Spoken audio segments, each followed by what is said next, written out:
the last point here, Judge, is that was also an express undertaking case, Judge. The reason why the court said, hey, yeah, we're going to remand with instructions, you can proceed with an assumed duty theory here, is because there's evidence, and the plaintiff there argued, they argued that, quote, Burns assumed a duty to investigate the report of a potential fight on school grounds and notify school security about the fight under the principle of assumption of a duty because Burns told Diaz that he would, quote, alert security, end quote, and, quote, look into it, end quote, and finally, take care of it. Those are express promises and assurances to do something. That's, in Burns, they applied that doctrine, which is what the defense has been advocating for throughout. The court should preclude the plaintiff from now shifting the goalposts, changing their legal theory, especially now that we're at trial, when throughout they have maintained this is an express undertaking case. We're relying on Burns. In court now, and yesterday they said we're still relying on Burns, but guess what? This is not a third-party criminal harm case. That raises due process problems, Judge. It's an appropriate reprobate problem. It's just a fundamental fairness problem. And it's also just inconsistent with Burns. Burns was a third-party harm case too. Thank you. Your response? Your Honor, if I'm counting correctly, this is the 6th time we have argued this. We argued at the demurrer stage, they lost. We argued at the summary judgment stage, they lost. Argued at the motion for directed verdict, lost. End of the case, summary judgment, lost. Jury instructions arguments last week, they lost. This is a notice pleading state. The court has addressed every one of these issues, and I believe Burns probably a dozen times, and I think that the court should not revisit the rulings that have been proper from the beginning until yesterday. I decline the offer to reconsider my previous decisions. Thank you. All right. Very well. Anything else to take up? All right. An animation that we intended to use in closing argument that we've shared with opposing counsel as a courtesy to make sure that there wouldn't be objection. And they've objected to it, so I'd like to show it to Your Honor so that we could have a ruling. And Your Honor, with the court's permission, can we view that video if we're going to show it either in chambers or only displayed on counsel's displays? I think that would be appropriate given the nature of the content. And it's an animation of someone being shot. That's this case. Say that again? It's an animation of a bullet in showing the injuries of our client, which is the exact evidence of this case. But it's an animation, right? Correct. Okay. I mean, you could just put it up on the smaller screens, but let me get organized. There was, I wrote on the original verdict form plaintiff offer. Do you have another copy of that? I do. All right. Because that was not offered as part of this newest set, correct? Once again, I know that's objected to for the reasons previously stated. Understood. All right.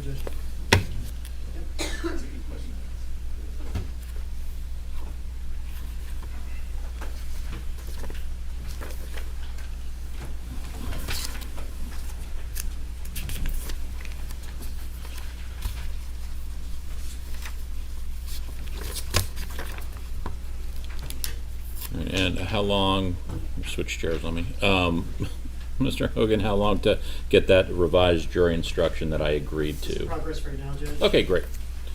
All right.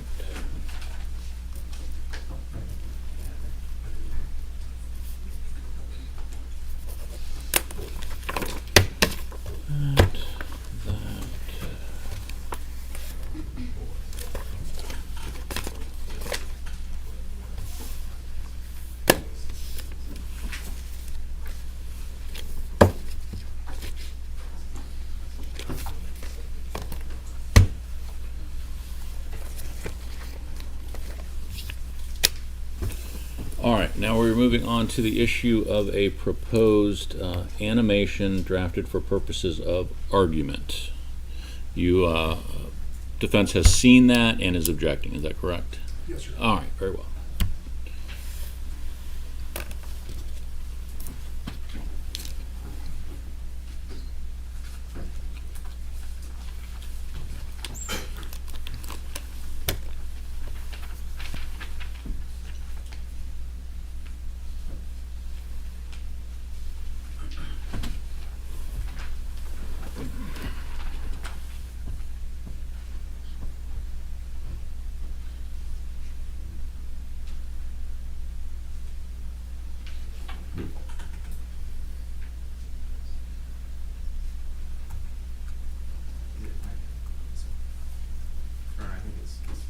screen.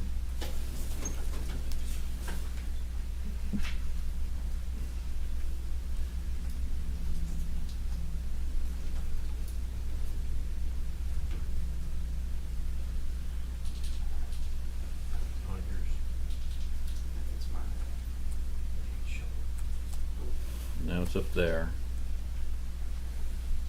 I'll turn the screen if you want me to. I mean, if I can, I mean, how long is it? 30 seconds. A minute 30. Okay.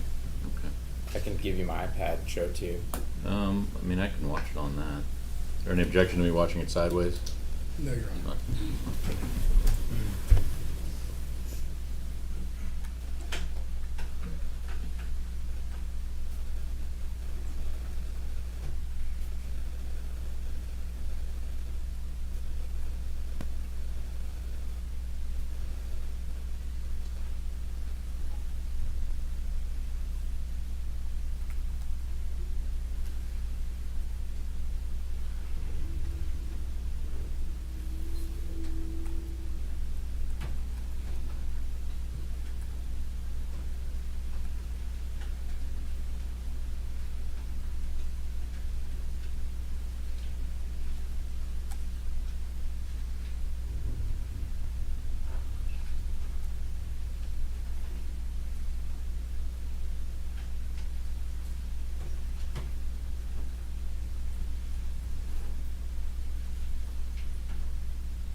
Okay.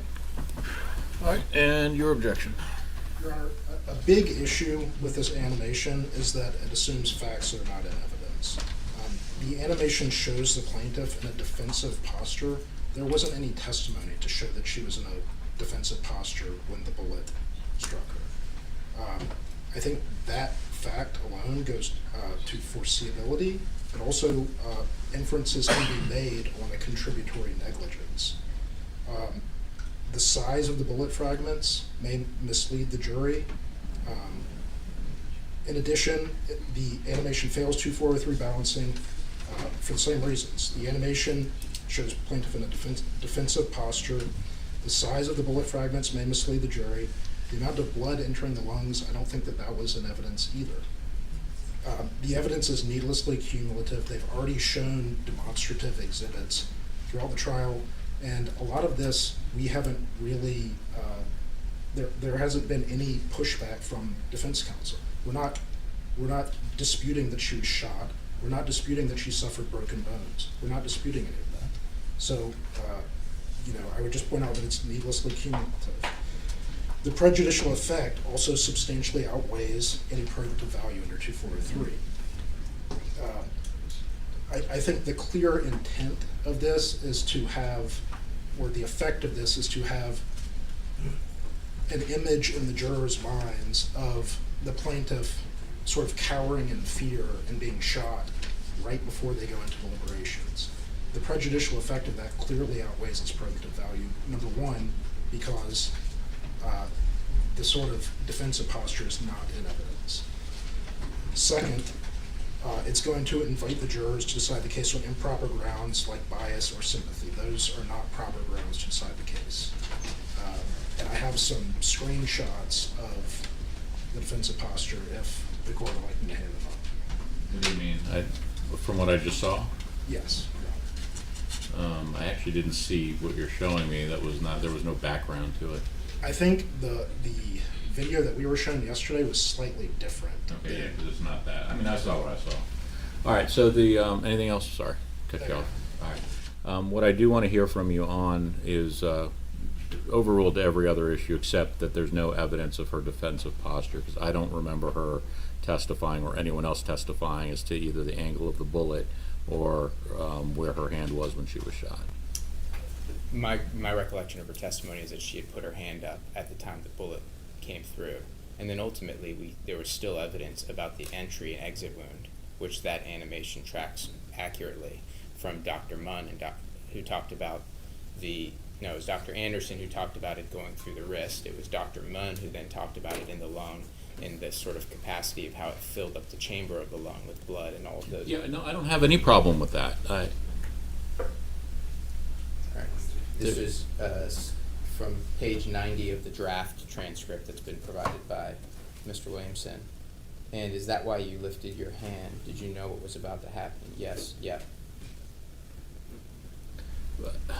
My concern is with the trajectory of the bullet. We didn't hear any evidence of that, and that's clearly indicating a trajectory.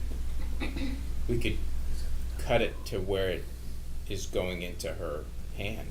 In other words, we can start the video with the bullet entering into her hand instead of having to show her hand up and the bullet coming towards her. Now, let me see just the beginning part again.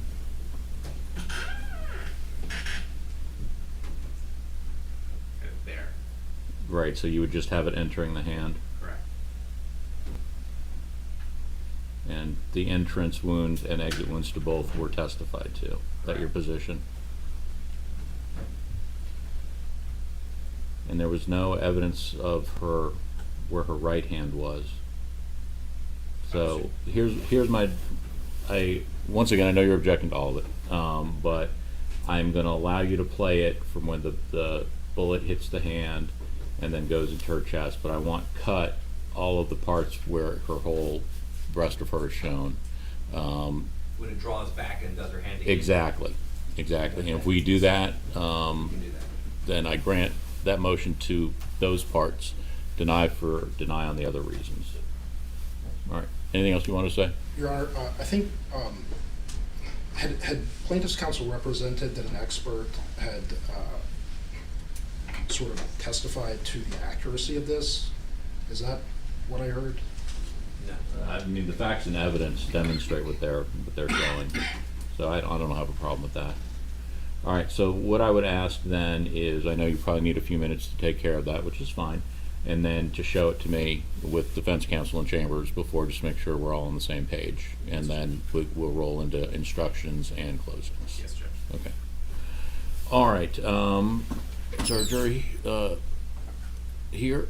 You're working on it? They should be. Okay, you haven't heard yet? I haven't heard. Okay, so I will go back and you're gonna get me the copy. Oh, you have it? Fantastic. Hand that up for me. And are my instructions clear on that editing? Yes, sir. My instructions clear on that? Okay, good. Yes, Your Honor, could you please double check to confirm it's consistent with the note? I Yes. thought there was just a syntax issue that we adjusted. Do you have my little sticky note? Yes, Your Honor. Mr. Coleman. High-level technology here. Is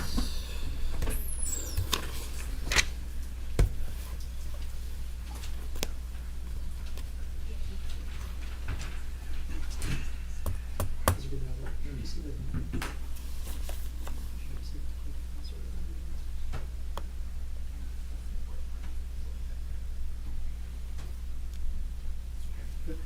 Can you print me a copy without the rule notice on the bottom? Do you have a clean? Pardon me? Do you have a clean copy without the rule on the bottom? Yes, very All right, good. great.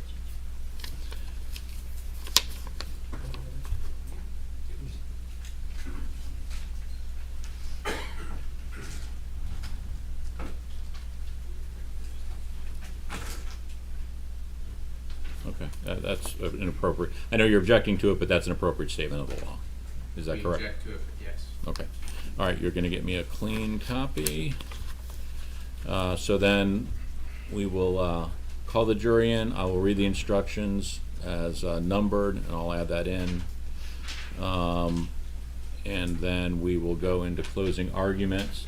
Madam Clerk will then choose, well, will have cut the 9 names, the slips. They're in this little jar.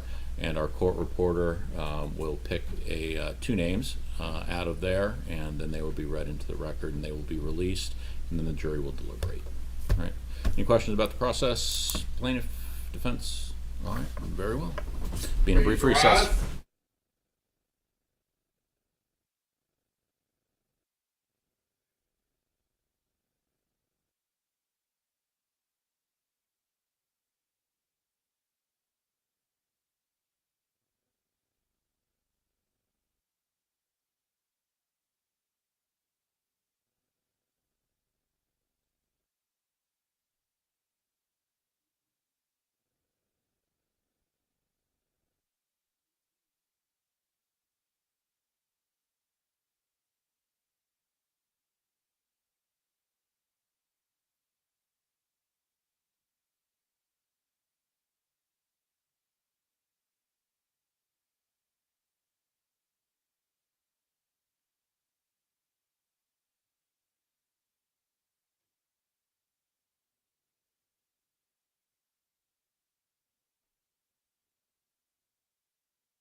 may be seated.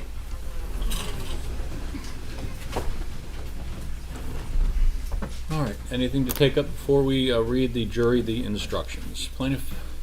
Defense? All right, bring in the jury.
Please stand for the jurors.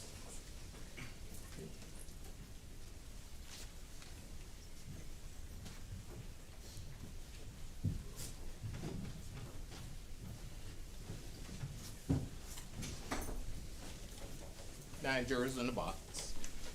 All right, poll wave.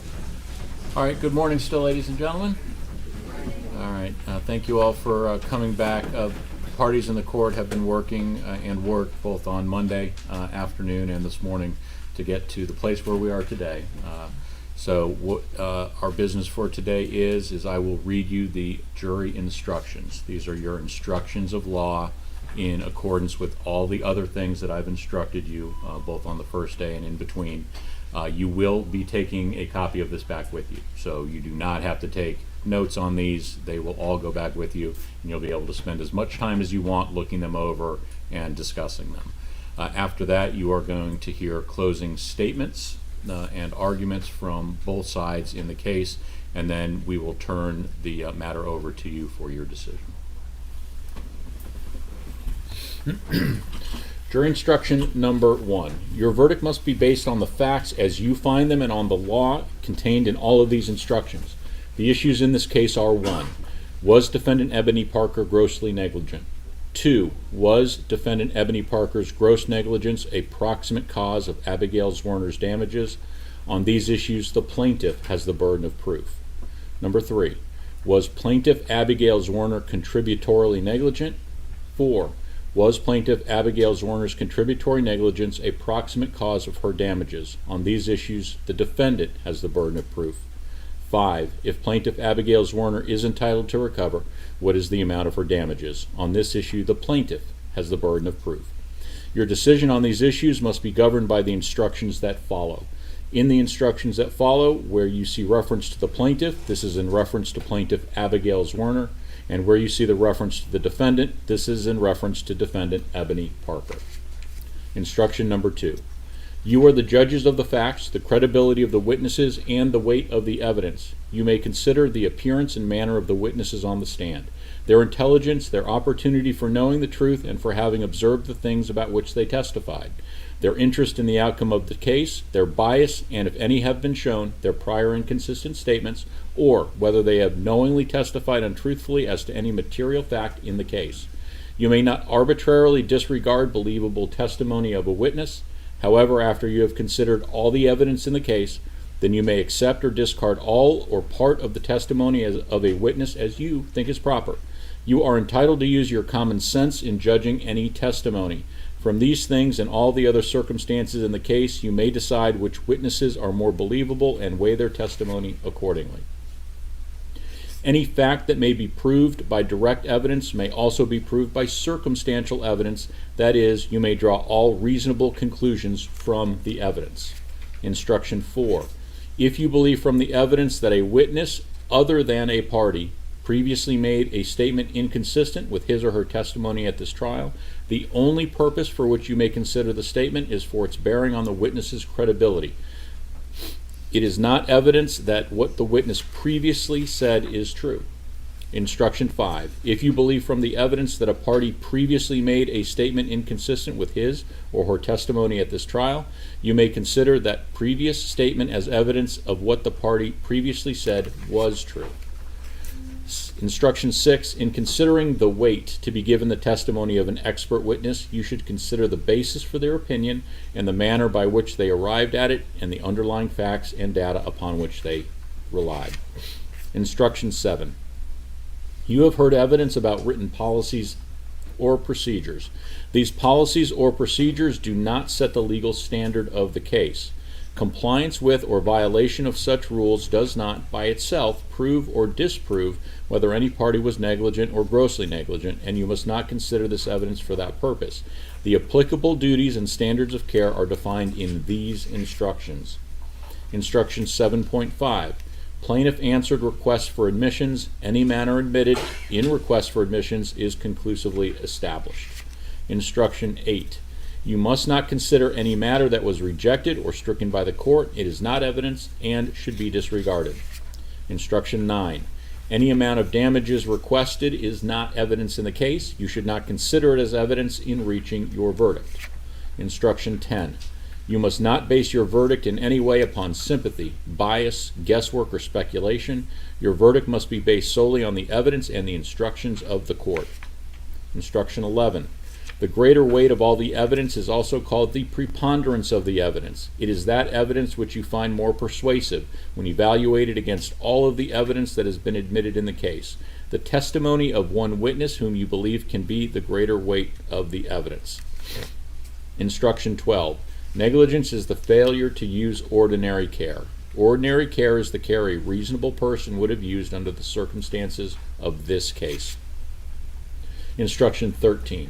Gross negligence is that degree of negligence which shows such indifference to others as constitutes an utter disregard of caution, amounting to a complete neglect of the safety of another person. It is such negligence as would shock fair-minded people, although it is something less than willful recklessness. Instruction 14. The degree of negligence that the plaintiff must prove by a preponderance of the evidence in this case is gross negligence, as that term is defined in the other instructions provided. Instruction 15. Several acts of negligence which separately may not amount to gross negligence, when combined, may have a cumulative effect showing a form of reckless or total disregard for another's safety. If you find the defendant committed more than one act or omission of negligence, you may find the cumulative effect of those acts or omissions equates to gross negligence. Instruction 16. A person who undertakes gratuitously or for consideration to render services to another which she should recognize as necessary for the protection of a third person is subject to liability to the third person for physical harm resulting from her failure to exercise reasonable care to protect her undertaking if A. Her failure to exercise reasonable care increases the risk of such harm, or B. The harm is suffered because of reliance of the other or the third person upon the undertaking. If you find the defendant assumed a duty of care and, with gross negligence, breached that duty of care, proximately causing plaintiff's damages, then you shall find for the plaintiff, unless you find plaintiff was contributorily negligent, and plaintiff's contributory negligence is a proximate cause of her damages. Instruction 17. The defendant is not required to have anticipated or foreseen the precise injury or damages that occurred, but it is sufficient that a reasonably prudent person would have anticipated or foreseen that some injury or damages might probably result from the negligent act. Instruction 18. The plaintiff has the burden of proving by the greater weight of the evidence that the defendant was grossly negligent and that the defendant's gross negligence was a proximate cause of injuries to the plaintiff. Instruction 19. A proximate cause of an injury is a cause that, in the natural and continuous sequence, produces the injury. It is a cause without which the injury would not have occurred. Instruction 20. The fact that the plaintiff was injured does not, of itself, entitle her to recover. Instruction 21. When a defendant claims contributory negligence as a defense, she has the burden of proving by the greater weight of the evidence that the plaintiff was negligent and that this negligence was a proximate cause of the plaintiff's injuries. Contributory negligence may be shown by the defendant's evidence or by the plaintiff's evidence. Instruction 22. Contributory negligence is the failure to act as a reasonable person would have acted for her own safety under the circumstances of this case. Instruction 23. A plaintiff has a right to assume that the defendant will exercise ordinary care until she realizes, or in the exercise of ordinary care should realize, that the defendant is not going to do so. Instruction 24. If you find from the greater weight of the evidence that both plaintiff and defendant were negligent, and that their negligence proximately contributed to the incident, you may not compare negligence of the parties. Any negligence of the plaintiff, which was a proximate cause of the incident, will bar her from recovering. Instruction 25. You shall find your verdict for the plaintiff if she has proved by the greater weight of the evidence that 1. Defendant was grossly negligent, and that 2. Defendant's gross negligence was a proximate cause of the plaintiff's injury and damages. You shall find your verdict for the defendant if 1. The plaintiff failed to prove either or both of the elements above, or if 2. You find by the greater weight of the evidence that the plaintiff was contributorily negligent and that the plaintiff's contributory negligence was a proximate cause of her injury and damages. Instruction 26. If you find your verdict for the plaintiff, then in determining the damages to which she is entitled, you shall consider any of the following which you believe by the greater weight of the evidence was caused by the gross negligence of the defendant. 1. Any bodily injuries she sustained and their effect on her health according to their degree and probable duration. 2. Any physical pain and mental anguish she has suffered in the past and any that she may be reasonably expected to suffer in the future. 3. Any disfigurement or deformity or any associated humiliation or embarrassment she suffered in the past and any she may be reasonably expected to suffer in the future. And 4. Any inconvenience caused in the past and any that probably will be caused in the future. Your verdict shall be for such sum as will fully and fairly compensate the plaintiff for the damages sustained as a result of the defendant's gross negligence. Instruction 27. The burden is on the plaintiff to prove by the greater weight of the evidence each item of damage she claims and to prove that each item was caused by the defendant's gross negligence. She is not required to prove the exact amount of her damages, but she must show sufficient facts and circumstances to permit you to make a reasonable estimate of each item. If plaintiff fails to do so, then she cannot recover for that item. Instruction 28. If you find that the plaintiff had a condition before the incident that was aggravated as a result of the incident, or that pre-existing condition made the injury she received in the incident more severe or more difficult to treat, then, if you find your verdict for the plaintiff, she may recover for the aggravation and for the increased severity or difficulty of treatment, but she is not entitled to recover for the pre-existing condition. Instruction 29. The plaintiff has a duty to minimize her damages. If you find that the plaintiff did not act reasonably to minimize her damages, and that, as a result, they increased, then she cannot recover for the amount by which they increased. 30. Plaintiff's projected life expectancy pursuant to Virginia law is an additional 53 years. You should consider this along with any other evidence relating to the health, constitution, and habits of the plaintiff in determining her life expectancy. Finally, you will be sent back with your verdict form The verdict form has the names of the parties, the case number, and then right under it, 2 options. Option 1 says, "We, the jury, on the issues joined, find in favor of Plaintiff Abigail Zwerner and assess her damages at," there's a blank with a $sign, "and award interest beginning on blank date." That date could be from the date of judgment or the date of the injury, or any other date that you deem appropriate. Or the second line says, "We, the jury, on the issues joined, find in favor of the defendant Ebony Parker and against Plaintiff Abigail Zwerner," and at the bottom is a signature for your jury person. So when you go back after you have made your decision unanimously, you're going to check a box, put an X on the top line or the bottom line. If you put a X on the top line, you will fill in the amount of the award, and then any interest, the date that interest runs from, or an X on the line next to line 2, and your jury person needs to sign by both name and number. Mr. Beniazin, are you prepared with your closing statement? Yes, Your Honor.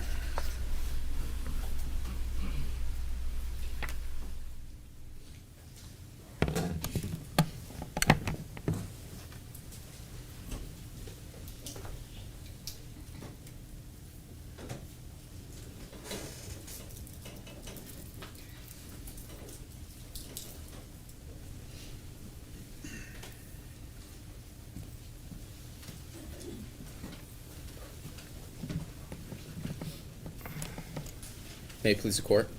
You may proceed. Good morning. A gun changes everything. At least it should. And on January 6th, 2023, a gun walked on the campus of Richneck Elementary School. That gun changed the thoughts of every student who saw it, heard about it, staff member. Your Honor, objection. It's not Your about, objection. it's not about the students. You may proceed. It changed what they did, where they went, and it changed one young woman's life forever.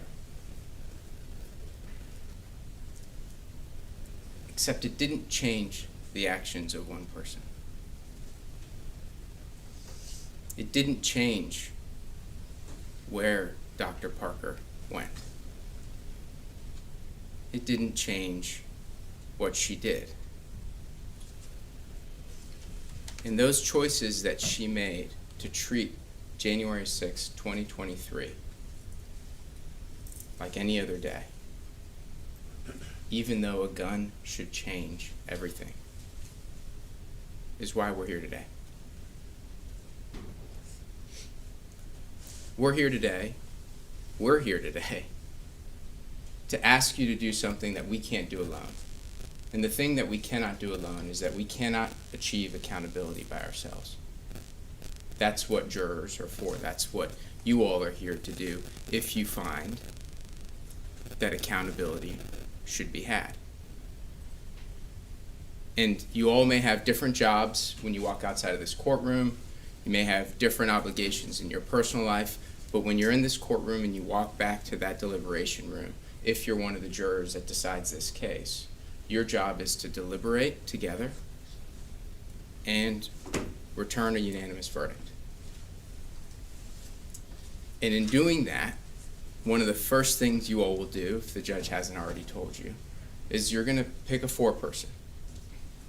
And that foreperson's responsibility is to make sure that everyone participates in the verdict, that everybody's voice is heard in that room, that everybody chimes in and shares their ideas and talks about the evidence. And the reason for that is that the 9 of you who are here and the 7 of you who will decide this case are here as representatives of this community to voice their conscience of what's right. Just like yesterday was election day and we all cast our ballots, you all are here individually, but as part of this community, to decide what should have happened on January 6, 2023. And when you're in that room and you're deciding these issues, there may be times where you disagree. And the hard part of this is you've been here for a week and a half and you get to know each other, and sometimes we can hear you laughing as you come out, which is great. And you've made friends. But when you get back into that jury deliberation room and you're talking about the issues in this case, and you're talking about how to decide something, you're going to have to speak and share your thoughts. And we're asking you to fight. We're asking you, when you get back there, to fight for what you believe is the right outcome in this case. And when you're doing that, one of the instructions that I will point you to, and the judge talked about it and I talked about it earlier when we picked the jury, is the burden of proof. We talked in voir dire, if you remember, we said this isn't a criminal case where you decide things beyond a reasonable doubt. And I may have done this with my hands depending on which group you were in. I say this is a case you decide on the preponderance of the evidence. And I show you this because when you get into that deliberation room and you're fighting about issues or you're trying to decide something, and look, I hope you get back there and everybody takes a straw poll and says, you're with us. I hope it. And we've put on enough evidence, I think, that that may be true. But as you're deciding those issues, this is where you come to. This question of what's more likely true than not true. That's the burden of proof in this case. And so with that, I'm going to take a step back and I'm going to give you a roadmap for what we'll talk about.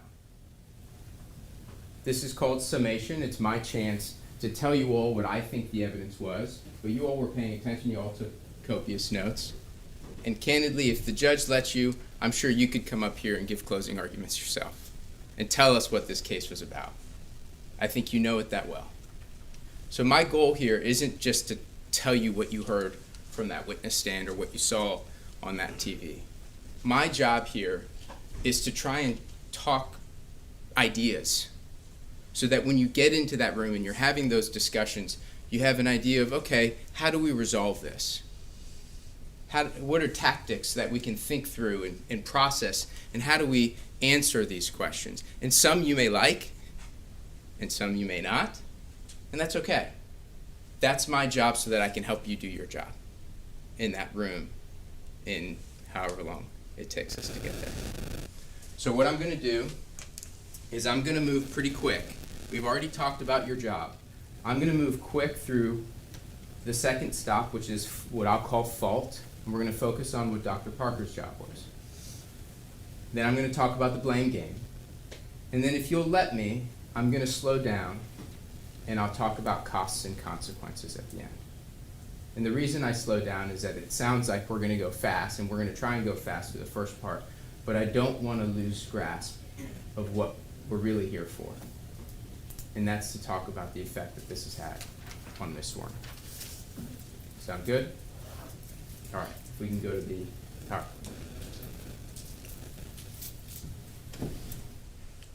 So, your roadmap: fault, blame, and costs.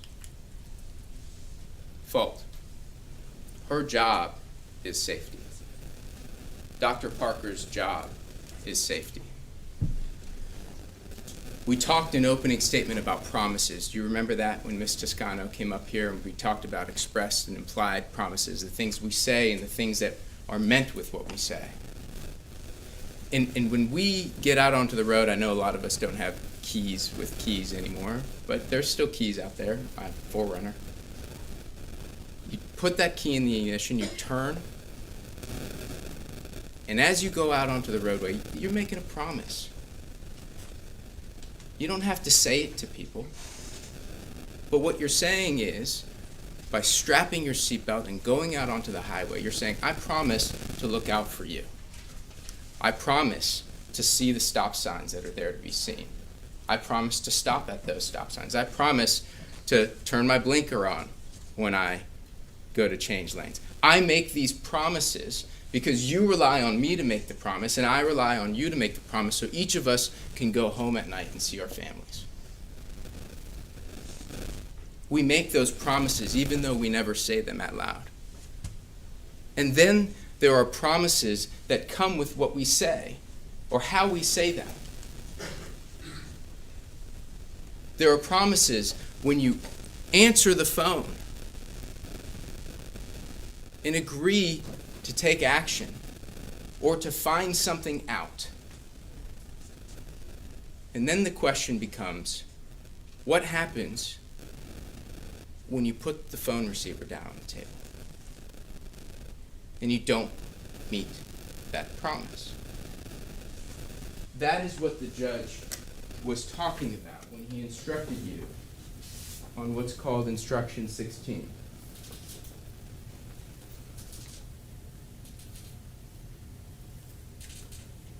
And this is the law to govern you in this case. It says a person who undertakes gratuitously or for consideration, in other words, whether you're paid for it or not, to render services which she should recognize as necessary for the protection of the third person, is subject to liability, we're talking about fault, to the third person, in this case, we're talking about Ms. Zwerner, for the physical harm resulting from her, Dr. Parker, failure to exercise care to protect her undertaking. So what does that mean? And we'll get through some of this evidence in a moment. But whether it was on a phone or through a doorway, around noon on January 6, 2023, there was a communication.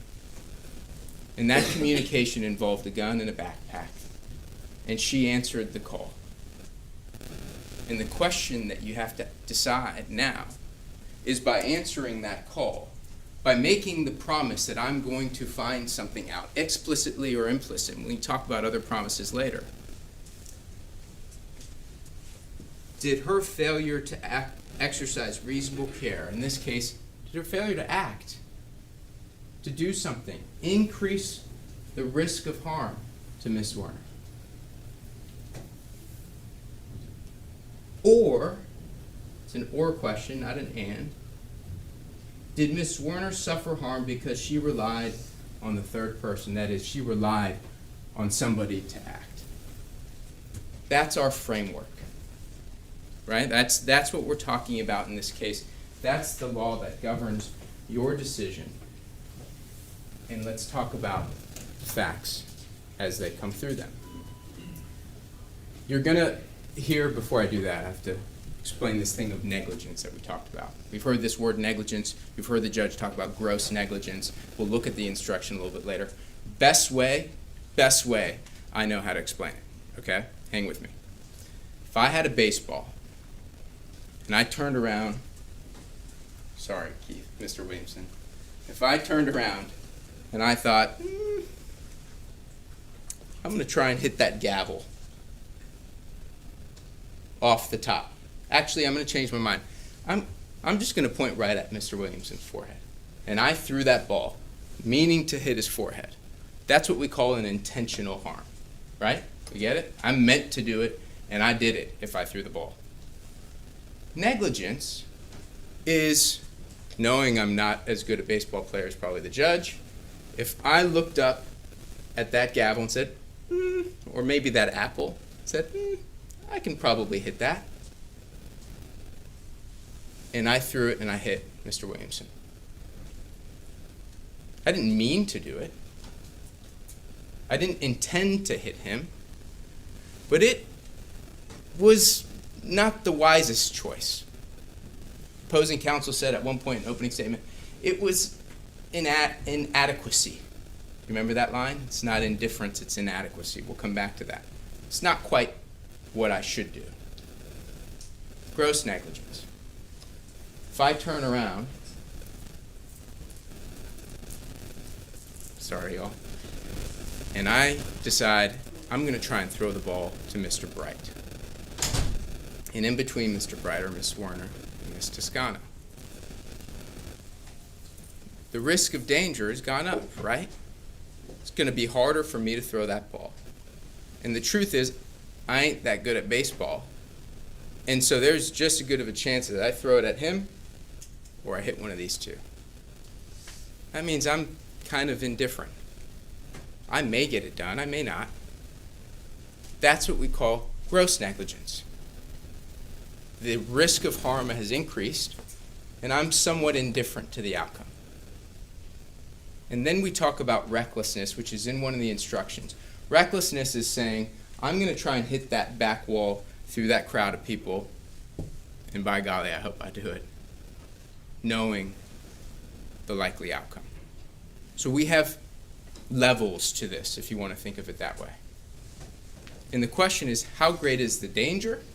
How great is the harm, the risk of it? And when I act or fail to act, how likely is it that something's going to happen? So, we've seen a lot of faces. We've heard a lot of testimony. I told you I'm not going to go through everything, but let's go through this. I told you at noon or around noon that day, there was Miss Kovac was told that by two girls that there was a gun. What we know is that Miss Kovac shared that information with Dr. Parker. And what I'm going to come back to throughout this closing argument, throughout this summation, is that every minute matters. Every minute matters. Miss Kovac says, we think the gun's in the backpack. And according to our expert, Miss Shufflebarger, as you remember, at that moment, a gun changes everything. A gun changes everything. You stop and you investigate. You get to the bottom of it. You get to the bottom of that backpack. You get to the bottom of his pockets. Whatever it is, you get to the bottom of it to know whether that gun is real and on campus so you can deal with it. But that's not what happened. So later a communication comes back. We think it's put in the pocket. And then the check of the backpack happens, and it's gun out of backpack. And this is where we have the line, there are little pockets. It's a line that we heard on the stand. It's a line that you just can't forget when you hear those words. And then you have search the person, and the response is check the bag. And I want to stop here. By this point in the day, Miss West has asked Mr. Sims to ask Dr. Parker, have you searched the person? And when that communication is read or brought to Dr. Parker, what do we know? We heard in the instructions that evidence can be proven by direct and circumstantial evidence. What does that mean? I don't need to see the rain coming down from the sky to know it's raining if I walk out in the morning and there are puddles on the floor, right? I don't need to see the rain. I know it rained. And when Dr. Parker says, in response to, did you search the person? We checked the bag. What that tells us is that that was a real threat. That it was accepted as true, so much so that we needed to check the bag. All this talk about we didn't think it was a real threat. It wasn't a credible threat. Why are you agreeing with Miss Kovac to search the bag if you don't think it's real? And when they say, did you search the person, and the response is, we already checked the bag, guess what that tells us? We thought it was real, and we don't know where it is anymore. We don't know where it is anymore.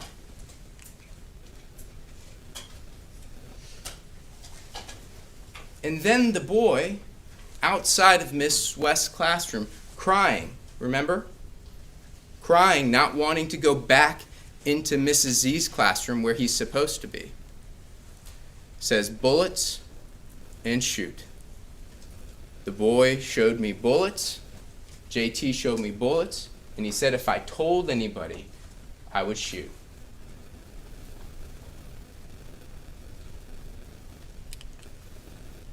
Bullets, shoot, gun.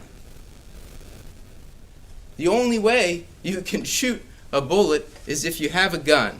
And to tell us that telling a boy that he will be shot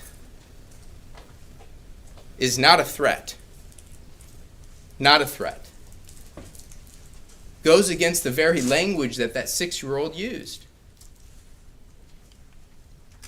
And then he goes and has a conversation with her again.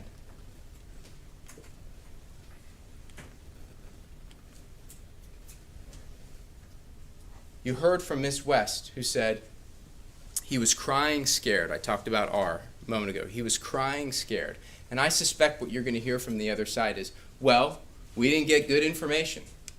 Remember that from Dr. Klinger? Well, we didn't get good information. We didn't know that he was crying and scared. Somebody should have told Dr. Parker that he was crying and scared. When we go out onto the road and there's a stop sign on the corner of the street, tuck it behind a little corner or right there for us to see either way. It's our job as we're driving down the road to see the stop sign. It's our job to look out for the stop sign. It's our job to find the rules of the road and the signs of the road so that we can then govern our behavior. It was Dr. Parker's job to investigate.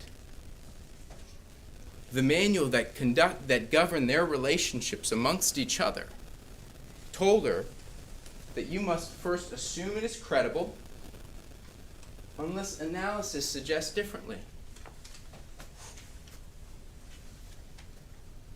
Cause the student making the threat, if known and on campus, to be immediately removed, pending further investigation. What does that mean? That means you can't stick your head in the sand. You cannot stick your head in the sand and then come into court and say, I didn't have the information, when it was your job to find it. When it was your job to look for it and to do the investigation and to talk to that little boy who saw the gun and to talk to those 2 little girls who talked about the gun. And to talk to all of these people, if it's your job to investigate, which their handbook tells them it was, you can't come into court and say, I'm going to close my ears, close my eyes, put my head on my desk, and then use that as a defense to my case.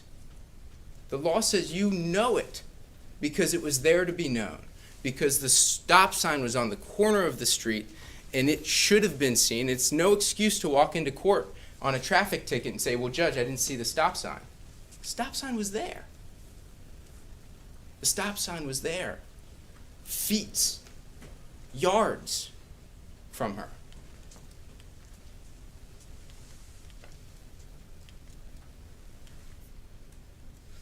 And then, in my view, you turn up the dial. Because at this point in the afternoon, there is a accumulation of information. We saw a gun. It was supposed to be in a backpack. We don't know where it is. It might be in his pocket.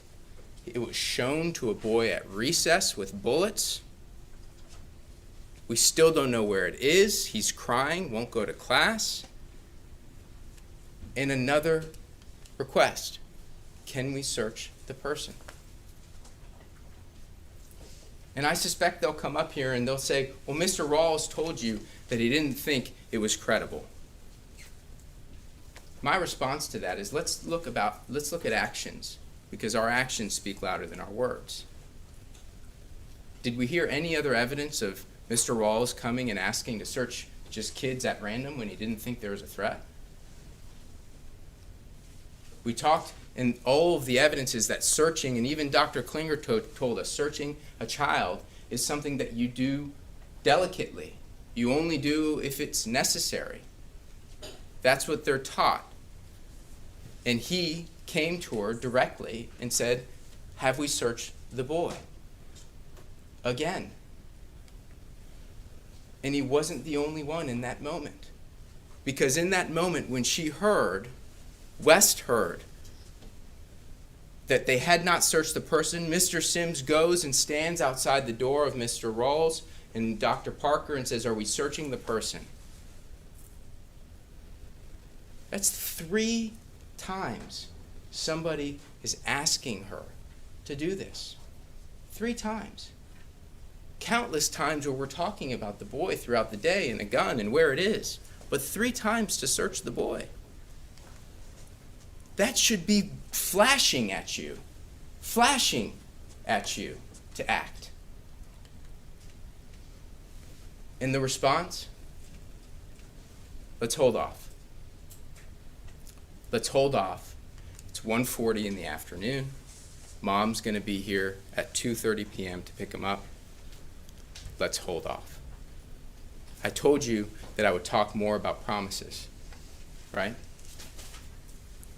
When Mr. Rawls walks down the hall, being told directly, let's hold off and wait for Mom to come and then we'll take the action. What does that tell us, like the rain that we did not see? It tells us that she still thinks there's a gun. If she doesn't think there's a gun, what are you holding off for? If you don't think there's a gun, you don't say, we'll wait for Mom to come and we'll do the search. You say, there's no gun. Let me go back to my testing. It's that creeping thought, that knowledge that there is still a gun on campus that leads to somebody saying, we probably still need to do something, but let's hold off. Every minute matters. Every minute matters. And they'll say, no, that's not what she thought. That's not what she knew. Right? We had a time with Dr. Klinger, weapon, firearm. We'll talk about that in a second. The very first witness in this case, and it's sometimes hard to forget because it's a week ago, the very first witness in this case interviewed Dr. Parker within days, in January of 2023, of this incident. And Dr. Parker herself said the students reported a gun in a backpack. Don't take my word for it. Take hers. At 12:20. And that at 1:40 there were still concerns of a weapon on campus. Her words to the school system as part of the investigation. Not my words. That means for an hour and 20 minutes, and we still got another 20 before Ms. Zwerner shot. There is a gun on campus. And they come up here with Dr. Klinger and say, well, she needs more information. What more do you need? You knew who. You knew what. You knew when. You knew where he was all day. You knew when he was in the classroom. You knew when he was on the playground. You knew when he was back in the classroom. What more do you need to act when a gun changes everything? And this is no time to play name games. This is no time for, well, maybe the child said bullets. Is bullets really a gun? Ladies and gentlemen, if you have an elementary school, 6-year-olds, if we looked at the classroom walls, we're still teaching them how to use punctuation correctly and what words to use and how to capitalize letters. And you're going to wait until a boy says, no, it was a gun, it was a real gun, it was black, it had bullets in the gun? No, ma'am.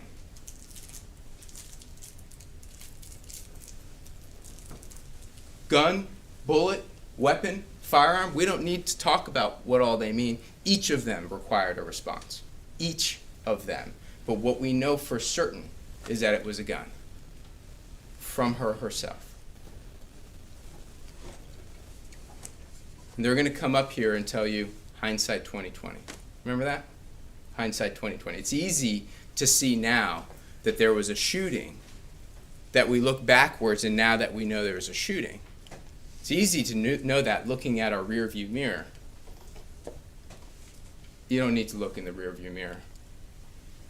There were road signs in front of Dr. Parker for an hour and a half, screaming at her, flashing at her, telling her exactly what was going to happen if she did not act. You do not need to look in the rearview mirror to know what's coming ahead. And the only reason it's in her rearview mirror is that she blew past the signs.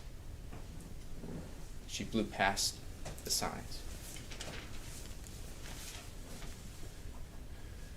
Do we need every letter to know what it means?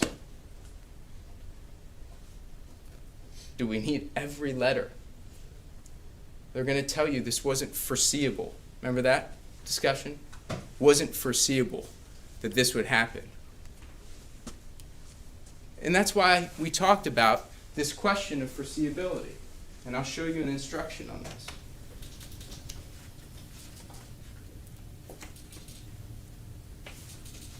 This is instruction 17.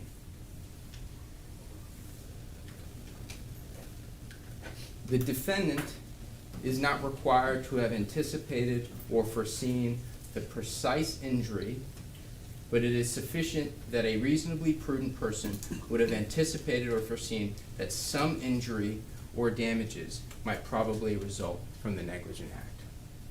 What does that mean? What that means is, and what they're going to try and argue to you is, who could have seen that a 6-year-old would pull out a gun from his pocket, point it at a teacher, and shoot? That's not the question. The question is for every moment, every minute, every second that a gun is in the possession of a 6-year-old who, I agree, has totally unpredictable behavior. If anybody has dealt with 6-year-olds, it's totally unpredictable. All the more reason to find the gun. All the more reason. That gun could have been popping up and down in his jacket and gone off. Handed it to a friend and gone off. Showed it to a friend and a book hit it and gone off. Dropped on the floor and gone off. You do not have to foresee the precise injury that was caused. Only that some injury or damages might probably result. If we can go to the...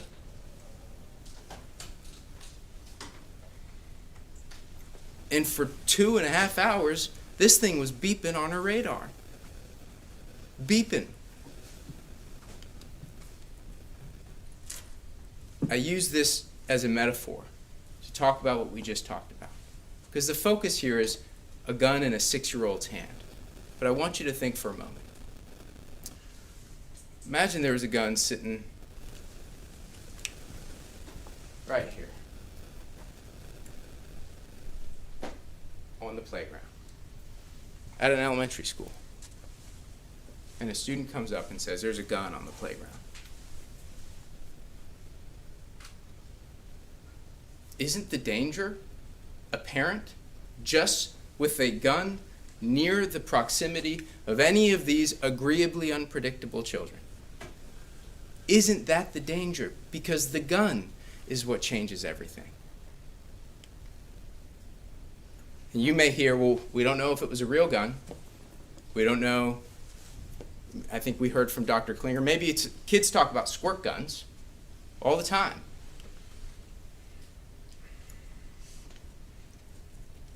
Really going to take that chance? Really going to take that chance?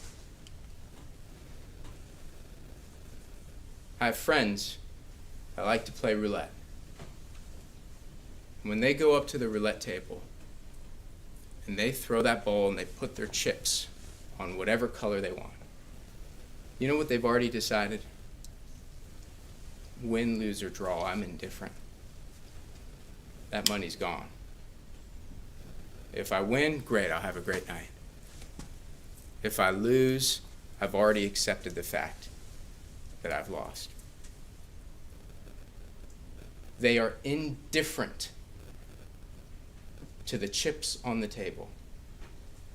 They are indifferent to the odds that are before them. And if you're willing to gamble on a real gun or a squirt gun at an elementary school,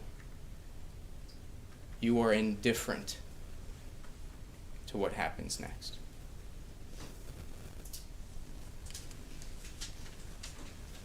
You're going to hear from the other side, and I'll point this out to you in an instruction. This question of gross negligence.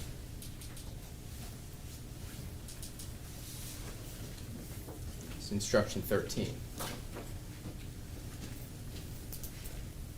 The degree of negligence which shows indifference to others that constitutes an utter disregard of caution amounting to a complete neglect of safety of another person. Indifference. And the other thing that you'll find in your instructions, and I'll point this out to you to say,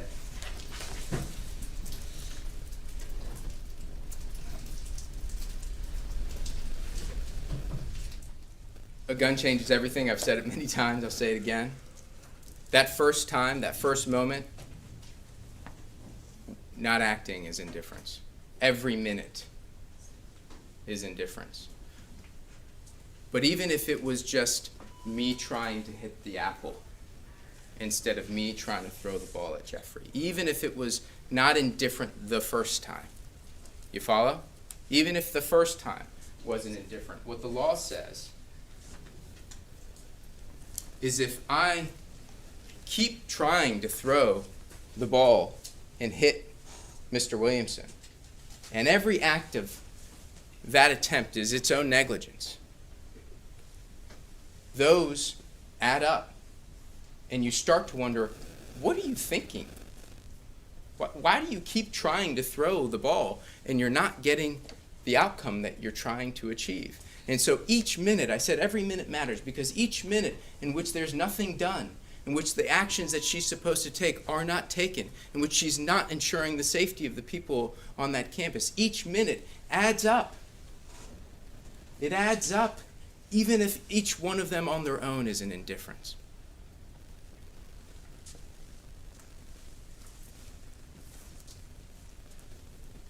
Go to the PowerPoint. Care is a verb.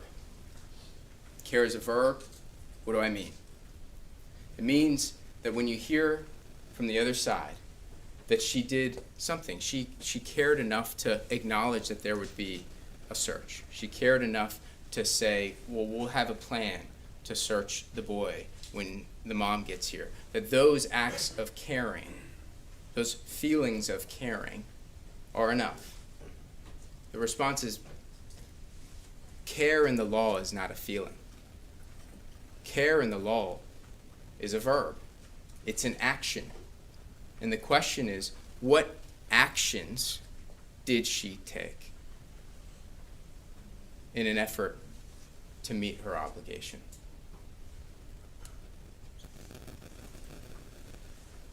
Part 2, blame game. We'll go quick. This is the defense. Mistakes were made, but none by me.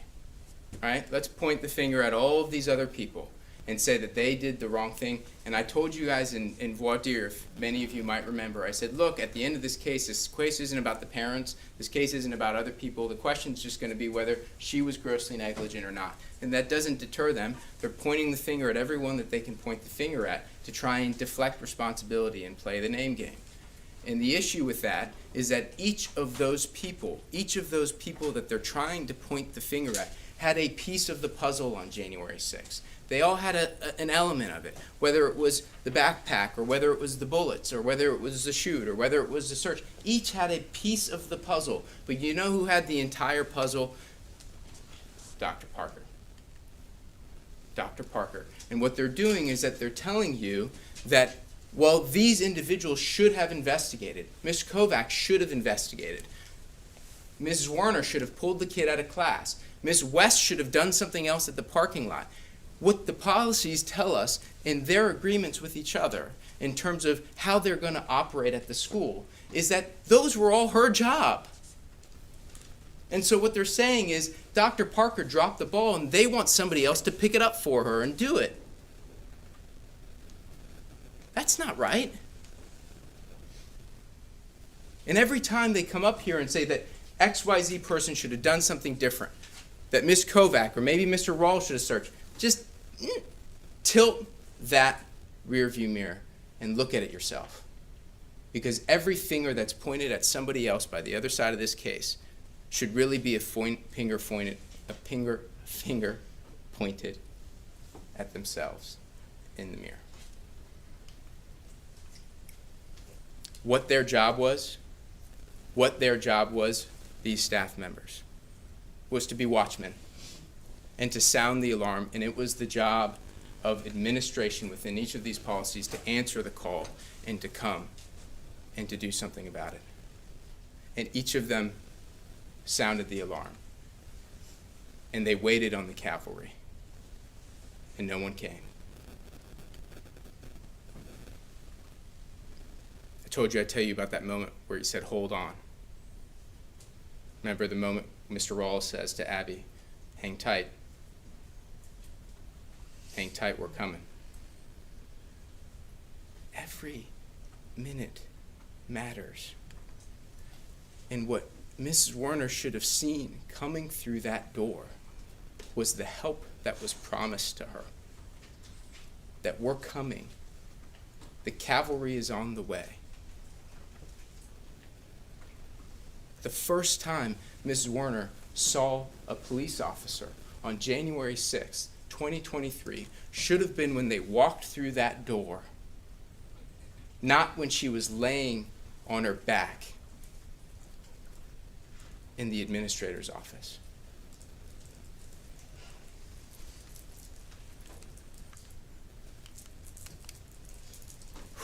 Told you I'd pause.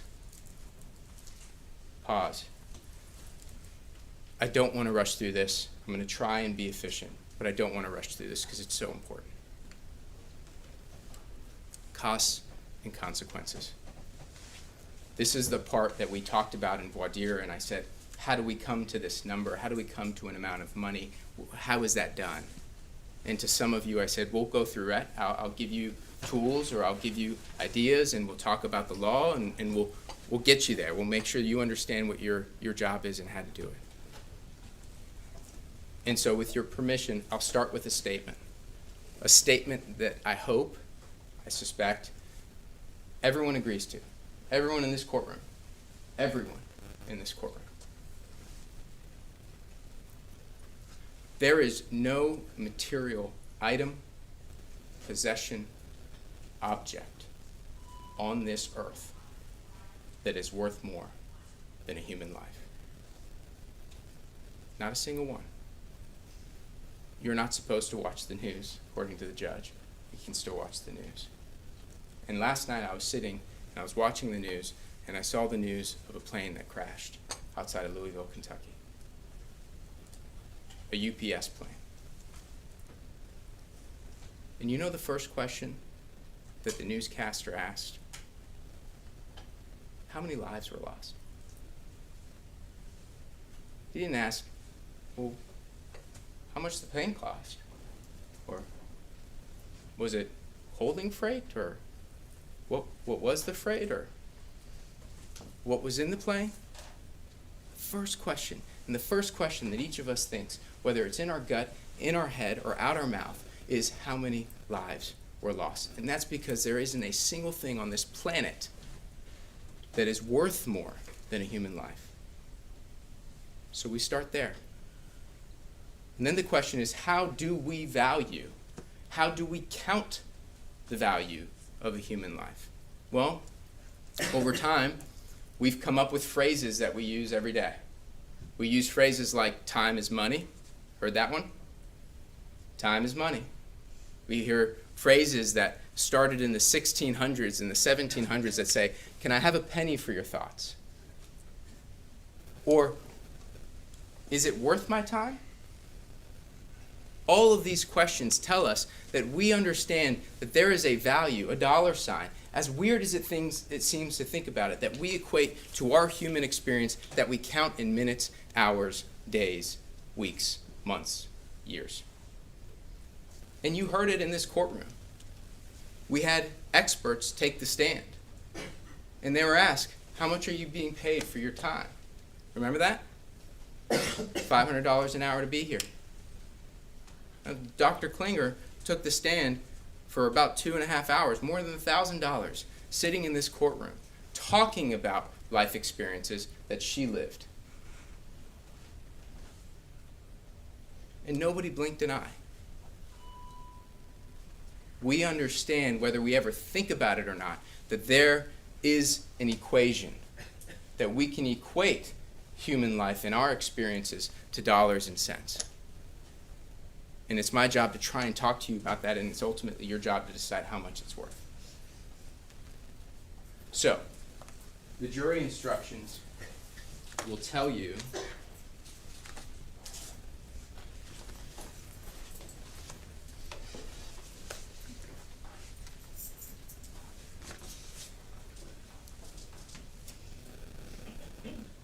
what I call what buckets or elements of damages to think about. And when I say that, I mean these 4 things right here. And we'll take them in order.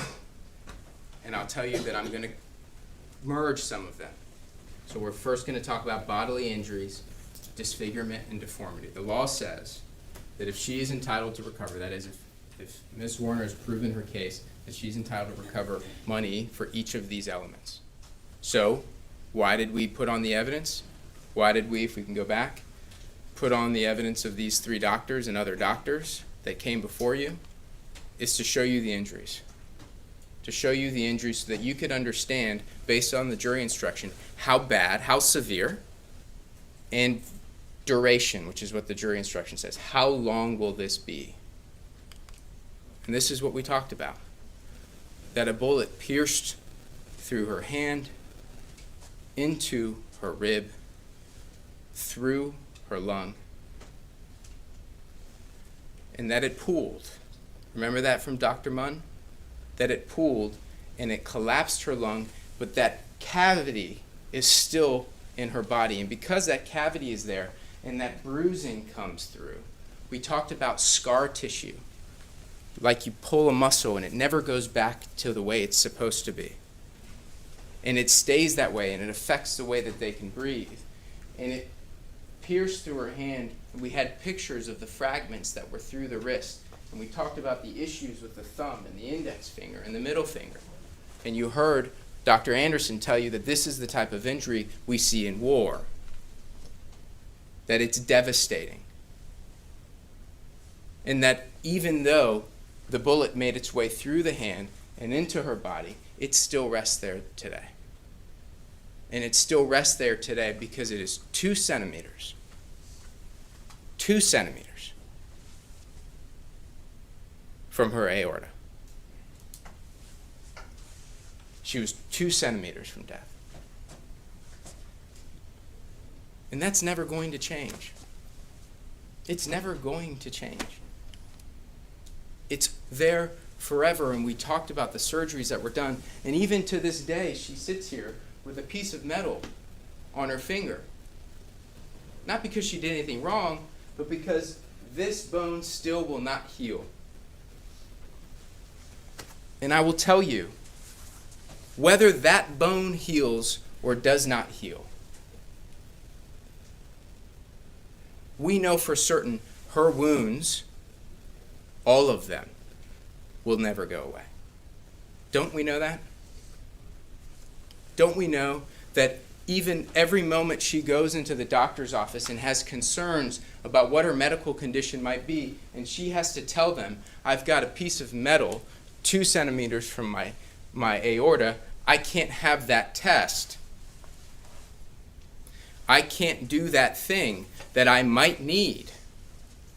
And so when we talk about bodily injuries and their severity and their duration, what we're talking about is how bad is it in the way that it affects somebody's life every day. And if you can't open a chip bag, and somebody might say on the other side, it's just a hand. It's just a hand. Is it? Is it when you return home from surgery in the hospital and you're with your mother, and we're talking about disfigurement and deformity, and you can't move your hand, and you can't bathe yourself at 25 years old? You can't use the restroom by yourself. Are we just talking about a hand? Or are we talking about what it is to have dignity and be a human being?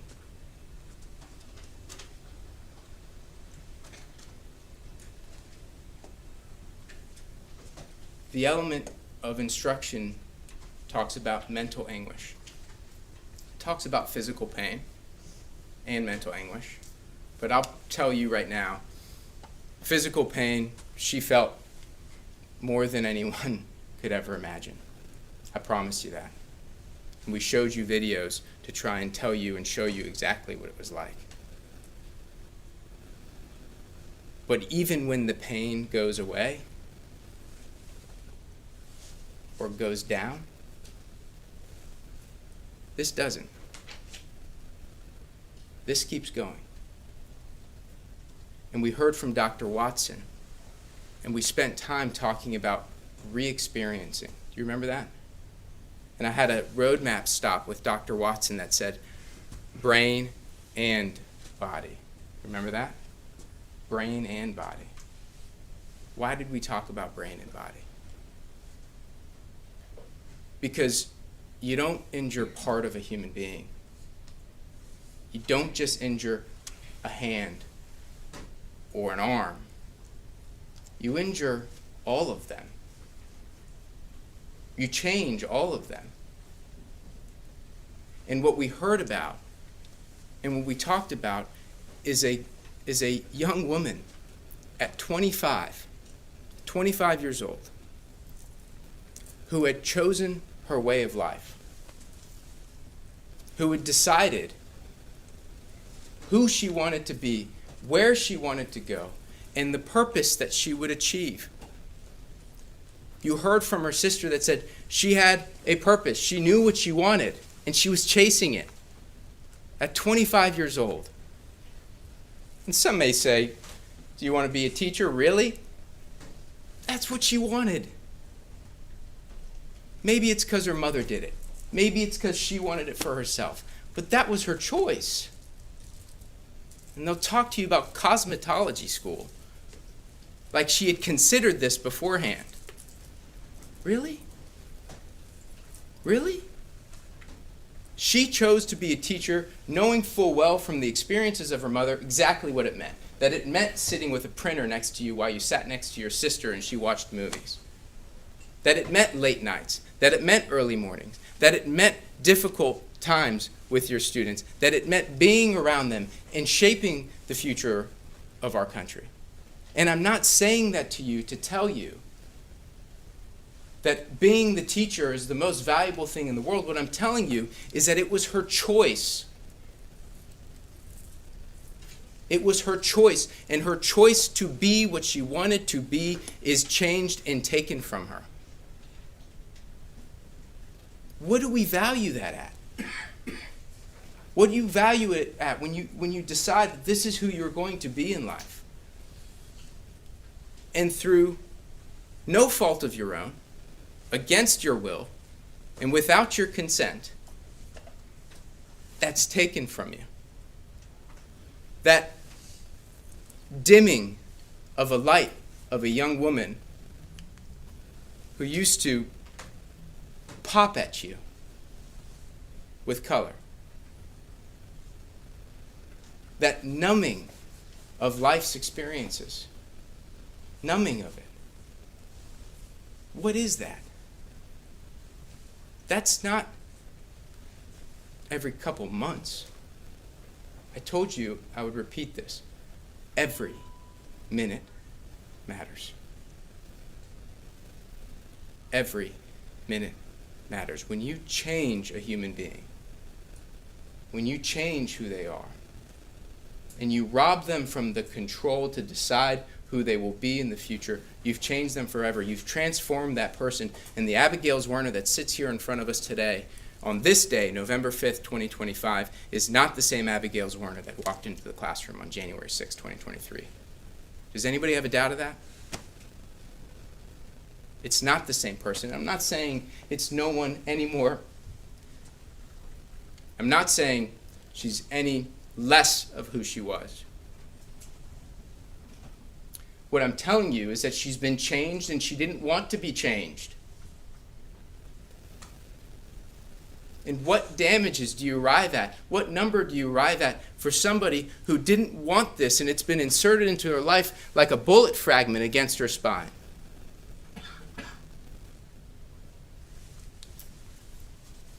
Every minute matters.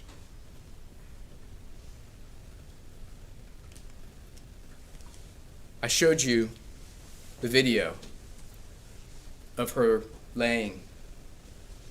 You know the video I'm talking about, right? Outside the office. I don't need to show you again, right?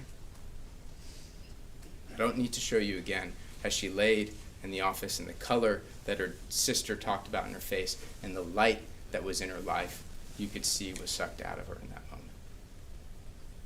And I asked her to step out of this room when we showed that video. And I asked her to step out of the room because she doesn't need to see the video to know what that was like. That was her life. She lived it. And just like it might be burned in your memories, do you think it's not burned in hers? And when you think about moments of compensation, what is fair? The question that I asked you to determine is if in that moment, someone came to Ms. Zwerner and said, Abby, this is what you're about to experience. This is what we're going to put you through. There's going to be a boy's face you'll never forget. It's going to come to you when you don't want it to. And you're going to be walking down a hall, and you're going to be thinking you're on your way to heaven. And then for a moment, you're going to think you're not going there.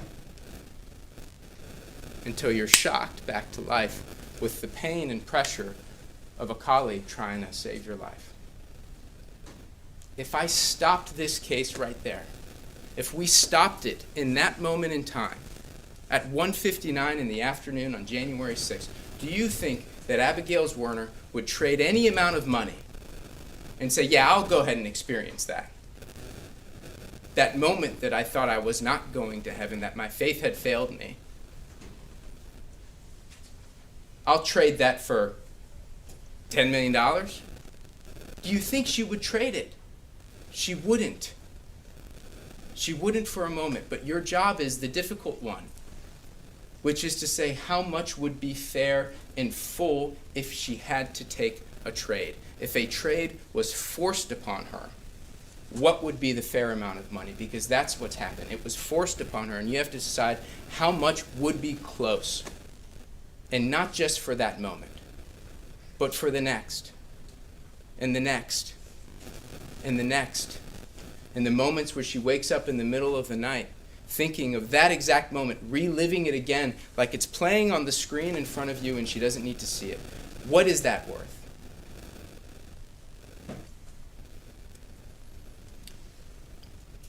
There are some holes.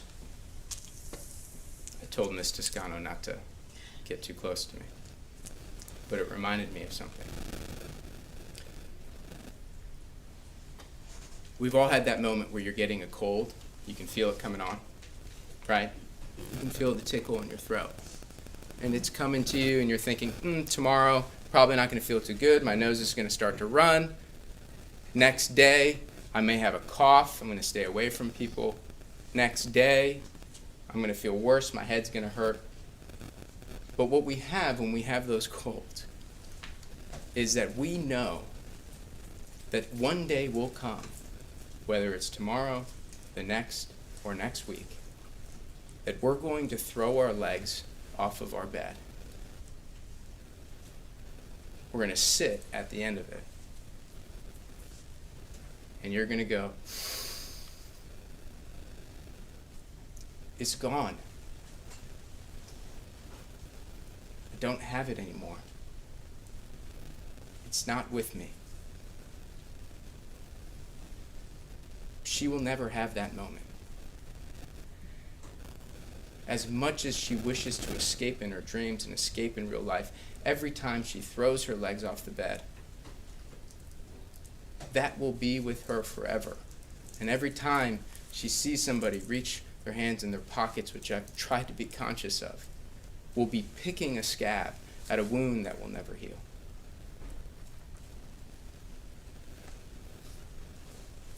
It is for all these reasons, and for all of these moments, that when you sat here a week ago, I asked you that we would be asking you for a verdict for $40 million.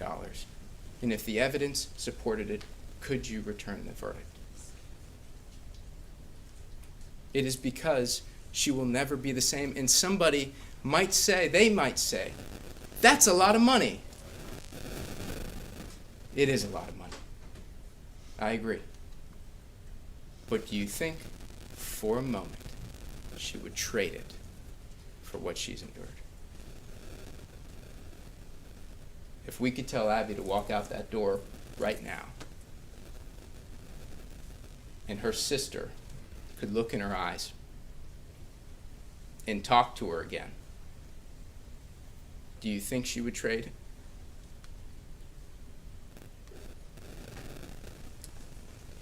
This is the final thing I'm going to talk to you about. When you get back into that deliberation room, I want you to remember our conversation in jury selection, and I asked you about rendering a verdict based upon sympathy or not. You remember that conversation? And I said to you, it's not supposed to be based on sympathy for her, but it's also not supposed to be based on sympathy for Dr. Parker. Because when you go through this calculation and you decide what all of these harms and these losses and what's been taken from her is worth, it's not up to you to decide where the money comes from. It's up to you to decide what it's worth. What it's worth. And if you get back into that deliberation room and there's a conversation and somebody says, well, what effect will that have on Dr. Parker? Or how will she ever be able to pay it? And if for those reasons you reduced your verdict, the number might be correct.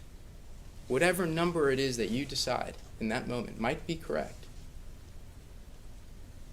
But it would be the right verdict for the wrong reasons.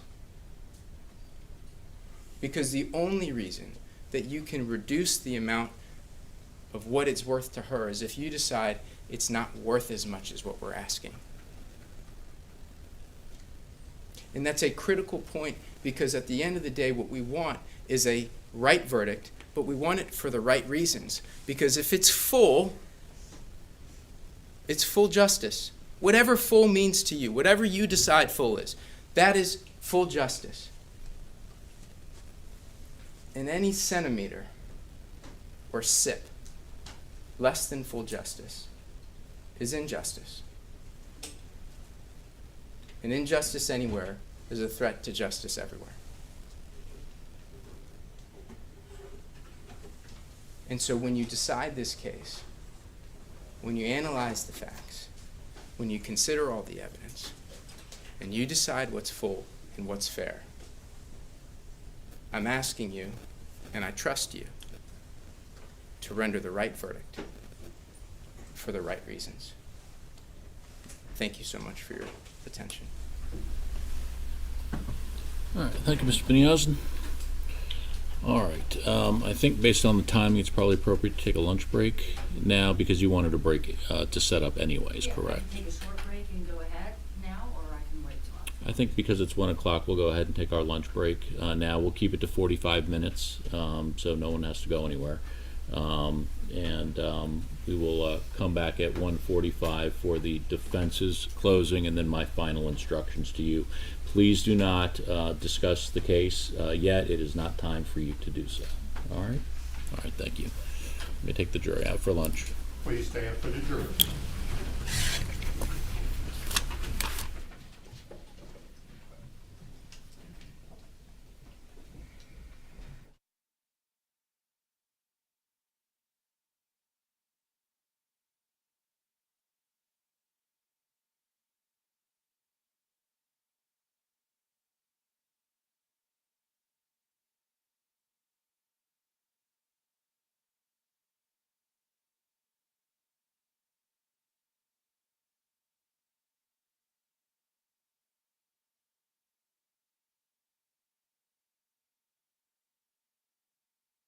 You can set up whatever you need, all right? All right, thank you.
Rise. You may be seated. All right, are you prepared with your closing argument? Yes, Your Honor. All right, you may bring in the jury. Your Honor, confirming when you excuse the jury, you didn't mention rebuttal. Just wanted to make sure there's still a rebuttal. Yeah. Just check.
All right, 9 jurors in the box.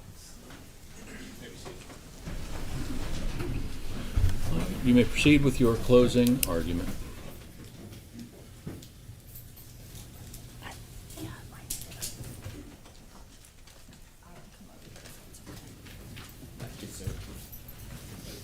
Good afternoon. I'd like to begin by acknowledging the last 6 days you've spent paying attention to the evidence in this case.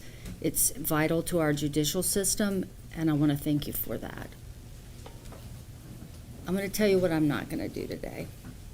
I'm not going to talk about verbs. I'm not going to talk about puzzles. I'm not going to talk about rain. I'm not going to talk about plane crashes. I'm not going to talk about baseball.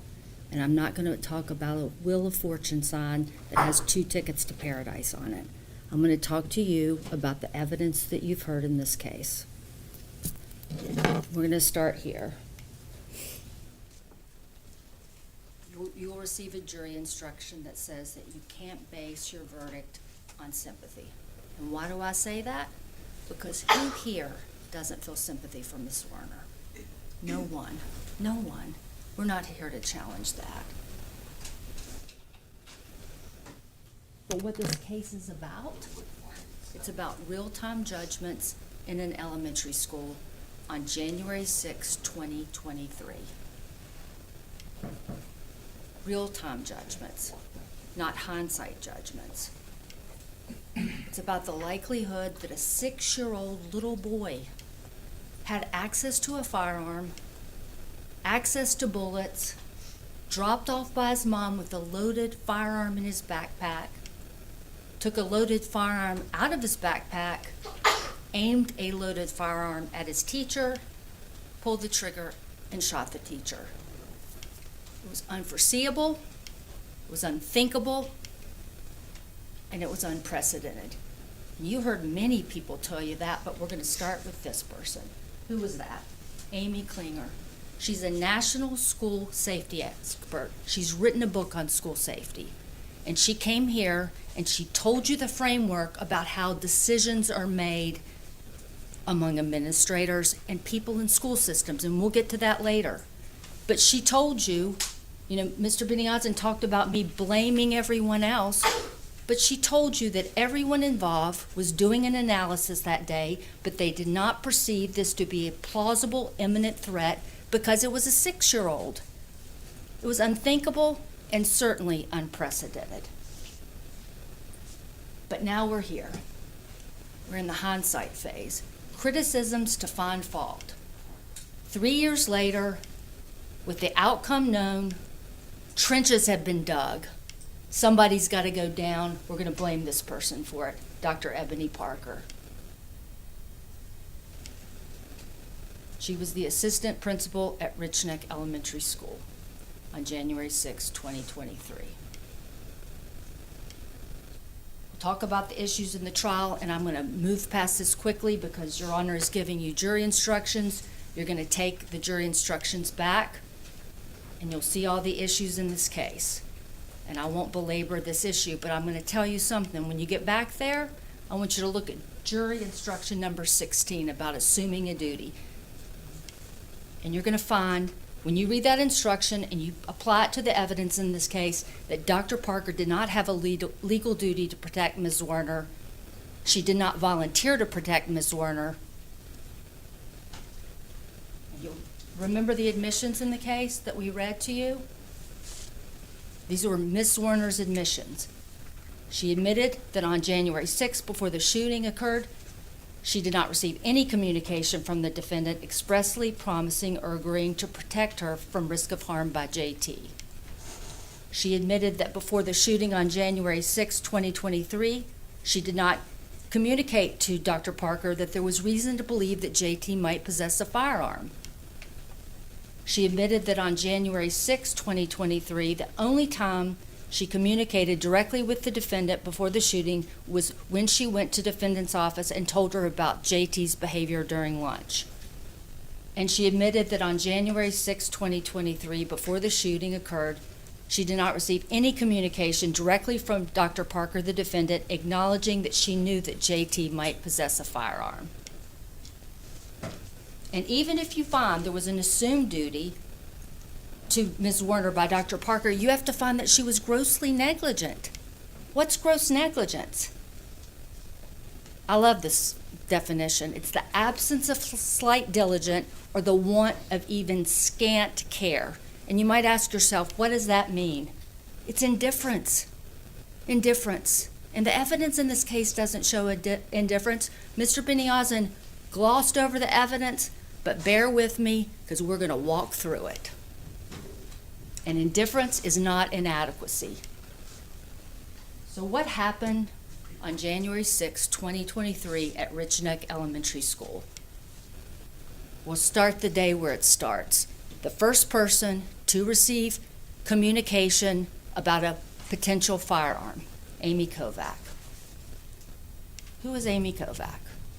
She was the reading specialist, 33 years of teaching experience, third on the chain of command in the crisis plan at Richneck Elementary School, worked with JT every day.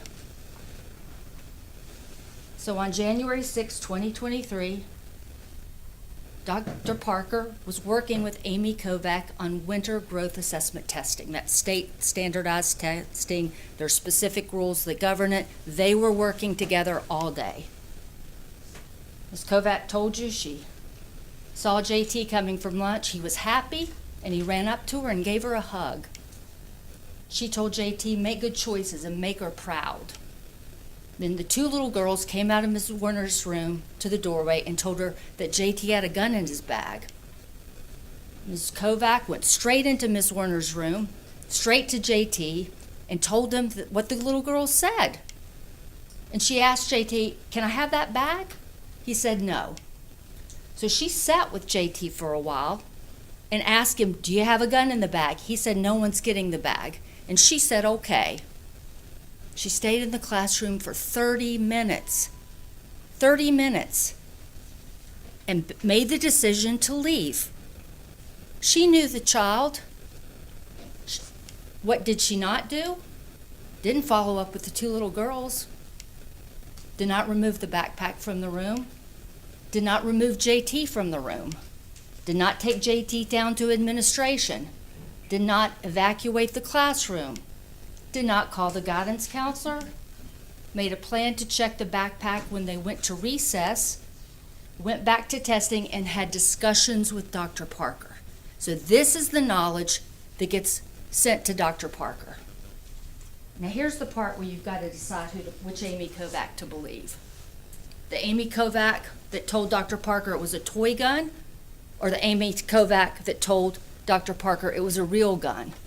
But her actions don't suggest she thought it was a real gun, do they? Which Amy Kovac? She testified in front of you. Her personal thought was it was a toy gun, and she had told that to HR shortly after the incident. But then she testified in front of you. She told Dr. Parker that the girls had reported to her that there was a possible gun. which Amy Kovac to believe? Try this one. Amy Kovac's text to Dr. Parker 2 days after the incident. Look at this. Amy Kovac to Dr. Parker, you are an amazing person and educator. No one could have ever predicted this. We all did our best. We did what a true teacher will do in this situation. Be there for our children in school. As I look back, I should have sent JT out of the room with a note and a job to deliver it around the school. And I could have gotten that book bag, but I didn't. We can't look back. We can only move forward. I love you and I'm proud to work with you. But that Amy Kovac didn't come to trial. She sat here and she threw shade at Dr. Parker. She dissed her work and she threw shade. Not this Amy Kovac. Remember that. Credibility. You'll get an instruction on credibility and you can use your common sense. You'll see the jury instruction. You're the judges of the facts, the credibility of the witness, and the weight of the evidence. Use your common sense in judging testimony. Think about this. Who was the second person that day to hear about whether JT might have a weapon?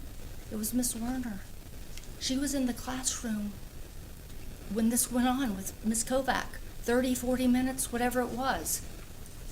She sat here and she agreed that discipline is the initial responsibility of the teacher. She had dealt with misbehavior. How she dealt with student concerns was to first talk with the student.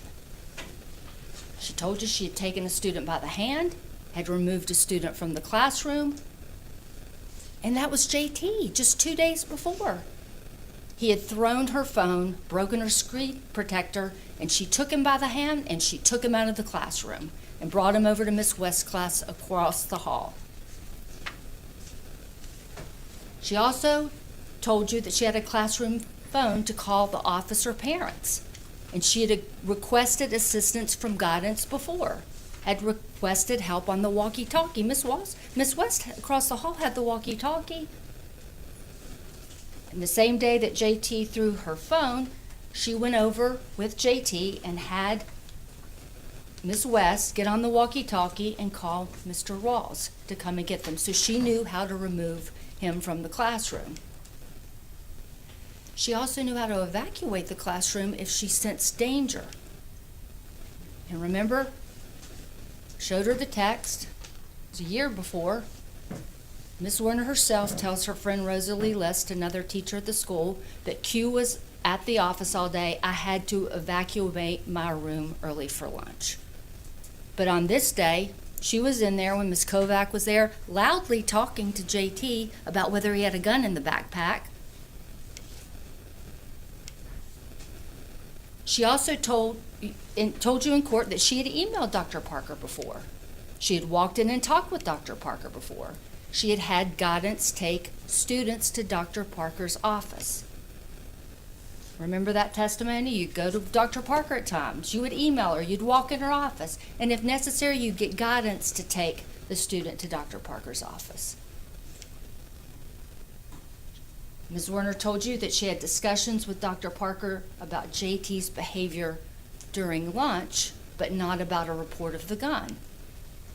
She had discussion with Amy Kovac in her classroom about the reports from the 2 little girls in her classroom. She had discussion with Amy Kovac in her classroom after Amy spent time with JT and did not search the backpack. She witnessed JT rummaging through the backpack. She witnessed JT put something in his pocket. And she observed JT at recess with hands in his pockets and R telling JT to keep his hands in his pockets. She had discussion with Jennifer West about that, the lead teacher with the walkie-talkie, and discussion with Amy Kovac at recess. But there are things she did not do. She did not follow up with the 2 little girls. She did not speak to JT, did not remove the backpack from the room, did not remove JT from the room, did not take JT down to administration, did not evacuate the classroom, did not call the guidance counselor, did not make use of the walkie-talkie, and did not call the parents of JT. Did not seek classroom coverage to personally discuss any of this with Dr. Ebony Parker. No visit, no call, no email. You'll get a jury instruction on contributory negligence. It is the failure to act as a reasonable person would have acted for her own safety under the circumstances of this case. Any negligence of Ms. Werner, which was a proximate cause of the accident, will bar her from recovering. Let's talk about other people involved that day. Jennifer West. You remember Ms. West? First grade teacher across the hall. She had the walkie. Classroom right across the hall from Ms. Werner's classroom. Was on the playground during recess with other first grade classes. Learned about JT on the playground and the discussions about him. I was informed that he took something from his backpack. I can't speak for sure if I was told it was a weapon. That's what she said in court. She left the playground to deal with another student. Asked Ms. Werner to take her class back in the building. Remember, you're the judges of credibility. If you thought you were leaving a child on a playground with a gun, why would you say, why don't you shepherd your class and my class back in the building? Use your common sense. Miss West encountered Dr. Parker in the hall. And so they've come in and said Dr. Parker was indifferent. Dr. Parker was dealing with another student, Miss West's student, and she didn't say anything to her about JT. Use your common sense. There was discussion with R about what JT showed him on the playground. We've heard about that. And Miss West said, R told me, he said that JT had a gun and he saw it in the bullet. And I said, well, what color? Trying to see if it was real or not. And he said it was bullet color. In trial, Miss West had one version of that story. She was asked, Miss West, you testified that when you arrived on the playground, you weren't told specifically whether or not JT had a gun. Answer, that's what my note I wrote down notes that night, and that's what my notes say. But in her deposition, she had to admit she said something different. Your testimony under oath at the deposition preceding the trial was that Ms. Werner had reported to you the child did in fact have a firearm. Well, that's what I said then, yes. You're the judges of the credibility of these witnesses. John Sims, music teacher, covering phones in the office. The most important thing he told you, Ms. West didn't call him. He called her about another student, and that's when she mentioned what R had said. Now let's get to Mr. Rawls. Remember Mr. Rawls? Who was he? He was the guidance counselor. He was a member of the threat assessment team. He was part of JT's student success plan, worked with him all the time. Very familiar with JT, and he told you he had some learning and some behavioral issues. And JT had been taken to Dr. Parker's office on multiple occasions. And he, in fact, had been the one to take JT to the office 2 days prior when Ms. Werner asked him to. Mr. Ross told you about what happened on January 6th. He was working with Ms. West on her student that had eloped, that Dr. Parker was all involved in. So Dr. Parker, I think it's been said that she was sitting in there in her armchair. She wasn't sitting in her office on her armchair. She was working. She was dealing with other student needs. Ask yourself, does it make any sense that she would attend to that and blow off a gun in the school? Mr. Ross said, I stumbled on some information about JT. No one called me. He's coming down the hall dealing with Miss West's student, and she tells him that R said something about ammunition or bullets. So Mr. Ross spoke with R, and he did not interpret it to be a threat. It was a 6-year-old. 6-year-olds say things. Mr. Rawls, ever heard anything about a gun? No. You heard something about bullets? Yes. So at the time you did not feel the need to remove JT from Ms. Werner's classroom? No, I did not. Later that day, or a little while later, Mr. Rawls had a discussion with Dr. Parker about the other student and about ammunition or bullets, and the bag already had been checked. He learned that the book bag had been checked. discussed with Dr. Parker, checking the person. Dr. Parker looked at the clock and said, why don't we wait for his mother to arrive? And he said he understood because he was 6. And so think of the context that was going on at this point. He had been allowed, Ms. Kovac had investigated. She felt comfortable leaving the room. She felt comfortable not taking the backpack. She was not a young teacher. She was very experienced. She worked with this child every day. She knew this child, and she felt comfortable leaving that room. So that's a context. And then Ms. Zwerner didn't remove him from the room. And Mr. Ross told you he understood because it was a 6-year-old. And he didn't feel the need to go around Dr. Parker. He didn't feel the need to do that. It's a 6-year-old. Later in the day, Mr. Ross had gone back to his office. There was a lockdown, and he was coming down the hall. And he ran into some custodians. He didn't know there had been a shooting. And one of them said, they got him, and he said, got who? He told you he didn't have any idea who they were talking about. It was like, oh, it's JT. I knew it. I knew it. He didn't say that. He had no idea. And Mr. Ross told you that he went to his office and cried. You'll see that in the statement that HR had Dr. Parker write after, a couple days after. People hadn't lawyered up at that point. Maybe some of her language wasn't the best, but she told the story. She told that she cried too. They told the truth. No one saw this coming. Now let's talk about the experts in the case. Largely, their expert agrees with Dr. Klinger. Let's talk about it. And Shufflebarger. But let's first say, who is she? She's retired from the Virginia Beach Public Schools. She's never been an expert before. She was introduced to the case through her sister-in-law, one of Ms. Werner's attorneys. She agreed that this was a rare event.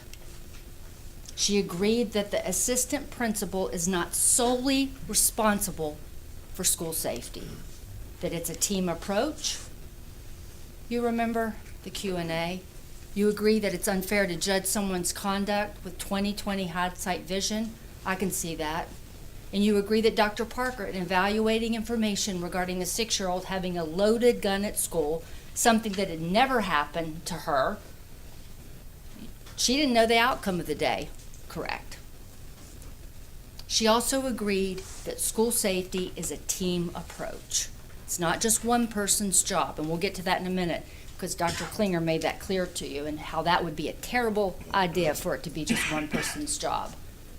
She agreed that the teacher in the classroom is the first line responder about student behavior.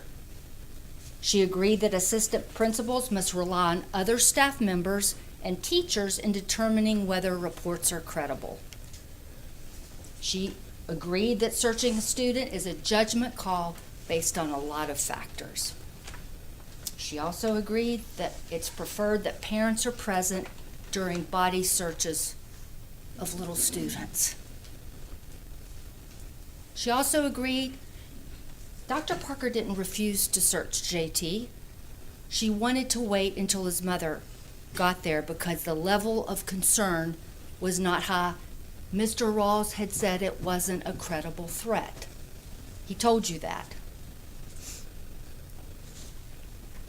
She agreed that age is a factor in determining whether to body search a 6-year-old. Age and a lot of other things are a factor, she told you. Sex of a student's a factor. She agreed that you want to handle the student with dignity and that there are legal rights to their privacy concerns in body searching children. Most importantly, she told you she worked 40 years in the Virginia Beach public school system. And she told you that that never happened. No child, no elementary child ever brought a gun to school. Dr. Shufflebarger also agreed with me that Ms. Kovac and Ms. Zwerner were the first line responders to the reports about JT. She agreed that Ms. Kovac and Ms. Zwerner were in the classroom with JT after becoming aware of a potential weapon.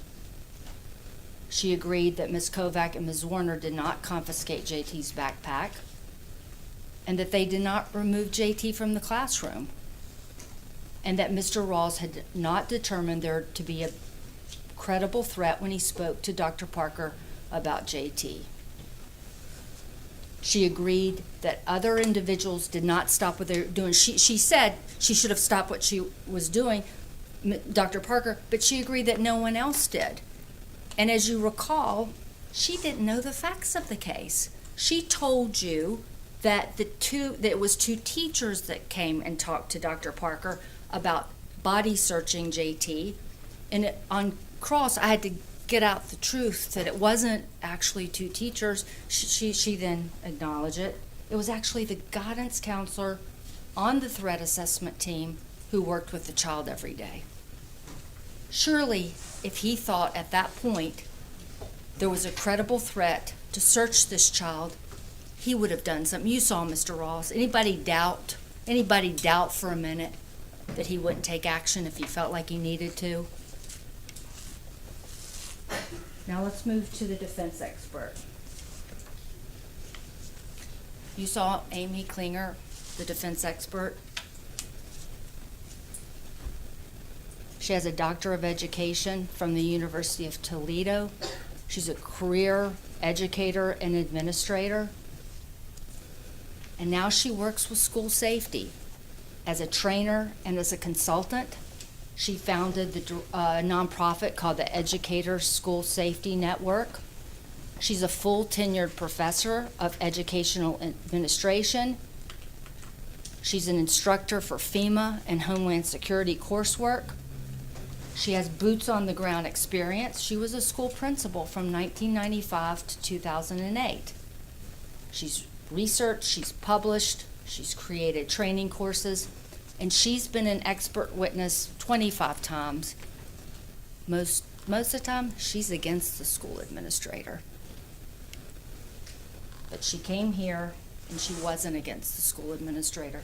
She wasn't against Dr. Parker. She told you that Dr. Parker did not breach professional standards with respect to Ms. Zwerner on January 6, 2023. And she told you that Dr. Parker, it was her opinion that Dr. Parker was not indifferent to Ms. Zwerner on January 6, 2023. She detailed how she came up with that opinion. She reviewed body-worn camera footage from the Sheriff's Department, including an interview with Ms. Kovac right after the incident. She reviewed the school board video interviews with people that were involved in the incident. She reviewed forensic interviews, witness statements, incident reports. She reviewed the protocols, and you're going to get an instruction about protocols. Protocols, you'll see, does not set the standard of care. But she reviewed them, and she told you that Dr. Parker didn't violate any protocols. She reviewed all the depositions taken in the case, and she reviewed JT's school records and his court records involving his mother. She reviewed all of that before she was willing to come and sit on the witness stand, swear to tell the truth, and give you her opinions in this case. Dr. Klinger told you that school safety is everyone's responsibility.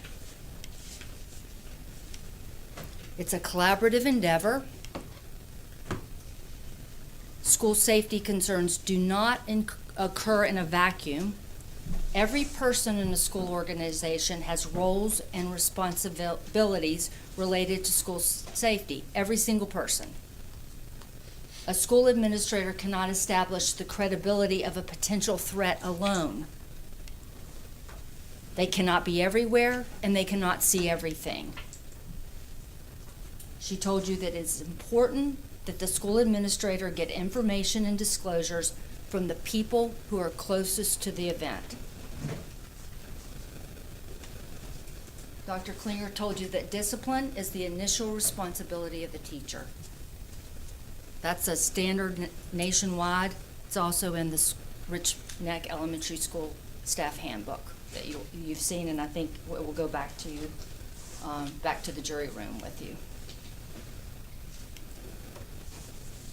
Important to Dr. Klinger was the context of what else was going on and what Dr. Parker knew. That JT had been allowed to remain in the classroom and class instruction went on. The school day went on. The students went to recess. The first grade teacher discussed suspicious behavior on the playground, but they did not remove JT from the playground. Ms. Zwerner did not make any reports directly to Dr. Parker about a report that JT had a weapon. And she explained why that matters. She talked about first-line responders. We've mentioned it before, I want to mention again. And what she said is when an administrator is evaluating a threat, it's important to know what sort of actions are being taken, so that what are the first-line people doing regarding the credibility and the appropriate action to take for a response. And what she told you is that what really matters is plausibility and foreseeability. And she said when you're discussing a 6-year-old, it's much different conversation than if you're discussing a middle school or a high school student. This is a 6-year-old. And she told you that when discussing a 6-year-old having access and ability to bring a weapon to school, clearly, we know at this point, it's unprecedented. That means it hadn't happened before. It was largely unthinkable and certainly unprecedented. Your job is to consider only what Dr. Parker knew at the time. And Dr. Klinger wasn't the only one that told you it was unforeseeable and unprecedented. Dr. Schuffelbarger.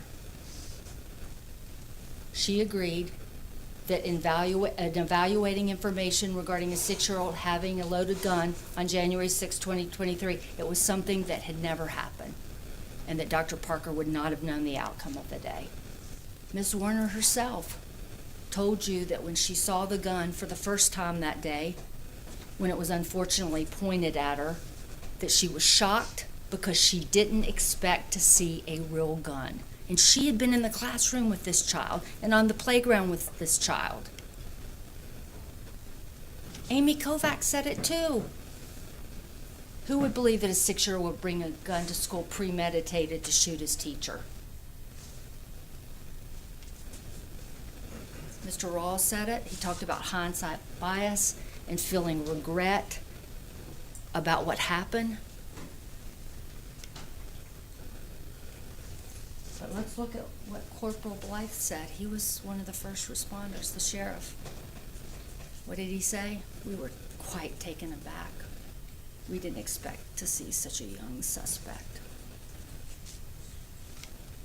It was unforeseeable, it was unthinkable, and it was unprecedented.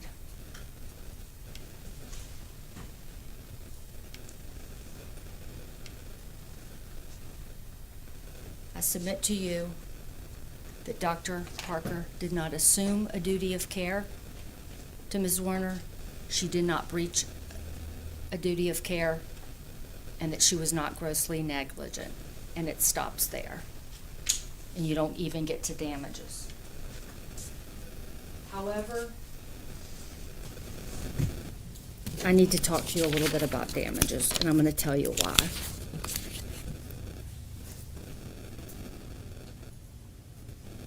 As you may recall, I questioned some of Ms. Zwerner's witnesses about her damages. And there was a reason I did that. Ms. Zwerner has come to this court asking for $40 million from Dr. Parker. And she told you that she cannot even open a bag of potato chips. And her counsel, he repeated that today. As an officer of the court, and as my ethical duty to Dr. Parker, it's my job, unpleasant as it is, to come in and tell you there's a different side to that story. I'm an officer of the court.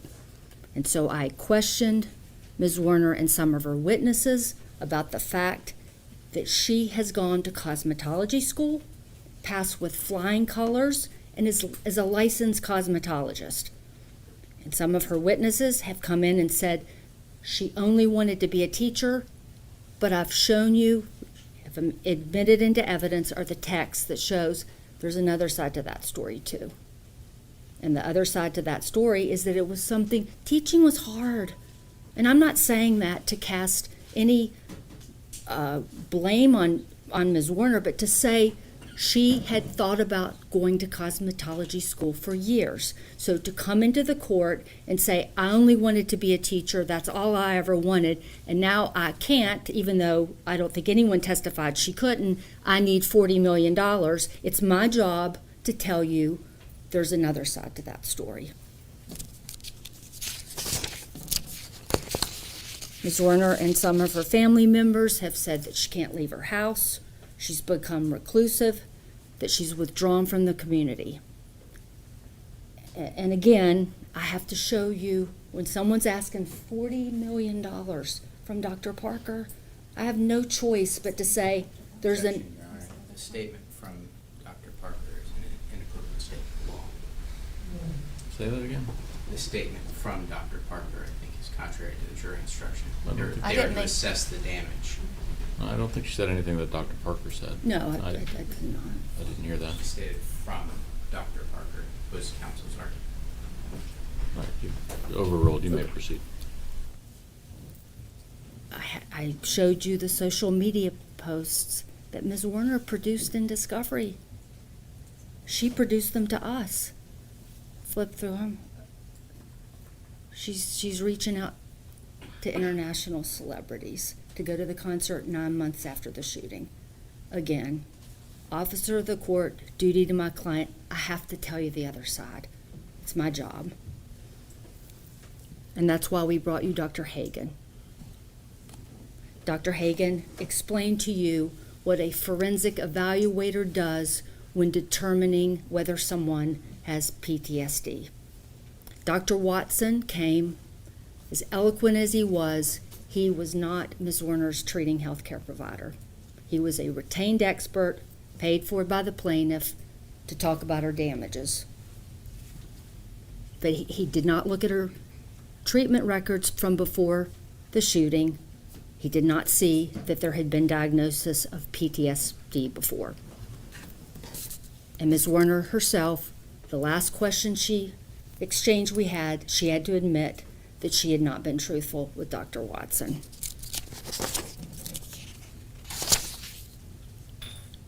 I'm not minimizing what happened to Ms. Werner. I'm not doing that. I'm doing my job. I have to bring the truth and the whole story. It's the brutal honesty that Mr. Beniozen stood up when we selected this jury and told you he wanted. I have to do it. This case has been a long road for a lot of people.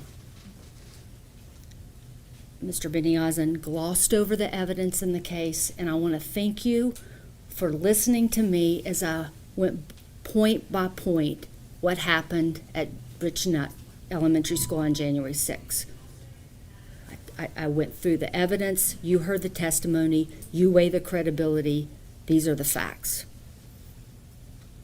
And I would submit to you that when you go back and you consider the facts and the jury instructions that the court gave you, I would ask that you find that Dr. Parker did not assume a duty to Ms. Werner.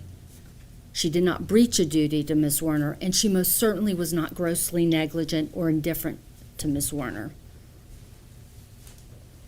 What happened at Richneck Elementary School on January 6, 2023 was a terrible tragedy on so many levels.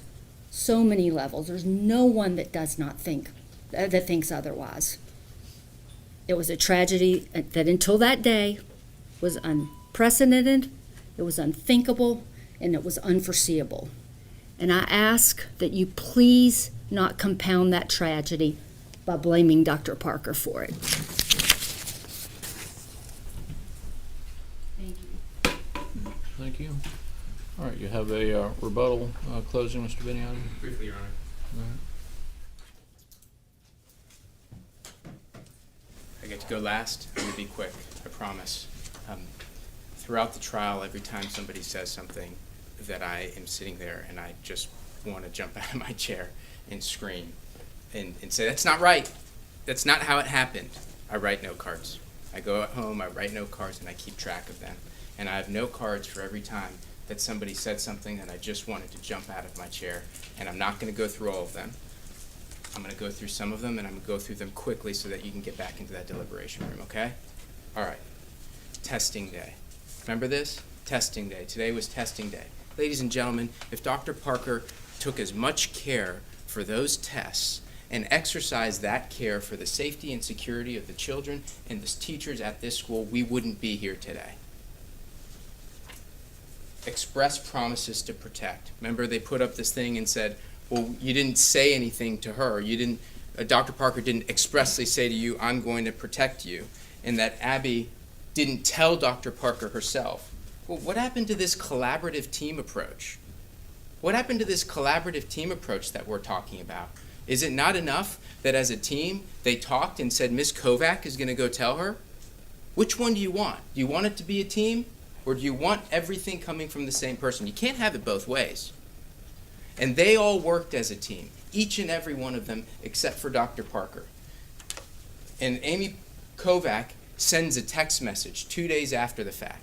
Amy Kovac was on that witness stand, and if you pull it up, go ahead and read the text message. Pull up the text message, Amy Kovac on that witness stand. Did they ask Amy Kovac if, hey, doctor, did you know at that point in time that Dr. Parker was asked to search the boy at 1:40 p.m.? They asked him that? Did you know when you sent that text message that 2 other teachers came and asked her to search the person? Did they ask her that? Didn't want that answer. Did not want that answer. Because one person had all the puzzle pieces, and that person is Dr. Parker. And then you talk about going onto the playground. Going onto the playground. And what about what you did in the classroom? And why didn't you take them off the playground? And why didn't you search the backpack? The only reason they're able to point that finger of doubt at every single person in this school, except for Dr. Parker, is that Dr. Parker sat on her hands. At 12:21 p.m., if Dr. Parker was doing her job, she would have walked into that room, grabbed that book bag, and none of these questions would have ever been asked ever again. And because she didn't, because she sat on her hands, they now get to point the finger at every other person at this school and said, why didn't you pick up the ball that I dropped? Why didn't you pick up the ball that I dropped? And then they talk about what Mrs. Zwerner could have done sitting in that classroom. I want you to look at instruction 23 when you get in the back, okay? Instruction 23 says, a plaintiff has the right to assume, that a defendant will exercise ordinary care until she realizes, or in the exercise of ordinary care, should realize that the defendant is not going to do so. What does that mean? That means that when Ms. Zwerner talked to Ms. Kovac, and they went and told the principal, who they knew it was her job to deal with a gun on campus, she had the right to assume that somebody was actually going to come into her classroom and do something about it. For every minute, she had the right to assume, whether it was in the classroom, on the playground, in the hallway, whatever, they had the right to assume that somebody was going to do their job and take care of her. And then they get up and say, oh, the expert's lying because she mixed up a guidance counselor with a teacher. But it's not just the expert that's lying. They're all lying. They're all lying. Ms. Kovac didn't tell you the truth. Ms. West didn't tell you the truth. Mr. Rawls, I think, sounds like they told you the truth a little bit. Ms. Zwerner didn't tell you the truth. Everyone's lying. Everyone's lying. What does that tell you about common sense? They had days of evidence where you got to go home on Friday. Not a single person called. It was their turn. The only people they called as an expert were the people that they paid to come into this courtroom, and you're telling us that we're the problem for paying people?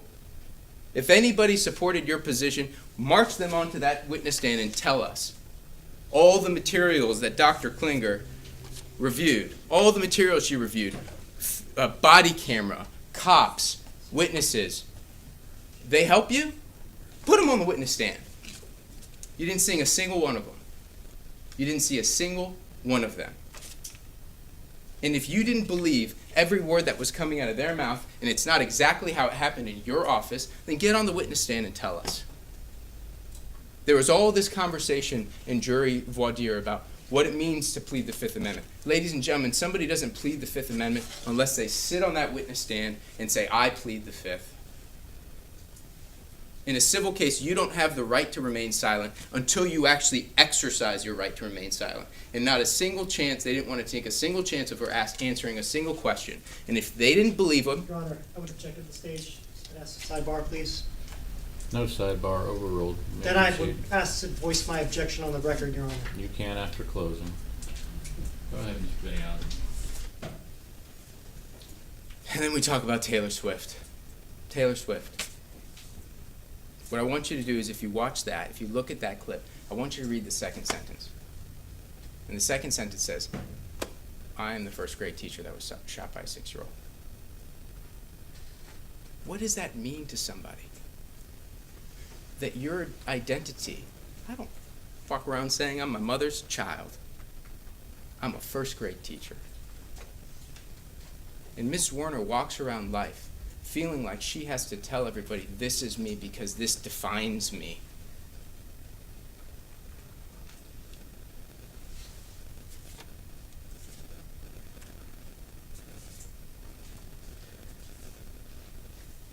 When you get into that jury room, the very last instruction is about life expectancy. What it says is that Ms. Zwerner has a life expectancy from today moving forward of 53 years. 53 years. Why is that instruction there for you? The instruction's there for you because when you're deciding what's full and what's fair, you're not just deciding tomorrow and what might happen the next day. You're not gassing up the plane to get to 45 or 55 years old. We don't get to come back here in 5, 10, 15 years and bring you all together and ask Ms. Zwerner, how are you doing? Are you still waking up at night? Do you still see that face? You have to make all of those decisions now.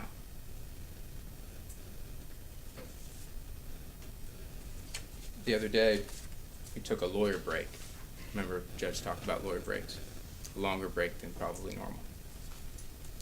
And we were back in the room, and she was very nervous. And she was anxious. And we stood across the room from each other. And Miss Toscano said to her, and I looked at her and I said, whatever burdens you have, put them on me. Whatever burden you're carrying, whether it's in your mind, your soul, your body, put it on me and let me carry it.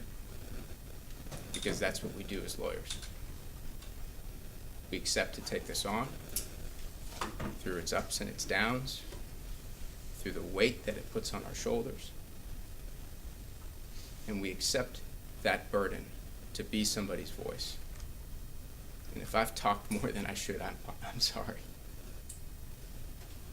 If I haven't said the things that I should have said or how I should have said them, I'm sorry. I've done it the best that I can. The best that I can, and I love what I do. And if I could get in that room with you and scratch and claw and fight for her, do you doubt for a moment that I would? Do you doubt for a moment that she would or he would? I can't get in that room. This is the hardest part because now my burden's off and I pass it to you. And I say, fight for her. Fight for her, please, if you think it's what's right. And return a verdict in her favor that we've asked for. Thank you. All right, thank you. Mr. Hogan, the court notes that your objection was made contemporaneously with the statement that was made. However, I'm going to further instruct the jury, and then after I release them, but before sending any instructions or evidence back, I'll hear your motion. Thank you, Judge. Okay. I just need to make sure for purposes of the record that I'm able to articulate my objection and seek the specific relief that I'm requesting. Yeah, you'll be able to, I promise. Before it is submitted to the jury. I understand. That's what I'm doing, okay? All right. Members of the jury, this is an important case to both the plaintiff and the defendant. In order to reach a verdict, each of you must agree on that verdict. Your verdict must be unanimous in writing and signed by your foreperson. The first thing that you should do when you go back to the jury room is to select a presiding juror. Who is your foreperson? The role of the foreperson is to see to it that the deliberations are conducted in an orderly and businesslike manner, that they are conducted only in the jury room when all members of the jury are present, and that each juror has the opportunity to fully and fairly express his or her views. In the jury room, you will have access to the exhibits that were entered into evidence. You will have the instructions of law that I have read to you, and you will have the verdict form as well that I have explained. You should discuss the case with your fellow jurors to reach an agreement if you can do so. I suggest that you discuss the evidence and the law to your satisfaction before taking a vote. If you find differences of opinion, and if it would be helpful to do so, I also suggest that you identify those issues as to which there are differences, and that you discuss to see if your differences can be resolved. Any comments made by the attorneys or the court during any objections or arguments are not evidence and should not be considered as such. Each of you must decide the case for yourself, but you should do so only after you have considered all the evidence and the law, discuss the case fully with your other jurors, and listen to the views of your fellow jurors. Don't be afraid to change your opinion if the discussion persuades you that you should, but do not come to a decision simply because other jurors think it is right. Each of you must make your own conscientious decision. Do not change an honest belief about the weight and effect of the evidence simply to reach a verdict. Your verdict must be based solely on the evidence and on the laws I have instructed you. Nothing I have said or done is intended to suggest what your verdict should be. That is entirely up for you to decide. As I told you at the beginning of this trial, there are two of you are alternates. We did not pick those prior to or during this trial. We are going to pick them now, and they are going to be randomly chosen. My clerk has put all 9 of your names into a container that no one can see the names of, and a neutral and individual who I've selected to be the court reporter, who will not look at when he's picking, and he will pick 2 names out of those. After those names are picked, we will read you, they'll be given to me, and I'll tell you the numbers, which is why I asked you to bring your numbers with you now. You will then exit to the left with my bailiff, and you can retrieve anything from the jury room.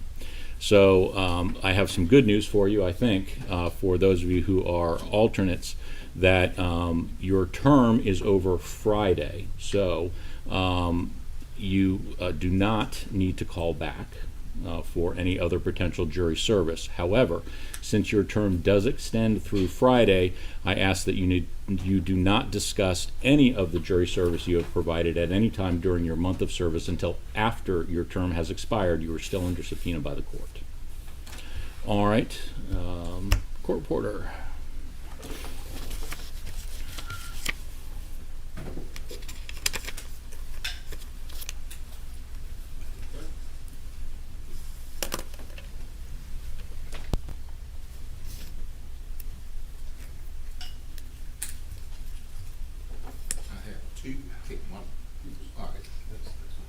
The one? Yes, sir. Okay.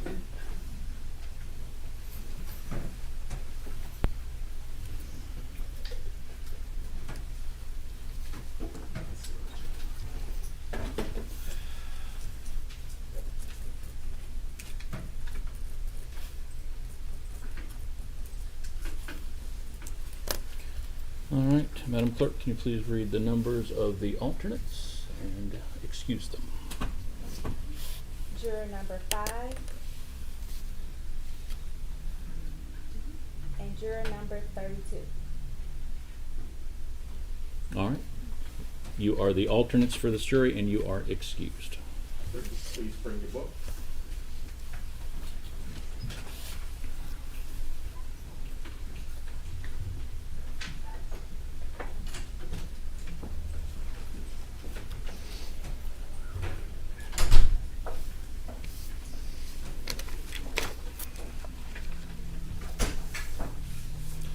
Wait for the deputy to come back.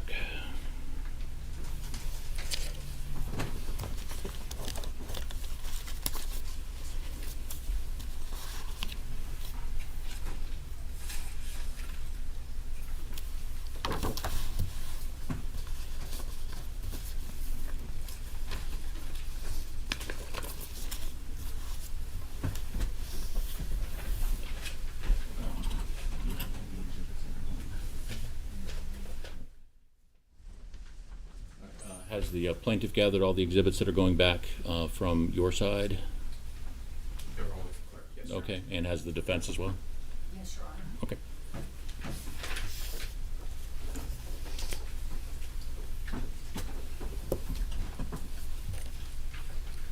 All right, so how we are going to proceed once the deputy comes back is that I'm going to ask that you not begin your deliberations in the back. There is a couple other things we need to take care of.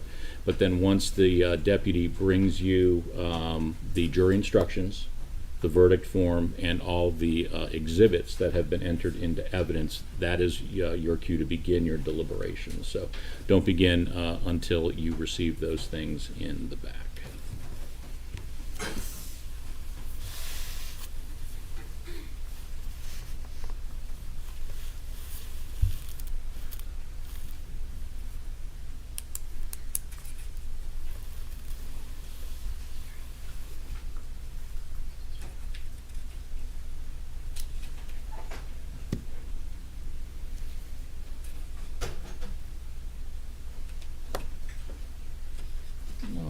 All right, Deputy, you may escort the jurors to the jury room.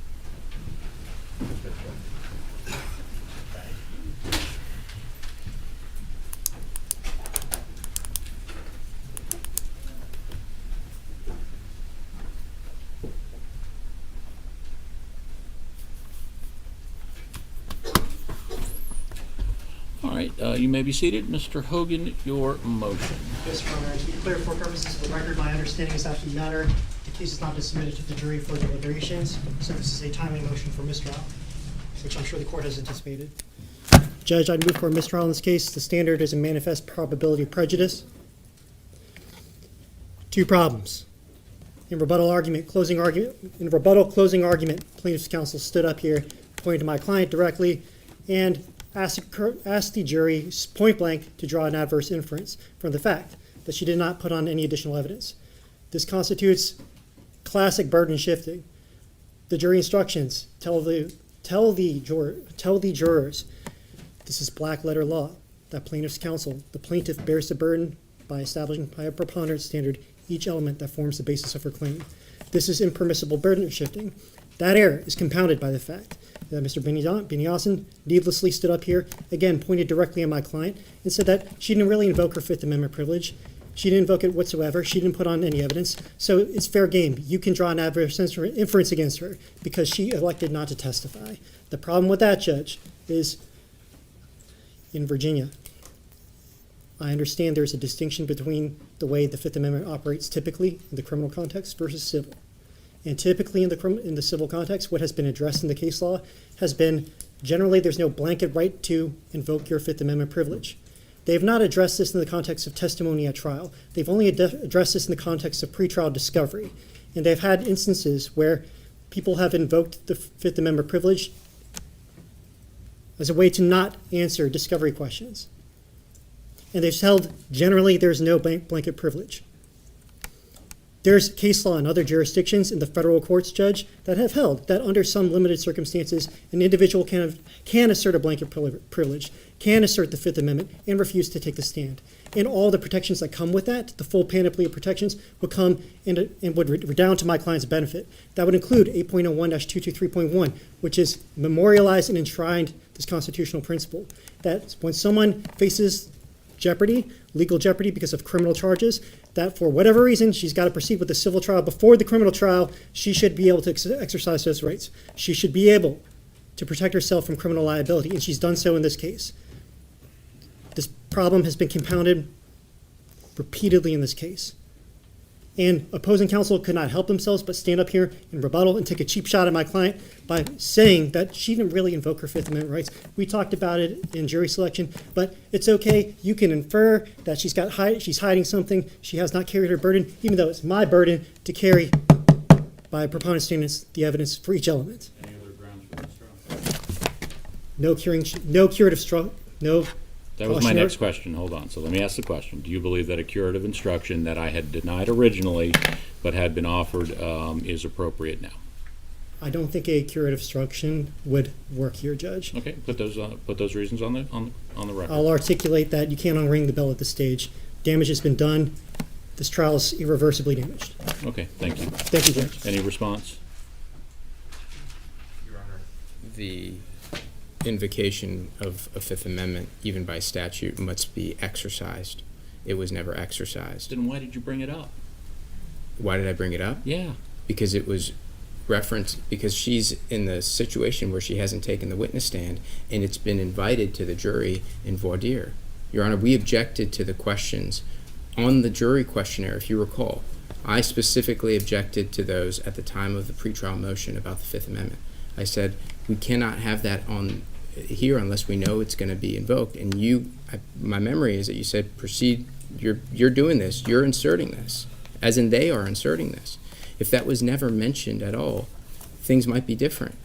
But the issue here is the inference that they were hoping that the jury would conclude is that a Fifth Amendment privilege was exercised, and it wasn't, not even in the absence of the jury. Right, and I agree with you. That's why I don't know why you mentioned it.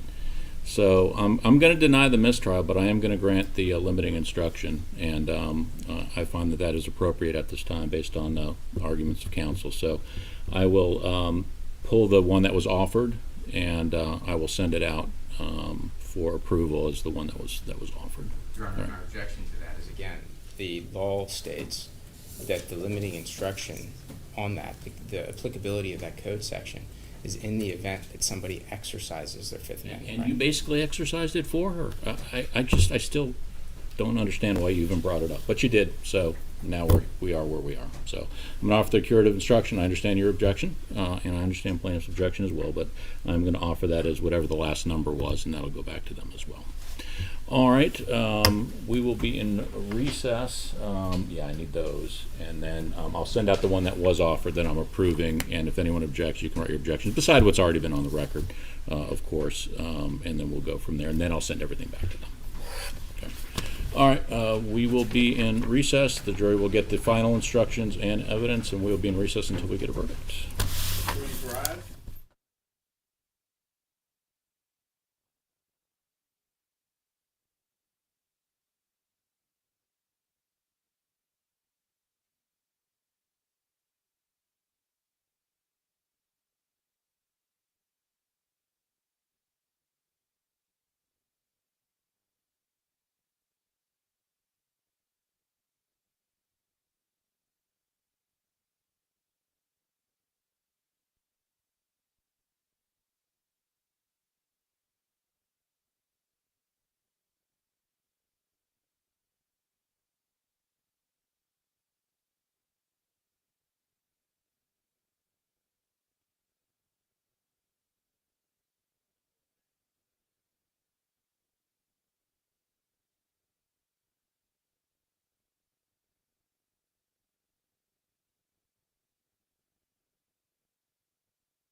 Oak Street Health.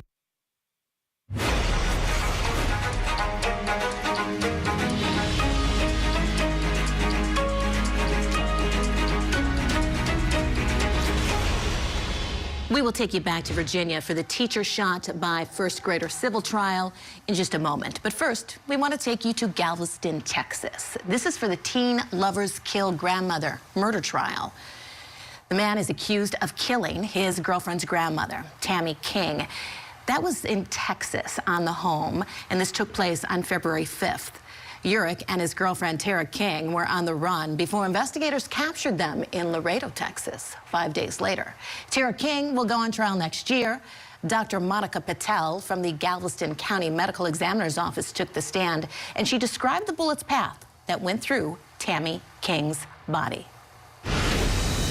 I describe a penetrating gunshot wound to the head, the entrance, which is on the left preauricular skin, which is the skin in front of the ear. And then I discuss the path, and so it goes from the left skin in front of the ear, it enters into the oral cavity, into the soft tissues of the oropharynx. It goes through the trachea or the windpipe, through the right carotid artery, into the right chest cavity, through the upper lobe of the lung. The lung has 3 lobes, so it's in the upper portion of the right lung. And then it goes between the back side of the right 10th and 11th ribs, where the projectile is found in the muscles of the right back. We will keep you updated on that trial throughout the day. In the meantime, we're going to head back now to Virginia. A jury will soon decide the over $1 million, they're asking for a $40 million suit filed by Abby Zwerner. And she claims that the former assistant principal, Ebony Parker, failed to act on several warnings the day Zwerner was shot by a 6-year-old student right in her classroom. Parker's defense claims that Zwerner had a duty to protect herself that day. We're going to go back into the courtroom now, the plaintiff's rebuttal closing argument. I'm going to go last. I'm going to be quick, I promise. Throughout the trial, every time somebody says something that I am sitting there and I just want to jump out of my chair and scream and say, that's not right. That's not how it happened. I write note cards. I go at home, I write note cards, and I keep track of them. And I have note cards for every time that somebody said something that I just wanted to jump out of my chair. And I'm not going to go through all of them. I'm going to go through some of them, and I'm going to go through them quickly so that you can get back into that deliberation room, okay? All right. Testing day. Remember this? Testing day. Today was testing day. Ladies and gentlemen, if Dr. Parker took as much care for those tests and exercised that care for the safety and security of the children and the teachers at this school, we wouldn't be here today. Express promises to protect. Remember, they put up this thing and said, well, you didn't say anything to her. You didn't, Dr. Parker didn't expressly say to you, I'm going to protect you, and that Abby didn't tell Dr. Parker herself. Well, what happened to this collaborative team approach? What happened to this collaborative team approach that we're talking about? Is it not enough that as a team, they talked and said, Ms. Kovac is going to go tell her? Which one do you want? Do you want it to be a team, or do you want everything coming from the same person? You can't have it both ways. And they all worked as a team, each and every one of them, except for Dr. Parker. And Amy Kovac sends a text message 2 days after the fact. Amy Kovac was on that witness stand, and if you pull it up, go ahead and read the text message. Pull up the text message, Amy Kovac on that witness stand. Did they ask Amy Kovac if, hey, doctor, did you know at that point in time that Dr. Parker was asked to search the boy at 1:40 p.m.? They asked him that? Did you know when you sent that text message that 2 other teachers came and asked her to search the person? Did they ask her that? Didn't want that answer. Did not want that answer. Because one person had all the puzzle pieces, and that person is Dr. Parker. And then you talk about going onto the playground. Going onto the playground. And what about what you did in the classroom? And why didn't you take them off the playground? And why didn't you search the backpack? The only reason they're able to point that finger of doubt at every single person in this school, except for Dr. Parker, is that Dr. Parker sat on her hands. At 12:21 p.m., if Dr. Parker was doing her job, she would have walked into that room, grabbed that book bag, and none of these questions would have ever been asked ever again. And because she didn't, because she sat on her hands, They now get to point the finger at every other person at this school and said, why didn't you pick up the ball that I dropped? Why didn't you pick up the ball that I dropped? And then they talk about what Mrs. Zwerner could have done sitting in that classroom. I want you to look at instruction 23 when you get in the back, okay? Instruction 23 says, a plaintiff has the right to assume, that a defendant will exercise ordinary care until she realizes, or in the exercise of ordinary care, should realize that the defendant is not going to do so. What does that mean? That means that when Ms. Zwerner talked to Ms. Kovac and they went and told the principal, who they knew it was her job to deal with a gun on campus, she had the right to assume that somebody was actually going to come into her classroom and do something about it. For every minute, she had the right to assume, whether it was in the classroom, on the playground, in the hallway, whatever, they had the right to assume that somebody was going to do their job and take care of her. And then they get up and say, oh, the expert's lying because she mixed up a guidance counselor with a teacher. But it's not just the expert that's lying. They're all lying. They're all lying. Ms. Kovac didn't tell you the truth. Ms. West didn't tell you the truth. Mr. Rawls, I think, sounds like they told you the truth a little bit. Ms. Zwerner didn't tell you the truth. Everyone's lying. Everyone's lying. And what does that tell you about common sense? They had days of evidence where you got to go home on Friday. Not a single person called. It was their turn. The only people they called as an expert were the people that they paid to come into this courtroom, and you're telling us that we're the problem for paying people? If anybody supported your position, march them onto that witness stand and tell us all the materials that Dr. Klinger reviewed, all the materials she reviewed, body camera, cops, witnesses, they help you? Put them on the witness stand. You didn't see a single one of them. You didn't see a single one of them. And if you didn't believe every word that was coming out of their mouth, and it's not exactly how it happened in your office, then get on the witness stand and tell us.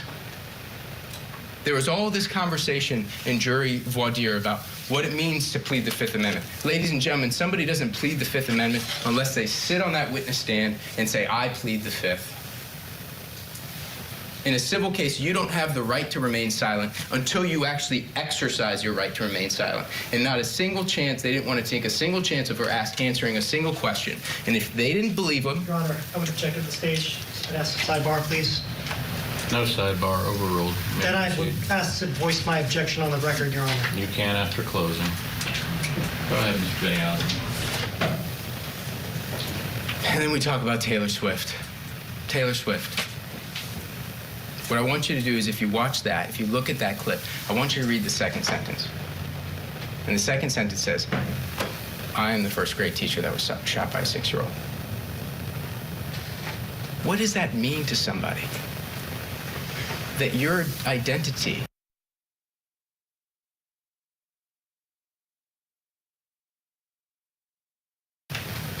and Ms. Zwerner walks around.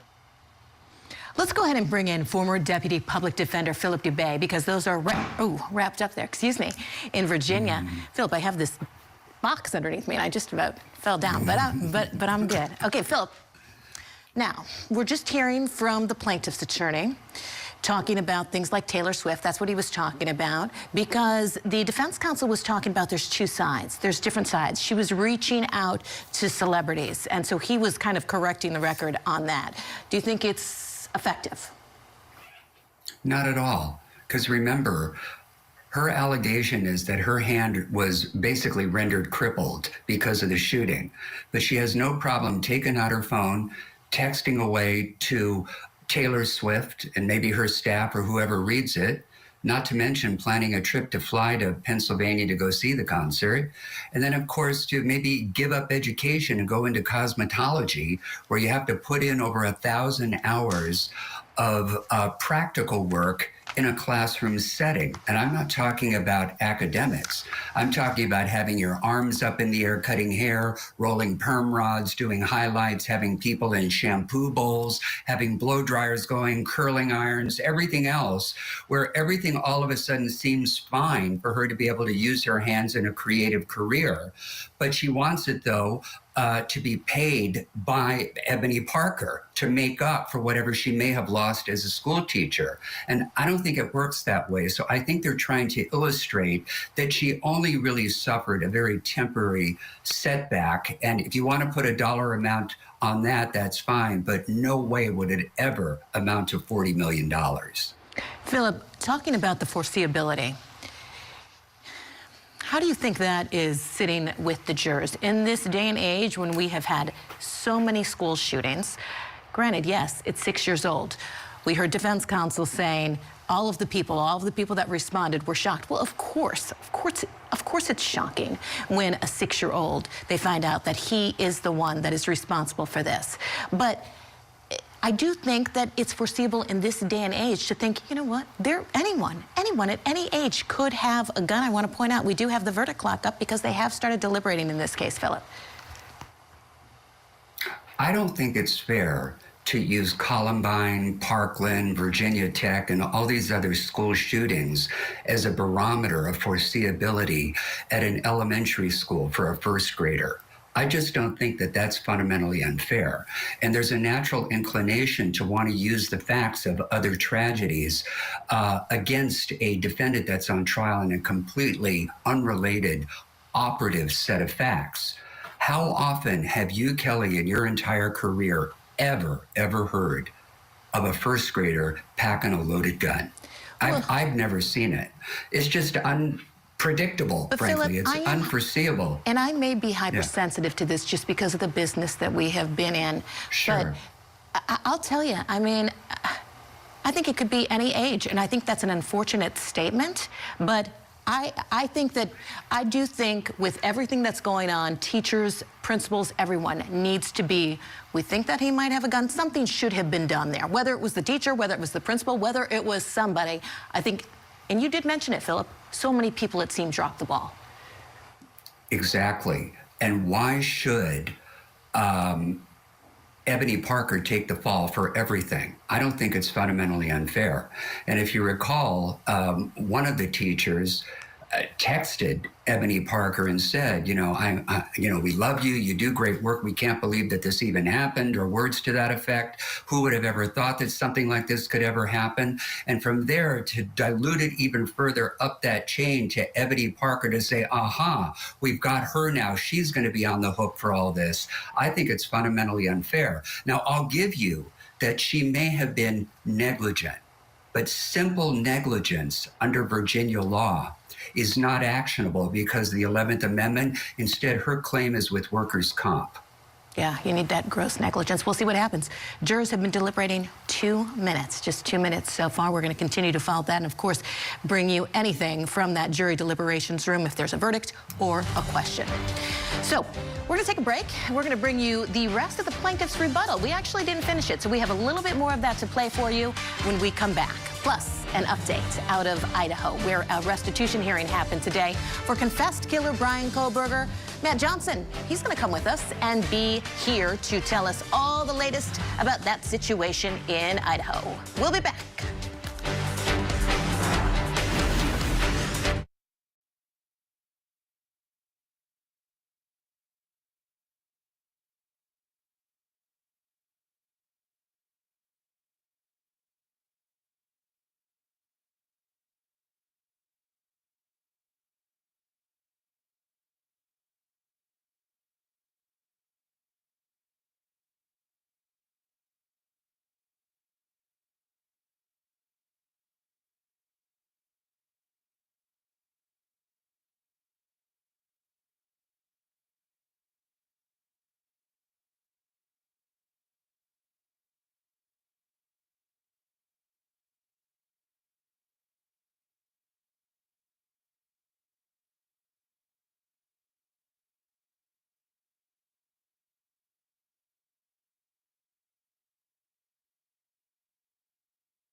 And welcome back to Court TV Live. I'm Kelly Craft in today for Judge Ashley Wilcott. Thank you for being with us. We're going to get you back to court in just a moment, but first we do have an update out of Idaho and the restitution hearing that wrapped just earlier today. This is for Brian Koberger. He reportedly owes about $300,000 in fines and restitution payments to the families of the 4 University of Idaho students that he murdered back in 2022.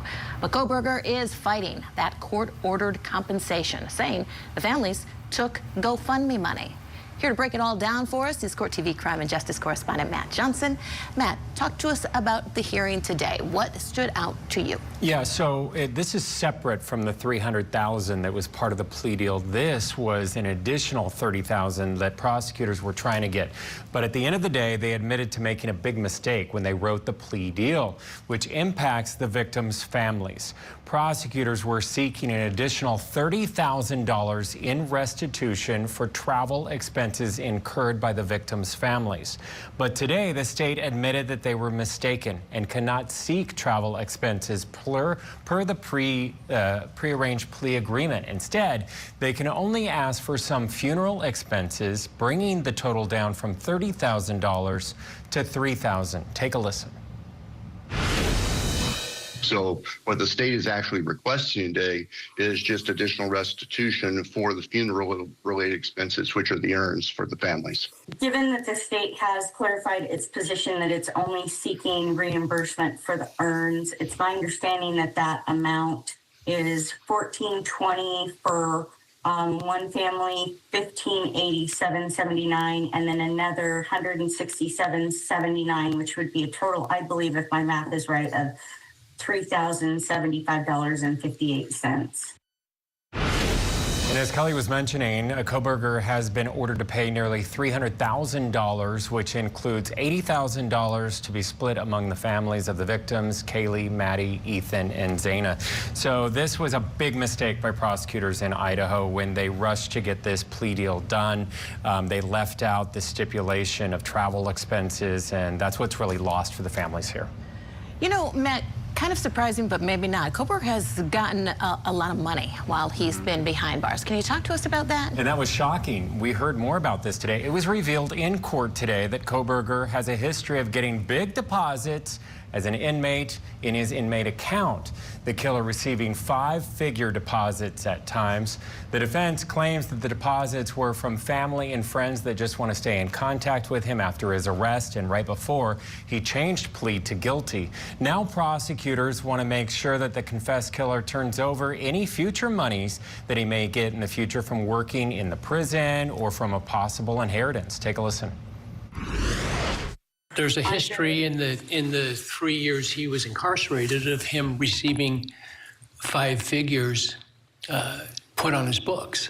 As I stated earlier, Judge, that was at a different time in the case. That was at a time when, he had not entered a plea. He was not deemed convicted of the crime. The money, a lot of that money was coming from his family to be able to have communications with their son and brother. Prosecutors also put it on the record they want to block any sort of loophole down the road that Koberger could possibly sell his story. That's currently against the law in Idaho, but they wanted to put that on the record. You could see right there that it was a virtual hearing. Koberger was not in court today. And Kelly, the judge did not make any ruling today, so we're standing by for that. I'm sure it'll be a written response down the road, but took everything under advisement. Okay, well, keep us posted as to what the decision is. Thank you, Matt. Appreciate it. Okay, let's head back to Virginia now. The jury deliberating. You can see the verdict clock down there, 11 minutes, 33 seconds. This is the civil trial for Abby Zwerner, and she is suing former assistant principal Ebony Parker. While we wait for that verdict to come in, we are bringing you the rest of the plaintiff's rebuttal argument. Let's go back into court. Feeling like she has to tell everybody, this is me because this defines me.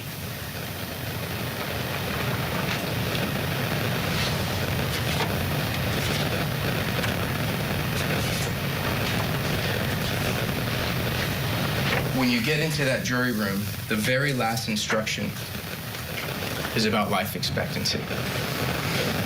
And what it says is that Ms. Zwerner has a life expectancy from today moving forward for 53 years. 53 years. Why is that instruction there for you? The instruction's there for you because when you're deciding what's full and what's fair, you're not just deciding tomorrow and what might happen the next day. You're not gassing up the plane to get to 45 or 55 years old.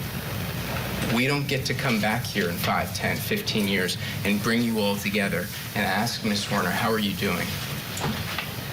Are you still waking up at night? Do you still see that face? You have to make all of those decisions now.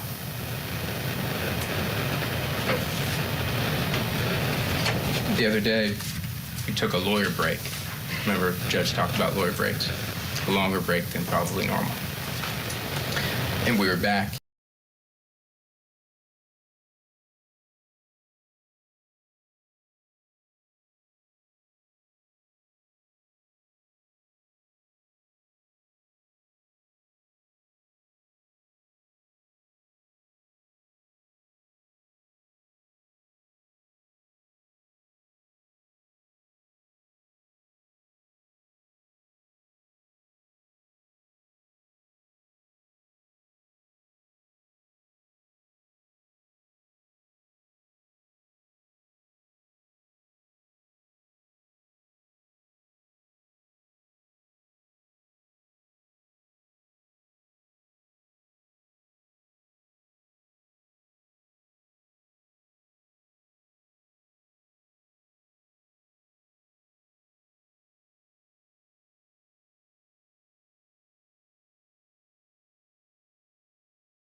Back now to Virginia, where deliberations are underway in the first grader shoots teacher civil trial.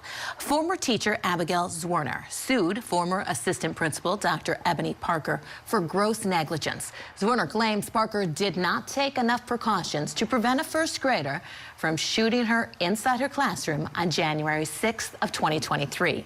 The jury has been out now for about 20 minutes, but before they were sent to that deliberation room, the defense had an argument. They argued a motion for a mistrial because of what the plaintiff's attorney said during the close. Let's go in now to hear those arguments about the defense's motion. The jury is not present.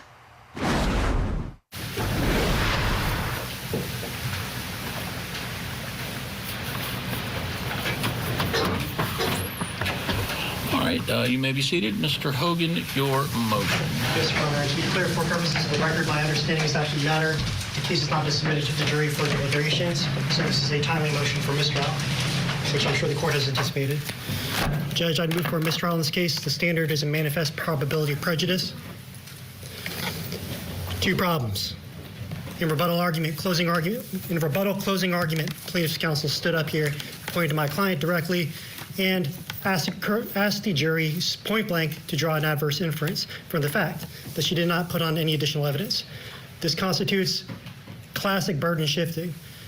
The jury instructions tell the jurors, this is black letter law, that plaintiff's counsel, the plaintiff bears the burden by establishing by a preponderance standard each element that forms the basis of her claim. This is impermissible burden shifting.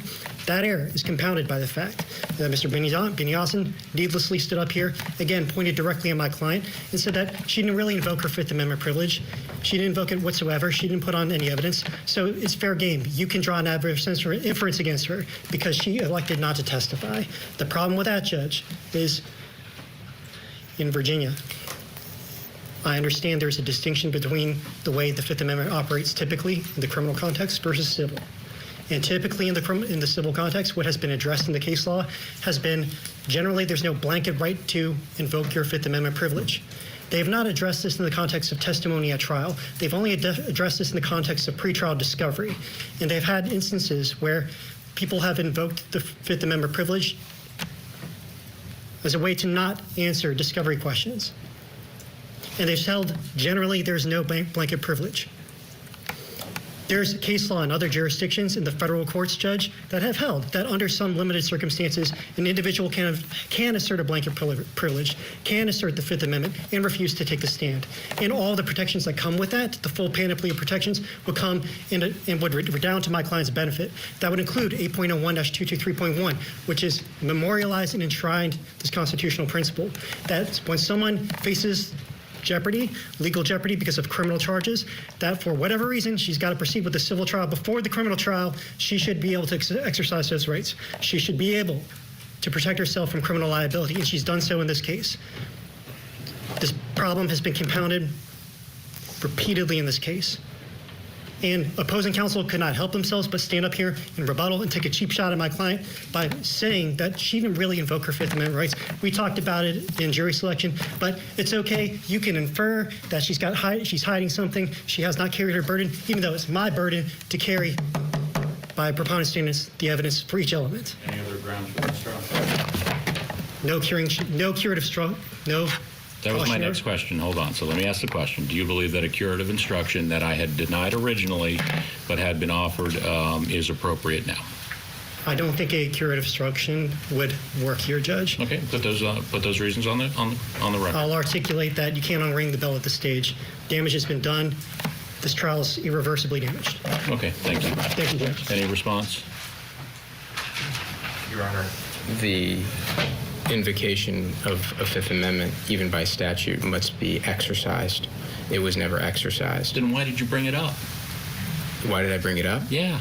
Because it was referenced, because she's in the situation where she hasn't taken the witness stand, and it's been invited to the jury in voir dire. Your Honor, we objected to the questions on the jury questionnaire, if you recall. I specifically objected to those at the time of the pretrial motion about the Fifth Amendment. I said, we cannot have that on here unless we know it's going to be invoked. And my memory is that you said, proceed, you're doing this, you're inserting this, as in they are inserting this. If that was never mentioned at all things might be different. But the issue here is the inference that were hoping that the jury would conclude is that a Fifth Amendment privilege was exercised, and it wasn't, not even in the absence of the jury. Right, and I agree with you. That's why I don't know why you mentioned it. So I'm going to deny the mistrial, but I am going to grant the limiting instruction, and I find that is appropriate at this time based on arguments of counsel. So I will pull the one that was offered, and I will send it out for approval as the one that was offered. Your Honor, our objection to that is, again, the law states that the limiting instruction on that, the applicability of that code section, is in the event that somebody exercises their Fifth Amendment And right. you basically exercised it for her. I still don't understand why you even brought it up, but you did. So now we are where we are. So I'm going to offer the curative instruction. I understand your objection, and I understand plaintiff's objection as well, but I'm going to offer that as whatever the last number was, and that'll go back to them as well. All right, we will be in recess. Yeah, I need those, and then I'll send out the one that was offered that I'm approving, and if anyone objects, you can write your objections beside what's already been on the record, of course, and then we'll go from there, and then I'll send everything back to them. Okay. All right, we will be in recess. Okay. Why don't we bring in former Deputy Public Defender Philip Dubé. Philip, okay, unpack that for us, because obviously there are different rules when we're talking about civil trials versus criminal trials. The judge there not happy with plaintiff counsel. Yeah, the general rule throughout the country is that every witness, I don't care if you're the named defendant or a witness or a victim, has a Fifth Amendment privilege not to incriminate him or herself, meaning they cannot compel you to testify. However, in civil, the rules are a little different.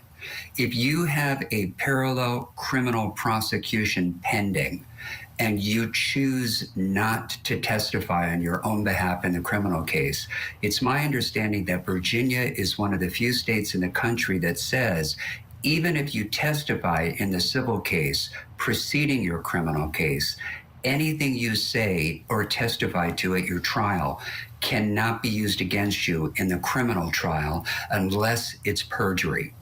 So to be honest with you, I don't know why she didn't testify unless Ms. Parker thought that there was a fear of a federal prosecution. And I think these rules would not apply if, for whatever reason, the U.S. Attorney's Office went after her. So she elected to remain silent.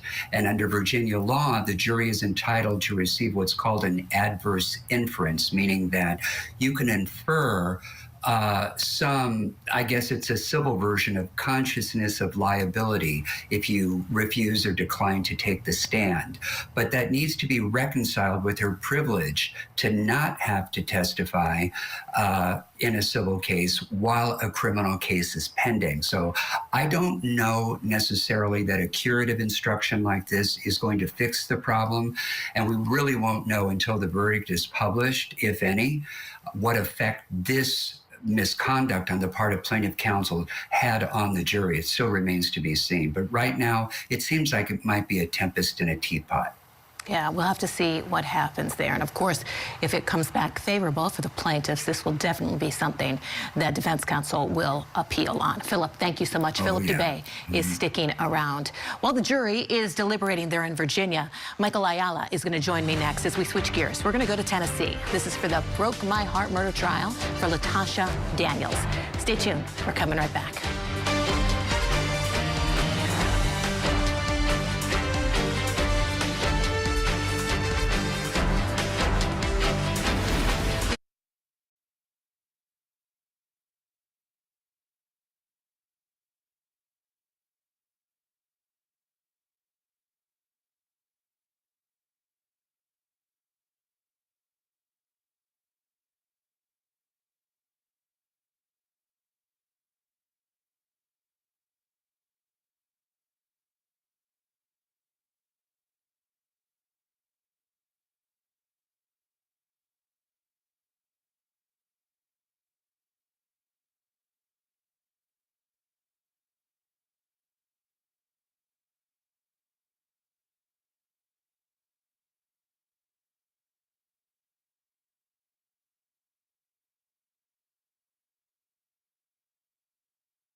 And welcome back to Court TV Live. I'm Kelly Craft, in today for Ashley Wilcott. And I'm Michael Ayala. We're both here today giving you your front row seat to justice. And we are turning our attention now to Tennessee, where sex, faith, and infidelity are at the center of the Broke My Heart murder trial. Latasha Daniels is charged with first-degree murder after allegedly attacking Mr. Perry, the pastor she was having an affair with, and his wife, Tabitha.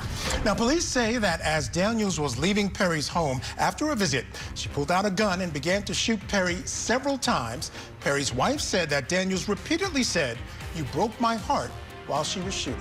Before we get you back to the courtroom, here's Court TV anchor Julia Janae with more on the background of this case. Not only have we experienced the death of Brodus Perry to violence. On April 4th, 2019, police respond to a shooting about 30 minutes east of Memphis. Once they arrived, they found Pastor Brodus Perry with several gunshot wounds and his wife Tabitha shot in the left shoulder. The rumors swelling around his murder leave us shocked and shaken. According to the police affidavit, Tabitha let former acquaintance Latasha Daniels into the apartment. Once Perry arrived home, he and Daniels spoke for several minutes. As she was leaving, she pulled out a handgun and began shooting, hitting Perry 5 times and telling him, quote, "You broke my heart." Police arrived as Daniels was reloading her gun. Police shot Daniels and she was taken to the hospital for her injuries, where she attempted to get away from police. She faces charges of first-degree murder, attempted first-degree murder, resisting arrest, and assaulting a police officer. She has pleaded not guilty. As far as the motive, reports say that Tabitha, the wife, told police she was unaware of an affair between her husband and the suspect, but she believed Daniels' actions suggested it's a possibility. All right, folks, we're going to head back into court now. On the stand as a lieutenant. His name is Chris Roberts, and he was on direct examination by the state. April 4th of 2019, you already testified you were with the Collierville Police Department. What were your duties at that time? I was at the rank of detective during that time. And did you respond to a call on Elkstone Place in Collierville on that day? Yes, sir. I was the on-call detective that night. And so your call about what time you got the call, what time you got there? It was around 11 or so. I don't. It was late that night. Okay. And when you get there, tell ladies and gentlemen, jury, what you observed and kind of what you did to start. As soon as we got there, myself and Lieutenant Young and 2 other detectives made the scene. We secured the scene, went over the crime scene, seeing what we were dealing with, including where shell casings were, where the possible weapon that was used was located, where there was any blood splattering. We talked to the officers that first made the scene there. We talked to the firemen that were there to see what happened with them. It was just seeing what the scene was about and then starting our investigation. So one of the things I think you just said was you kind of take over the scene when you get there? Yes, the patrol officers release the scene to the detectives and it becomes our scene. Is one of the things you do is you start identifying and collecting evidence from that scene? Yes, sir. And did you do that at that scene on Elkstone? Yes, sir. Hand you... Take Ross, if you could speak up so the jury. I apologize. And she can record everything. You speak up the word. Can I touch this? Yes, absolutely. If you can open that up and look at it, and I just want to ask you if you can identify what's in there and how you can identify what it is. This is the handgun that we collected at that apartment that night. I recognized it from the serial number and the model. Is there anything else in that box? There's a magazine with several rounds of ammunition. Okay. How many rounds of ammunition?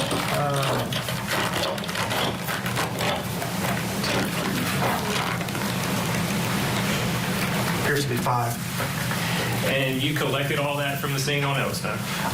All the detectives that night. We all worked together to collect it. When after it's collected, is what happens to it then? We take it back to the police department and seal it in bags and seal it with evidence tape and then place it into the evidence, which is stored. And that was done with everything in that box? Correct. Judge, I would ask that that be marked as 2? 3? Any objection? No, Your Honor. We can show the gun and rounds as Exhibit 3.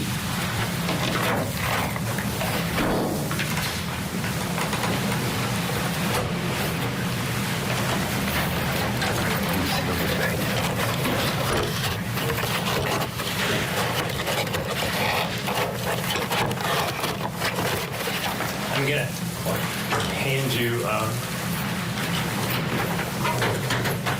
picture and ask you if you can identify that.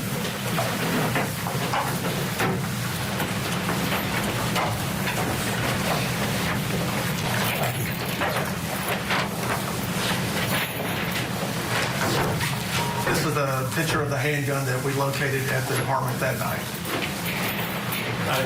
Judge, I would ask that be marked Exhibit 4, please. Any objection? No objection. And may I publish that? Yes. The photo of the gun.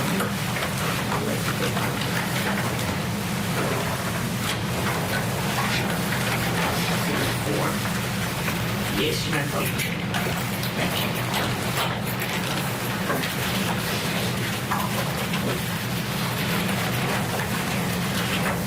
And specifically, what is that photo? What was the purpose of taking that photo? It showed the model. It's a Ruger handgun, and it shows the serial number that is associated with that handgun. So what is the serial number on there? It is 455-51219. And is that number unique to that handgun? Each handgun has a unique serial number. So no other handgun in the world has that serial number? It should not.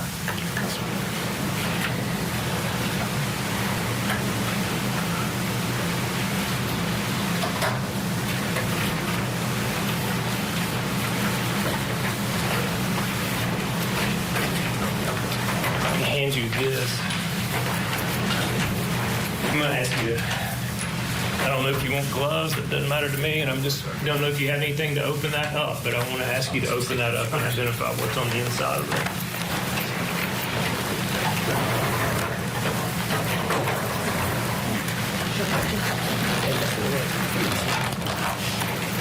Thank you.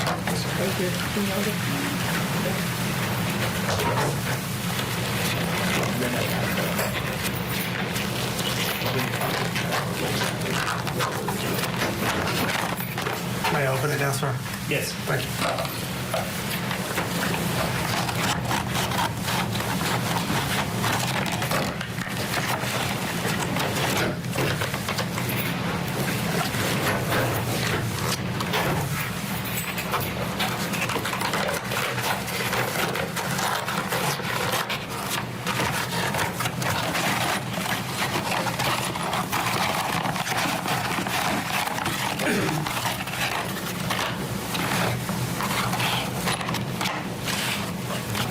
You recognize those items? Yes, sir, I do. And can you tell, ladies and gentlemen of the jury, what they are? These are the shell casings and a spent round that we've located right inside the apartment. Can you tell us the shell casings and spent rounds, what does that mean? A shell casing is what's left over when a bullet goes out the chamber. It contains the gunpowder, and it's ejected from the gun when the gun is fired. And then the spent bullet is actually the metal that actually goes out the end of the barrel, whatever you're shooting at. That's what it'll hit. So what you're describing to me is something that starts as one piece. Correct. It's a casing with a bullet on the end. The casing contains gunpowder. Correct. You put the entire, do you put that into the gun? You put it into the magazine. Into the magazine. Yes, sir. And then what happens when you pull the trigger? The firing pin on the weapon hits the primer on the shell, which ignites the gunpowder inside of the shell, which explodes and shoots the bullet out through the barrel. So then it separates. Correct. And the bullet goes out through the barrel. Correct. What happens to the casing that's left in the weapon? And this type of weapon, it's ejected from the weapon. Okay. When you say ejected, like, is it shot out like the bullet, or is it something No, different? the bullet will go straight out. The shell casing goes out to the side. And so and how far approximately? I mean, does it go a mile? Does it go feet? The shell casing or the Yes. bullet? The shell casing, maybe 10 feet, not far.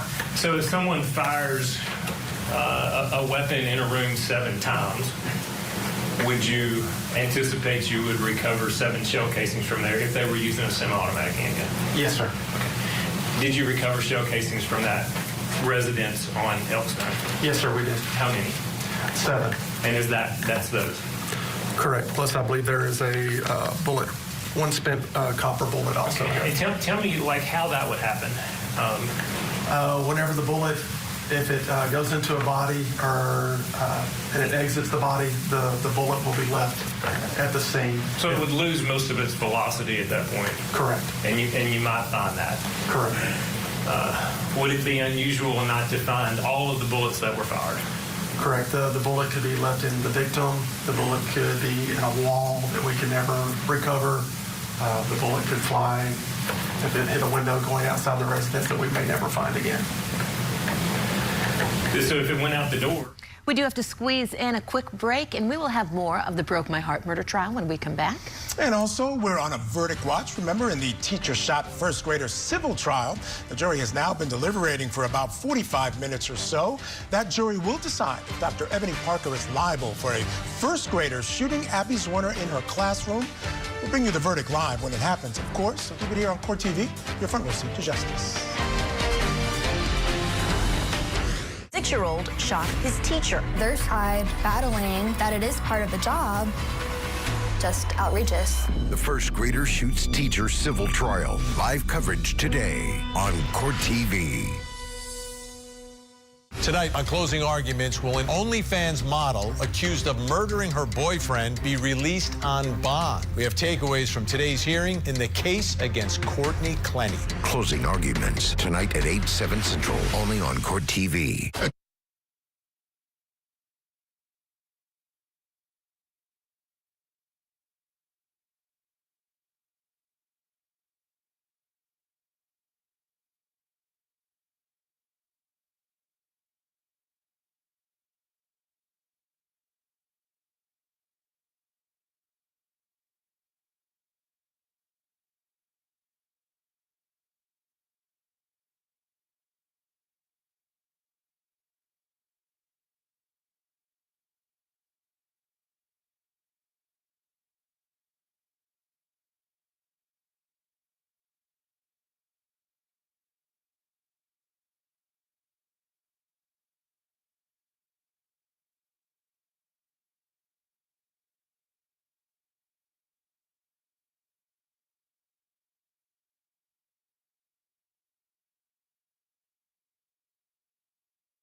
Back now to Tennessee, where testimony continues in the Broke My Heart murder trial. Defendant Latasha Daniels is charged with murder in the fatal shooting of her married pastor boyfriend, Brodus Perry. Now, after their long-term affair went south, she is also charged with the attempted murder of his wife, Tabitha. Still on the stand is Lieutenant Chris Roberts. He's telling the jury about where Daniels purchased the gun used in the shooting. Let's go back in for more. Yes, sir. And after they finish their examination, what happens to them? Do you go pick the evidence back up, or? It can either stay with the TBI until court, or we can go pick it up and put it back into our evidence. And the items that have previously been marked, those are all the items that you sent to the TBI to be analyzed? As I recall, yes, sir.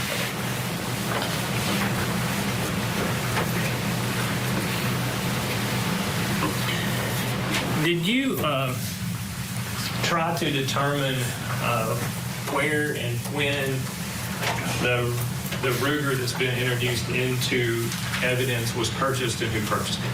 Yes, sir, I did. And were you able to do that? Yes, sir, I was. And tell us what you found out.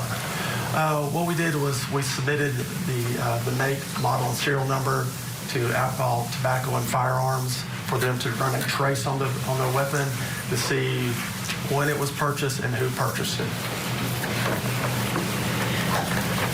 And who purchased it? It showed it was purchased by the defendant. Is the defendant in the courtroom? Yes, she is. Can you point her out, please? She's over here in the white coat and the glasses and the blue shirt. Judge, for the record, he's indicated Miss Daniel. Where did she purchase that? It was purchased at a sporting goods store in Sherwood, Arkansas. And were you able to obtain from that store a receipt and where she purchased it? Yes, sir, I did. Can you ask you if you can identify that? Yes, sir. Yes, sir, I did. What is that? This is a receipt showing that the defendant purchased a Ruger EC9 9mm handgun and a box of 9mm ultra target range ammo and a box of 9mm JHP Elite D-Crown ammo. And that's got a mark at the top. Is that a mark you got that you made on it when you obtained that? Correct. That shows the file number to my case. Does it show when she made that purchase? Yes, sir.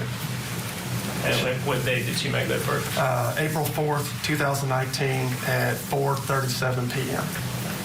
Does it show the last four of the credit card that she made that purchase with? Yes, sir, it does. And what are the last four of that credit card? 7571 to a Visa. Judge, I'm going to ask that be made next exhibit, please. No, John. Will show the gun purchase receipt as Exhibit 7. May I publish that for the jury, please? Yes.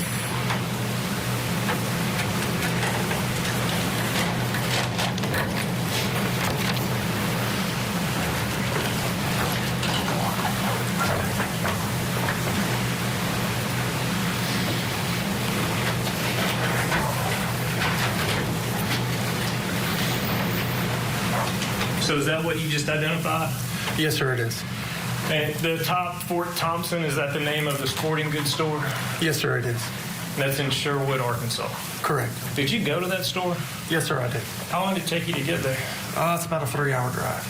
From Cargill? Yes, sir. And right under the word receipt, where it says 4419, 437, and 07 seconds, that's the date and the time that she purchased that? Correct. It's got her name down there, Latasha Daniels, with an address in Little Rock, Arkansas. Is that correct? Correct. And then right under there is RUG EC9S. What 9mm? What does that mean? That is a Ruger EC9 9mm handgun. Okay. And under the 22990 is a serial number? Yes, 455-51219. Yes, sir. And is that the same serial number as the Ruger that was previously introduced into evidence? Yes, sir, it is.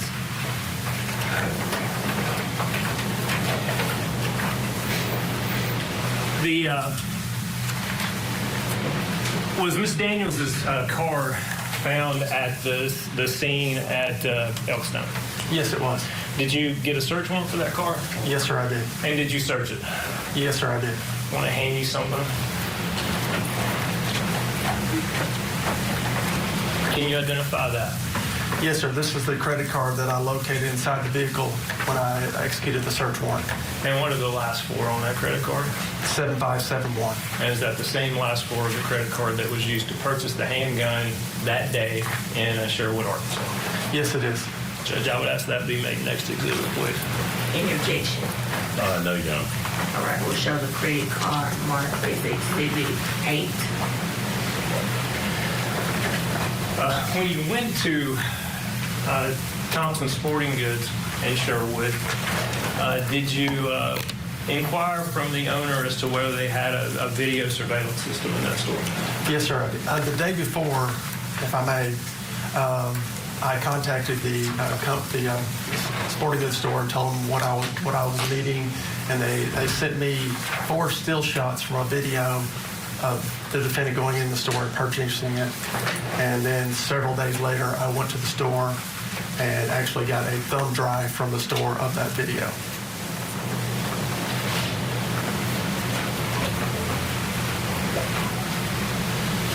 All right, so what we're going to do here, in the courtroom, they're going to play about a 6-minute video showing exactly what you just heard, her going into this store and then buying these guns. And she was on her way down from Arkansas to Collierville, right? So we're going to show you about a condensed version, about 50 seconds worth of her making this purchase of the gun. And again, this is on April 4th, Kelly, the day that she ends up in the house doing the shooting. While she's on her way down, it's about 3 hours away from Collierville in Tennessee, from her home in Arkansas. She makes this stop and picks up the gun. Yeah, and so you could talk about, well, she's planning to shoot this man who has been telling her all of these lies.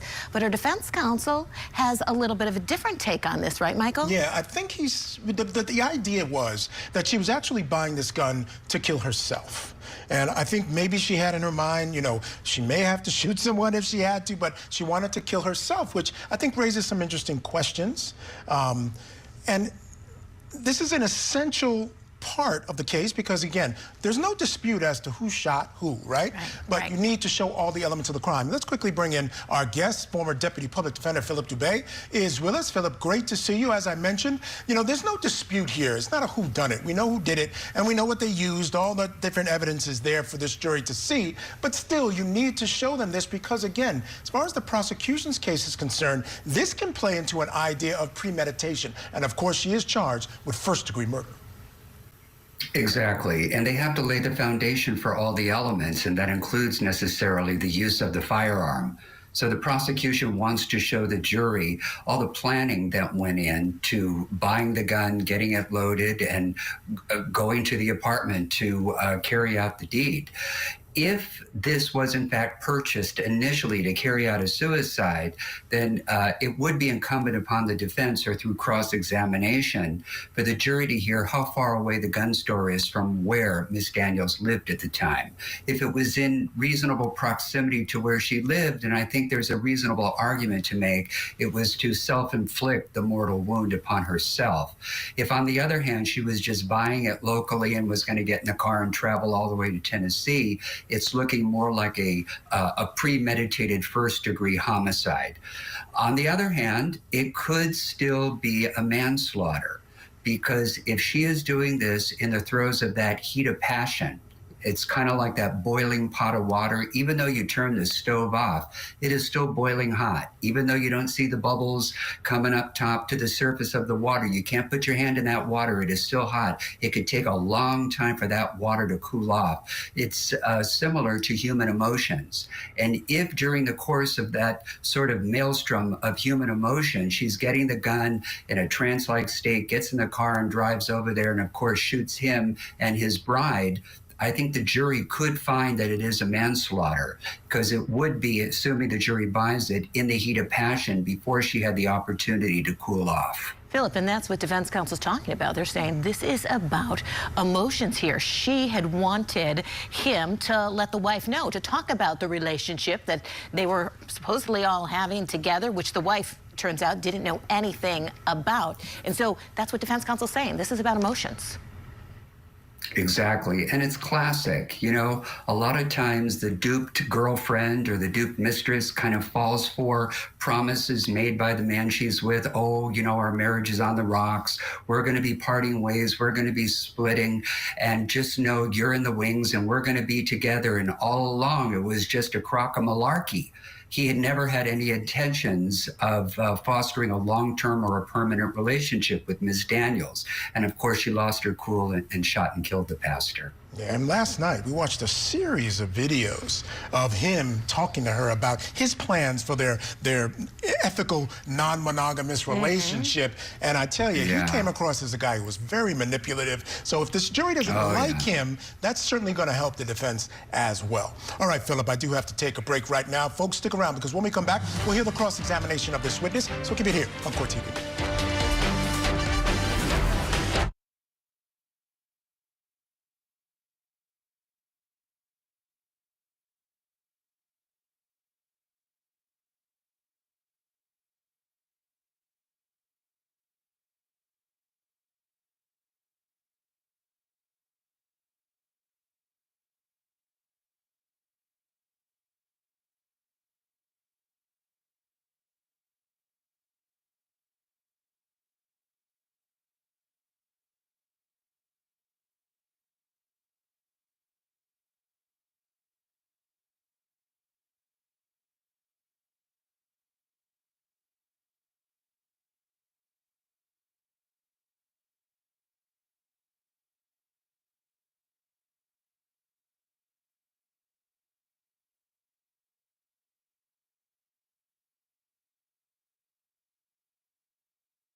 We are heading back to Memphis, Tennessee for the Broke My Heart murder trial. Latasha Daniels is accused of murdering her former lover, Brodus Perry, and shooting his wife Tabitha in the suburban Memphis apartment. This was back in April of 2019.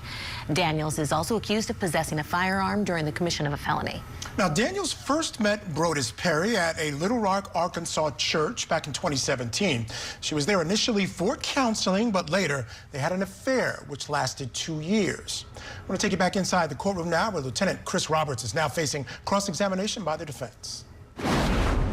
Because you have to secure that evidence so that it makes it to this courtroom for trials. Correct. And so you did that. Correct. Part of your responsibilities and duties as the lead investigator is you secure the scene. We've talked about that. You collect evidence. Mr. McAlpin has gone through what you secured, and you make sure that it gets to the appropriate parties. Correct. In this particular case, you sent the shell casings to the Tennessee Bureau of Investigation. Correct. And you made sure that they got that and received it. Correct. So that they could test it. Correct. And make sure that it was fired from that weapon. Correct. Early on in your investigation, it was pretty obvious to you that this was Miss Daniels that shot Mr. Perry. Is that correct?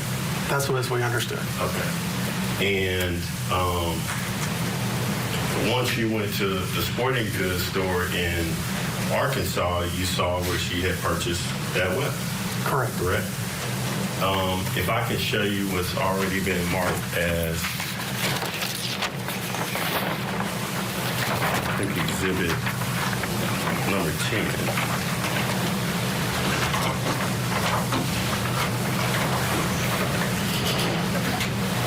I might be a little challenged.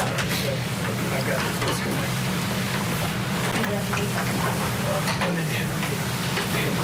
It's going to work.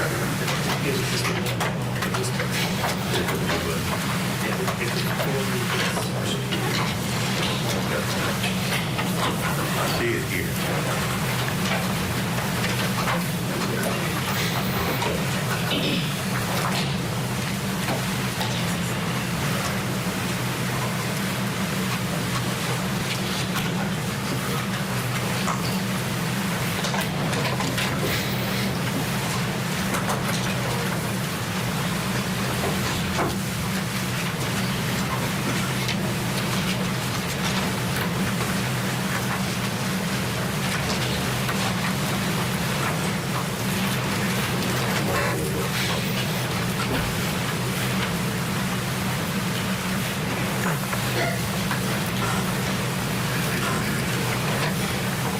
This is Miss Daniels entering the sporting goods store, Thompson Sporting Goods Store, correct? Correct. And she's only carrying her car keys. As far as I can tell, yes, sir. She's not carrying a purse. I don't see a purse. And at some point later on in the video, you see her purchase the weapon. Correct. And you said that happened at, according to the receipt, at 4:37. According to the receipt, yes, sir. Okay. And she leaves the sporting goods store. Correct. Yes, sir. And at some point, based on your investigation, she comes to Memphis. Yes, she does. And goes downtown. How far is it from Sherwood to downtown Memphis? 2.5, 3 hours. Okay. Because earlier you testified it was 3 hours to Collierville. Yes, sir. So about 2.5 hours would be... That was my best guesstimate, yes. And then another 30 minutes from downtown Memphis to Collierville. Yes, sir. And this all happened, the purchase was at 4:37. Correct. Correct. And according to the business. And what was the time that you responded? I said it was late. It was maybe 11 o'clock or so. 11:37? It could have been that, yes, sir. Okay. And earlier, let's talk about, you testified that you went out to Miss Daniels' car and you retrieved the credit card. No, that was several days later. Okay. Several days later, you went to her car and you retrieved the credit card. Yeah, we towed her car to our secure lot. Okay. And secured it, and then obtained the search warrant to search it. Okay. And when you got that search warrant, you obtained the credit card. Yes, sir. Correct. There was no purse in the car, correct? No, sir. And there was no purse in the still video. Yes. When she was at the sporting goods store. I don't recall if there was a purse. There was a lot of stuff inside that car, but I don't recall a purse. Now, getting back to your investigation, as this investigation kind of went on, you started to put the pieces to this puzzle together, and information came to you. Yes, sir. One of the things that came to you, you got a call from a Chriselle Marshall. Yes. And Miss Marshall told you about some videos that she was privy to on, was it an app called Marco Polo? A social media app called Marco Polo. Correct. And she, after you and her conversed for a while, she told you she knew Brothers Perry, correct? Correct. And that they had met through this app. Yes, I don't believe she ever physically met him. I believe it was just through the app only. Okay. And at some point, she sent you some videos. Correct. And you secured those videos. Correct. You watched them. Correct. And you turned those over to the state of Tennessee. I put them on CD, and then I submitted them to evidence. Okay. If I can approach you. I'm going to hand you a thumb drive. Thank you. You recognize that? This is the thumb drive y'all showed me earlier. Okay. And on that thumb drive were those videos, or some of the videos from Marco Polo? Yeah, there were quite a few that I reviewed. And all of those weren't played in court, but there were about 30 videos on Marco Polo that were provided to you? Yes, sir. Plus or minus. I don't remember exactly how many, but there were quite a few. Okay. And you reviewed all of them? Yes, as I recall. Yes, sir. At some point, you also, let's talk about Tabitha Perry. You also interviewed Tabitha Perry, is that correct? Myself and Detective Sharpie did, Okay. yes. You didn't talk to her the night of the incident on April 4th? No, she went straight to the med. Okay. She came in and saw you the next day? Is that correct? I believe I talked to her on the telephone first, and then she came in. Okay. And she came in, was she alone, or was she with anyone? No, she was with family members. Okay. Did she have two other people with her, pastors? It could have been. I know she had other support staff with her, or support people with her. Okay. Was Pastor Pointer one of the people? It could have been. I'm sorry, I do not recall who all was with her. Okay. And at some point you talked to her? Correct. And she didn't know, at this time, you didn't have any information about these Marco Polo videos? At that time, no, I did not. But she was very surprised or didn't know anything about a relationship between Miss Daniels or Mr. Perry? Correct. Okay. You interviewed her about how she invited Miss Daniels over. Invited her into the apartment. Correct. She talked to you about how they caught up. Correct. And then at some point, how Mr. Perry arrived. Correct. They talked for a while. Yes. And then at some point... It's hearsay. I don't know. I'm not getting what was talked about. Okay, counsel approaching there, a sidebar, so we're going to get in a quick break. We have more of the Broke My Heart murder trial when we come back. You're watching Court TV Live, your front row seat to justice. Here you are, responsible for the lifelong torment of an entire family. Is that evil in your mind now? So now you've taken her mother's life, and you heroically step in to console her. I knew it was wrong, but yeah, I still did it. Did you murder her mother to try and drive her back into your arms? Oh my God.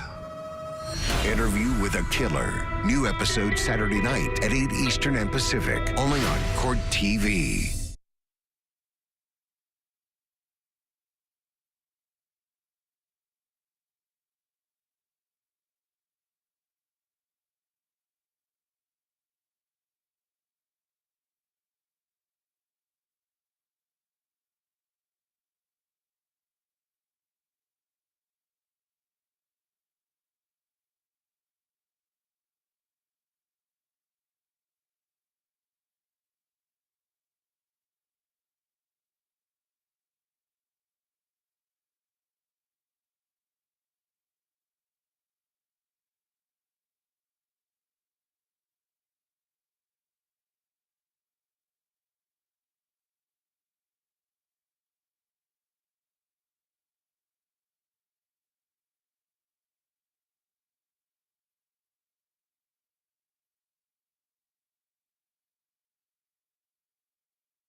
Back to Tennessee now for the Broke My Heart murder trial. Latasha Daniels is on trial for the murder of her former lover, Memphis pastor Brodus Perry, back in April of 2019. Let's get you back into the courtroom now. Lieutenant Chris Roberts, he is still facing cross by the defense.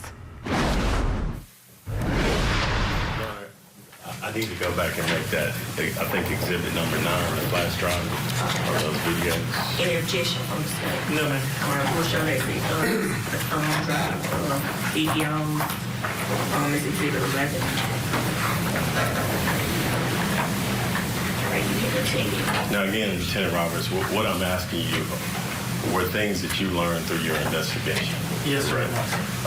And you learned that at some point Mr. Perry came home. Correct. And that at some point a shooting occurred. Correct.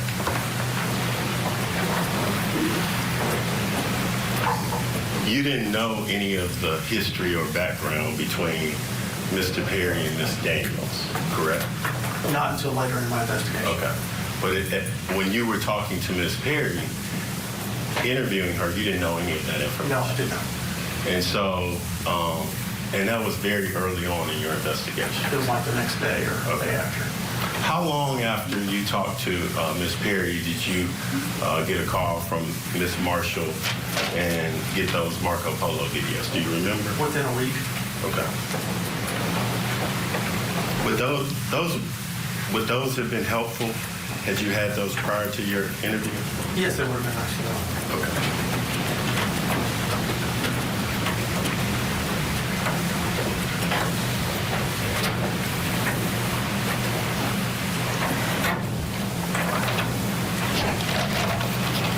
If I can have a minute here.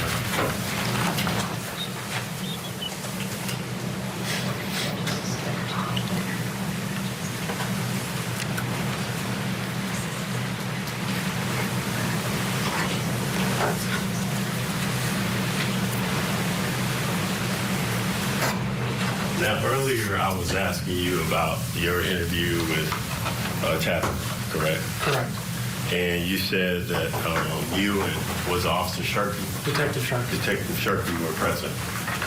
Correct. And you couldn't remember who was in the interview room with Tabitha Perry? No, I do not recall. John, may I approach the witness? Yes. I'm going to show you a transcript of that. You want to just take a minute? Sure. Don't read it out loud, just read it. Okay.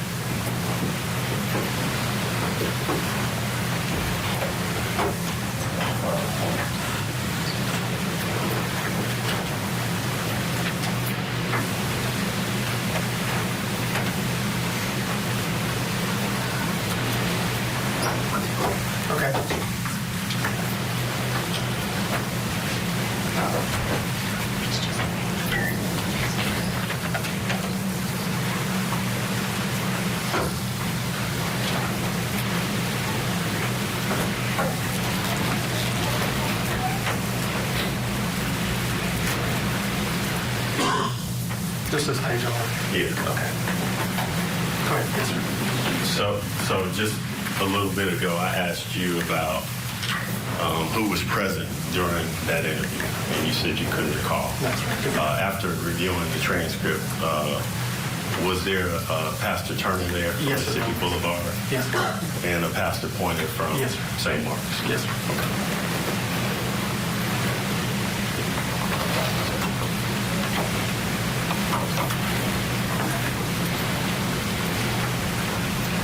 During the course of your investigation, it also led you to go to Little Rock. Is that correct? I did that all the same day. I went to the gun store and to Little Rock also. Okay. To close proximity. Tell the jury where you went to in Little Rock.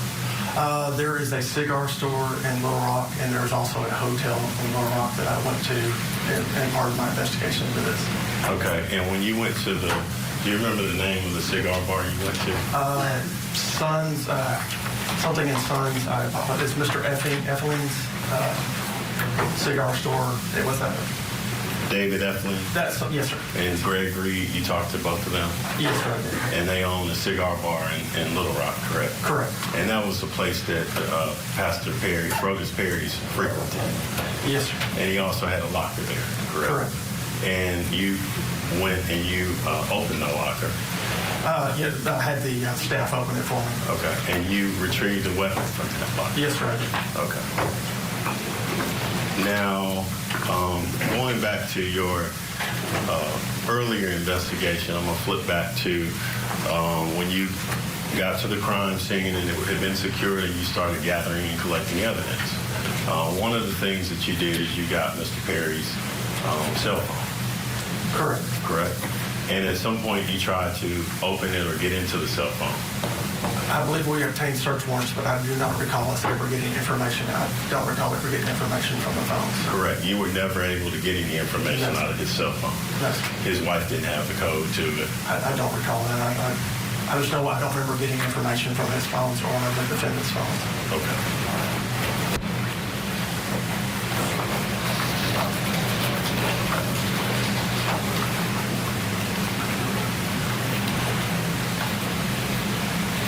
Now, also, when you were shown, or you were asked a series of questions by Mr. McAlpin about this weapon, correct? The Ruger? Yes. Yes. And you were asked questions about how to load, how to load bullets, how you put the bullets into the gun, correct? Correct. How you use the slide, correct? And one of the questions he asked you was, in order to get the bullet in the chamber, you have to pull the slide back, correct? Correct, and then release it. Okay. And when you retrieved that gun, there were bullets in the chamber there, but there wasn't one in the slide. Correct. Okay. Do you remember whether the slide was open or closed? As I recall, it was made safe, so the slide would have, as I recall, the slide was back. Okay. But you weren't at the crime, you weren't at the scene of any of this, and you couldn't tell the jury how that gun was at the time of the shooting or shortly thereafter? No, sir. It was sitting on, I believe it's a coffee table or a table right inside the kitchen area there. Okay. It was rendered safe.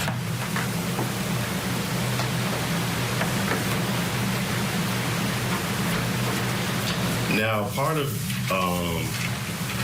what you did when you secured the crime scene is you started talking to the other officers that were there. Correct. Correct. And at some point you found out that Ms. Daniels had been shot with a non-lethal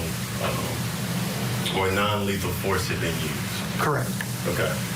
You also found out that she had made attempts to or point a gun at her chest, head, or mouth, correct? That was the information given to me. Okay.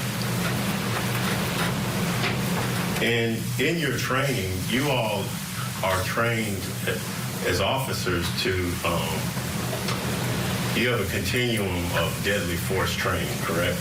We have a force continuum. Force continuum. Yes. And from on one extreme is less lethal force. Correct. All the way to the other extreme of deadly force. Correct.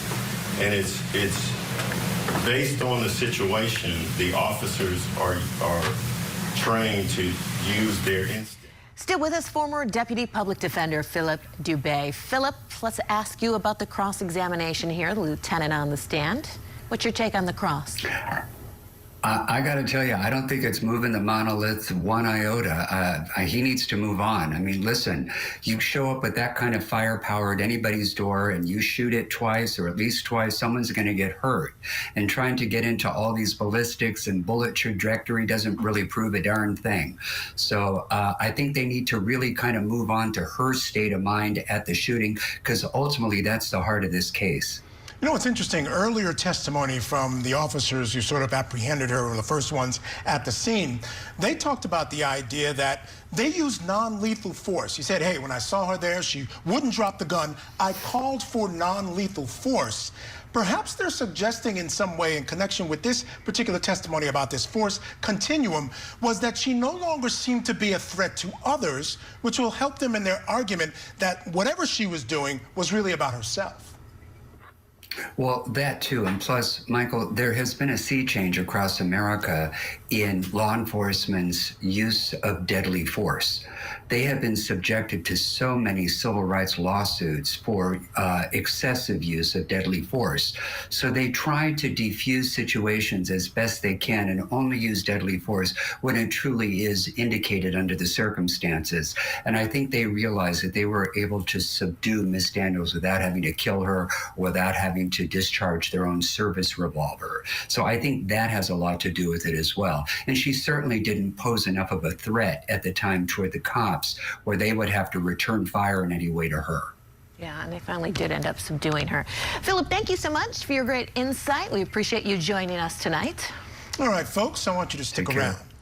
Because coming up, we're going to have much more from this trial, more testimony, of course, from the Broke My Heart murder trial for Latasha Daniels. So don't go anywhere. We'll be back right after this show.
Welcome back to Court TV Live. I'm Michael Ayala. And I'm Kelly Craft, in tonight for Judge Ashley Wilcott. We'll get you back to court in just a moment, but first we are in a verdict watch in the first grader shoots teacher civil trial that's taking place in Virginia. The jury has been deliberating now for about an hour and a half. Of course, they will decide if Richneck Elementary School Assistant Principal Ebony Parker is liable for the shooting that left former teacher Abigail Zwerner injured. $40 million is on the line. Zwerner is suing Parker for what we call compensatory damages, claiming that Parker failed to act enough, even though she was warned several times that the 6-year-old student had a gun. Now, we will continue to monitor deliberations and, of course, bring you the verdict when it happens. Right now, though, we want to head back to Tennessee. We have been watching the Broke My Heart murder trial. This is of Latasha Daniels, and she is accused of shooting and killing Pastor Brodus Perry, who she was in a romantic relationship with, and wounding his wife, Tabitha. This was back in April of 2019. On the stand yesterday, Tabitha, the wife, who now goes by the last name Archie, opted not to be shown on camera. She told the jury that Daniels came to their apartment, and when she was leaving, Daniels pulled out a gun and started shooting Brodus while repeatedly saying, "You broke my heart." She also testified that the defendant shot her when she wouldn't move away from Brodus, even asking her a couple of times to get out of the way. When asked if she knew Brodus and the defendant had been in a relationship, Tabitha said no. We are getting you caught up on the testimony from today. And let's get you back inside that courtroom now. Lieutenant Chris Roberts is wrapping up his cross-examination. Their instinct, their observations as to what type of force is to be used, correct? And in this case, you found out, or you came to know that the least lethal force had been used. Correct. That at some point, they attempted less lethal force, that the gun had misfired. I believe they had one shotgun that misfired twice. Another rifle was obtained. Another shotgun. And another shot was taken. Yes, sir. Okay.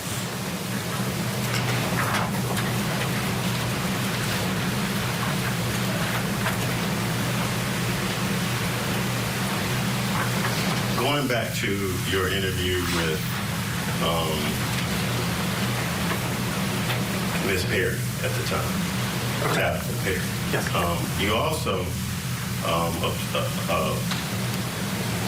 You also found out that she had been shot. Correct. And you also found out that she didn't believe Ms. Daniels had tried to shoot her.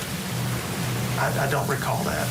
I recall Mrs. Perry telling me that she tried to cover her husband to protect him, and that the defendant shot her. I don't recall her saying she didn't think that Ms. Daniels had shot her. Hard to have a minute, right? I don't recall that.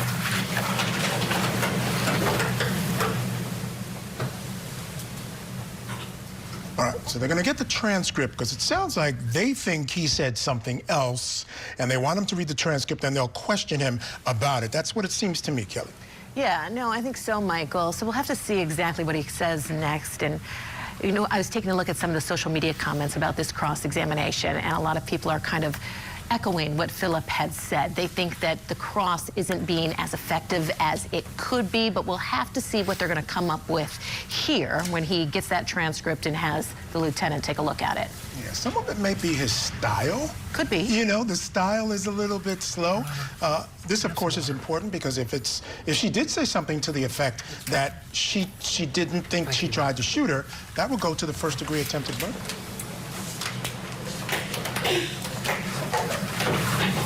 While she locates that for me, or did you want to take a minute? No, I'm fine.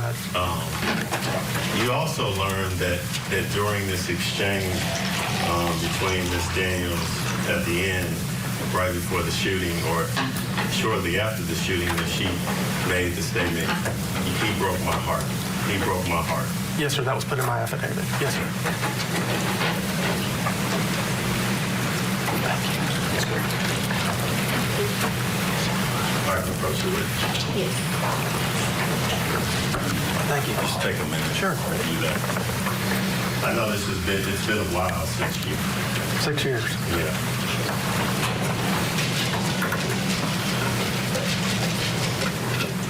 Yeah, you heard the lieutenant there, Michael, talking about this has been 6 years. You know, this is how long it takes for cases to get to trial. It happens, and then it can be years later that we then see maybe the closure for some of the victims, if you can ever say there's closure. Yeah, exactly. And that leads to situations like this where you can't quite remember something exactly, and that's why you have the opportunity now to read over something that he had written in a report. And if it's different from what he remembers, again, he says he doesn't remember Tabitha, the wife, telling him that she didn't think that the defendant, Ms. Daniels, was trying to shoot her. An important aspect of this case is, again, for that first-degree attempted murder charge, you have to prove intent. Sure. Let's go back in. Okay, thank you. You had a chance, Lieutenant Roberts, to refresh your recollection. Yes. And so I'll ask the question again. When you were questioning Ms. Perry, you found out that she didn't believe Ms. Daniels was trying to shoot her, correct? I believe she was trying to shoot her husband again. Okay. And not her? Correct. If I can have a minute.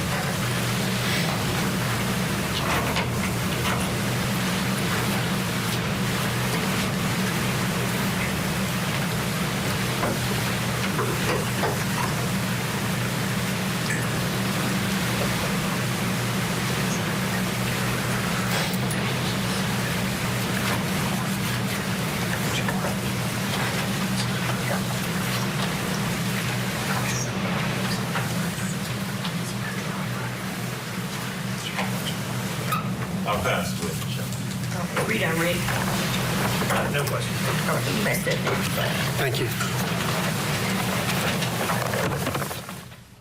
All right, as they set up for the next witness, first of all, let me just say, you heard that, in fact, she said she didn't think she was trying to shoot her. Right. She said that she was just trying to shoot her husband. So, again, that plays into this idea of whether it was first-degree attempted murder. Was she actually trying to shoot Tabitha, the wife? Yeah, such an important aspect of this case.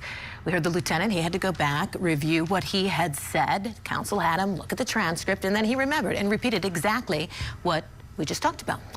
All right, let's head back into court now. Looks like that next witness is on the stand. I believe this is someone who owns the store where the defendant bought the gun. So let's get back in for his direct examination by the state. Do you recall being contacted by Detective Chris Roberts from the Collierville Police Department sometime early April of 2019? I do, yes, sir. What was he asking you about? He was asking when she came in, the firearm she had purchased, did we have video in the store, which we did, and we do. And if he could have copies of that and come pick it up from us. And so I think you already answered my question. You do have video in the store. Oh, yes. Yes, sir. Were you able to locate the sale that he was inquiring about? Yes, sir. Did you provide him a receipt? Yes, sir. That was yes. from that purchase? Did you provide him the video of the individual who purchased the firearm that he was inquiring about? We did, yes, sir. Let me hand you, this has previously been marked as Exhibit 7. I just want to ask you if that is the receipt that you in fact gave to Detective Roberts. That is it. And so that receipt shows a lot of things, doesn't it? Correct, yes, sir. It shows the individual who purchased it. Correct. It shows the date and time they purchased it. It does. Which was what? That was 4/4/19. The time was 4:37 p.m. All right. And it shows who purchased it. Correct. What was the name of the individual that purchased it? Latasha Daniels. And does it also show anything specific about that handgun? Well, they'll tell you the model and the serial number on our receipts. Tell me about a serial number. What is that? So every firearm has a serial number, and there is never supposed to be a duplicate.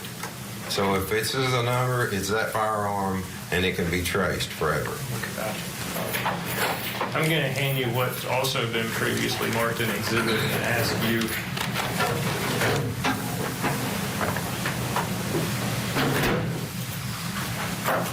to look in that box and identify that.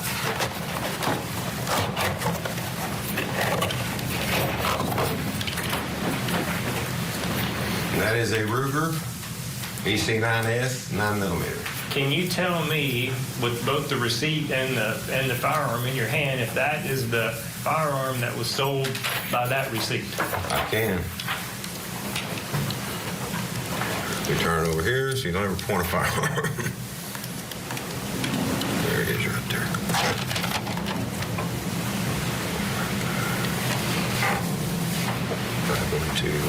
This is it. Yes, sir. So you can confirm, based on that information, that Latosha Daniels purchased that firearm on April the 4th of 2019 at 4:37 p.m. from your store in Sherwood, Arkansas? Correct, 100%.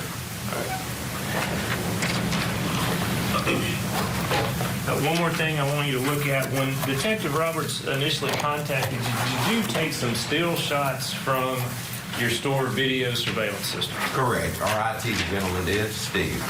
And is that one of the still shots that you provided to Detective Roberts? Yes, sir, it is. And what you're looking at, it's already been published, but that did come from your store at that time? 100%. Yes, sir. That's all the questions I have. Yes, sir.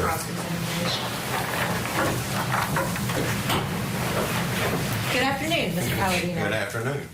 All right, the cross-examination is going to be getting underway, but we're going to squeeze in a quick break. Up next, the witness wraps up his testimony about the defendant's gun being bought at his store in the Broke My Heart murder trial. And he pleaded not guilty in the hot car death of his 2-year-old daughter. And today, he was supposed to be taken into custody, but that didn't happen. We'll have the details when Court TV Live returns. Tonight on Closing Arguments, the latest developments in true crime stories from across the country and key moments from today's courtroom proceedings. Closing Arguments with Vinny Politan. Tonight at 8, 7 Central, only on Court TV. Sunday nights on Court TV. Join us for a night of food, friends, and our favorite legal dramas. It's Order in the Court. And this week, we're binge watching Bull. Sundays on Court TV.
All right, folks, before we get you back to court, here are a few other cases that Court TV is tracking. But before we get to that, I do want to let you know, you see the clock there, it's actually stopped at 1 hour, 48 minutes and 42 seconds.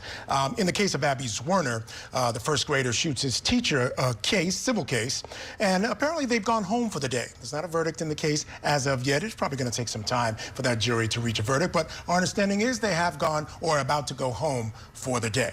All right. Now I want to take you to a case that we're following in Arizona. The dad who pleaded guilty in the hot car death of his 2-year-old daughter has died. Christopher Schultes was supposed to be taken into custody today as part of his plea agreement. He was looking at spending between 20 to 30 years behind bars. We are also in Florida, less than a month after she was sentenced to life in prison for plotting the murder for hire of her former son-in-law. Donald Adelson has filed a notice of appeal in her case. Donna has maintained her innocence, saying she was not involved in the death of her former son-in-law, Dan Markel. In Iowa, opening statements just wrapped up in the Meadow Pipe Massacre trial of Luke Truesdell. He's charged with 4 counts of first-degree murder for beating 4 people to death. Police say he admitted to the killings and told them he had no regrets. Testimony begins tomorrow. Also in California, Libby Adame was sentenced to 15 years to life in prison for the death of actress Sidiana Santagello. Adame's attorney had argued that she did not do it, claiming the procedure was done by someone else and that Adame was only there for a consultation. She died after Adame injected silicone into her buttocks last March. The actress had appeared in Married with Children and ER. All right, it's time for us folks to head back to Tennessee for more testimony in the Broke My Heart murder trial of Latasha Daniels. The general manager at the store where the defendant purchased the gun is now on cross-examination. I just have a couple questions for you, okay? This 4473 that you talked about, can you tell me a little bit more about what that is? So what it is the background check. First of all, you have to have a state picture ID issue. You fill out the background check. We run it through, it's called a NICS system, all right, which is a National Tracing Center background check. And you get proceeded, or you may get delayed, or you may get denied, or what have you.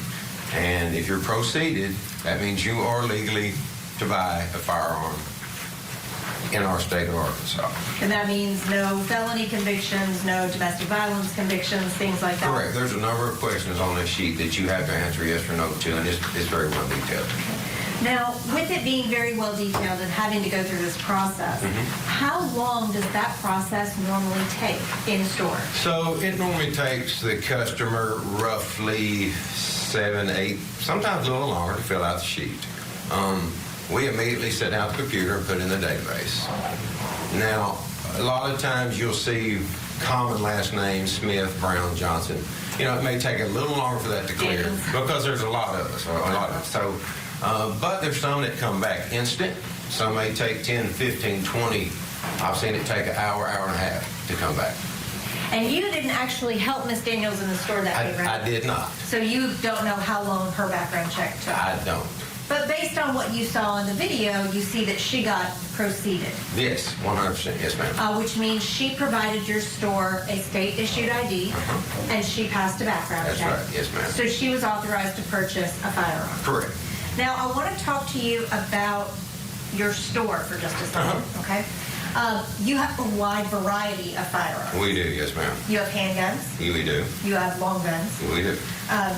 Everything from teeny tiny little, those little itty bitty guns that you see. Yes. All the way up to rifles. Yes, you bet. Yes, ma'am. And is it fair to say that guns vary widely in size? Yes, they do. Is it fair to say that guns vary widely in weight? Correct. Is it fair to say that guns vary widely in price? Yes, yes, ma'am. Guns can be really expensive. They can get very expensive. What do you think is the most expensive gun you have in the store? Probably now, roughly, and I could be off, but we have a Beretta shotgun in there that's around $6,000. Whoa. What do you think is the least expensive gun that you have in there? We have probably a .22 revolver that ranges in the close to 2 upper ones. Okay. And the 22, that's going to be typically less expensive than a 9mm. Correct. In most cases, yes, ma'am. Not all, but most. The 9mm, what do they usually start around? Roughly mid-2s, and you can go up to $4,000 or $5,000, depending on if it's a custom. And when you have them displayed in your store, do you have them up on the wall or do you have them in a case? Well, they're on the wall. Okay. And so you have the gun itself and the price. Correct, yes, ma'am. So when you're shopping, if you said, I want a gun this much money, you could pick that out on the wall. Yeah, I may ask, what are you looking for and what kind of price range, and then we can go from there. Do you recall having that gun in stock? Do you still have it in stock? That one, I think we still have some. The model's kind of switched up over the years, but yeah. Do you recall having a purple version of that? We have had a purple, yes. And the purple version was more expensive than that one, right? It maybe was somewhat, yes. Now the receipt, I want to talk to you about that quickly. I think you still got it up there. The time you indicated was at 4:37 p.m. Correct. And all of the information that you have on that receipt matches Miss Daniels, right? She didn't give a false ID or anything like that. And that's 4:37 p.m. Central Time. Central Standard Time, yes. And it took you about 2.5 hours to get down to 201 Poplar today. Roughly, yes, ma'am. Okay. About that particular gun, if you would mind opening it up for me. Well, we talked about the fact that guns vary significantly in size and weight. Correct. If you wouldn't mind just picking that one up. That is a smaller handgun, right? Correct. It is a lighter handgun. Correct. That's all I have, Your Honor. No, ma'am. Yes, ma'am. Let's go ahead and bring in our guest this hour, criminal defense attorney Laura Uretzian, who is joining us now. Laura, nice to see you. All right, we were just listening to the man, the gun store owner. He was talking about different prices of the gun, but it's important because this is where the defendant in this case was. She purchased the gun from his store. What did you take away from his testimony? Well, it's pretty obvious that the defense attorney knows that the prosecution is going to use the purchase, as part of their argument that there was premeditation for this murder, right? This was something a gun that was purchased a couple of weeks prior to the incident, which could go to the intent or the premeditated intent. But then the way she was trying to chip away from that theory was by talking or getting the gun store manager, to describe the gun and go through the prices. And it seemed that like this was not the most expensive, but it wasn't the cheapest either. And it seemed like there were some that were of different color. One was purple. So I'm guessing they're trying to show that, if she was really trying to kill someone with that gun, she wouldn't have cared about a color. She wouldn't have necessarily cared to buy something that was that was expensive. She would have gone possibly for the cheapest and do it that way. And again, we're going to have to see where they're going to go with the argument. But clearly for the defense, this is a problematic issue, the fact that it was purchased. And of course, they also brought up one more thing that I thought was a good point, and I'm sure they're going to argue it later.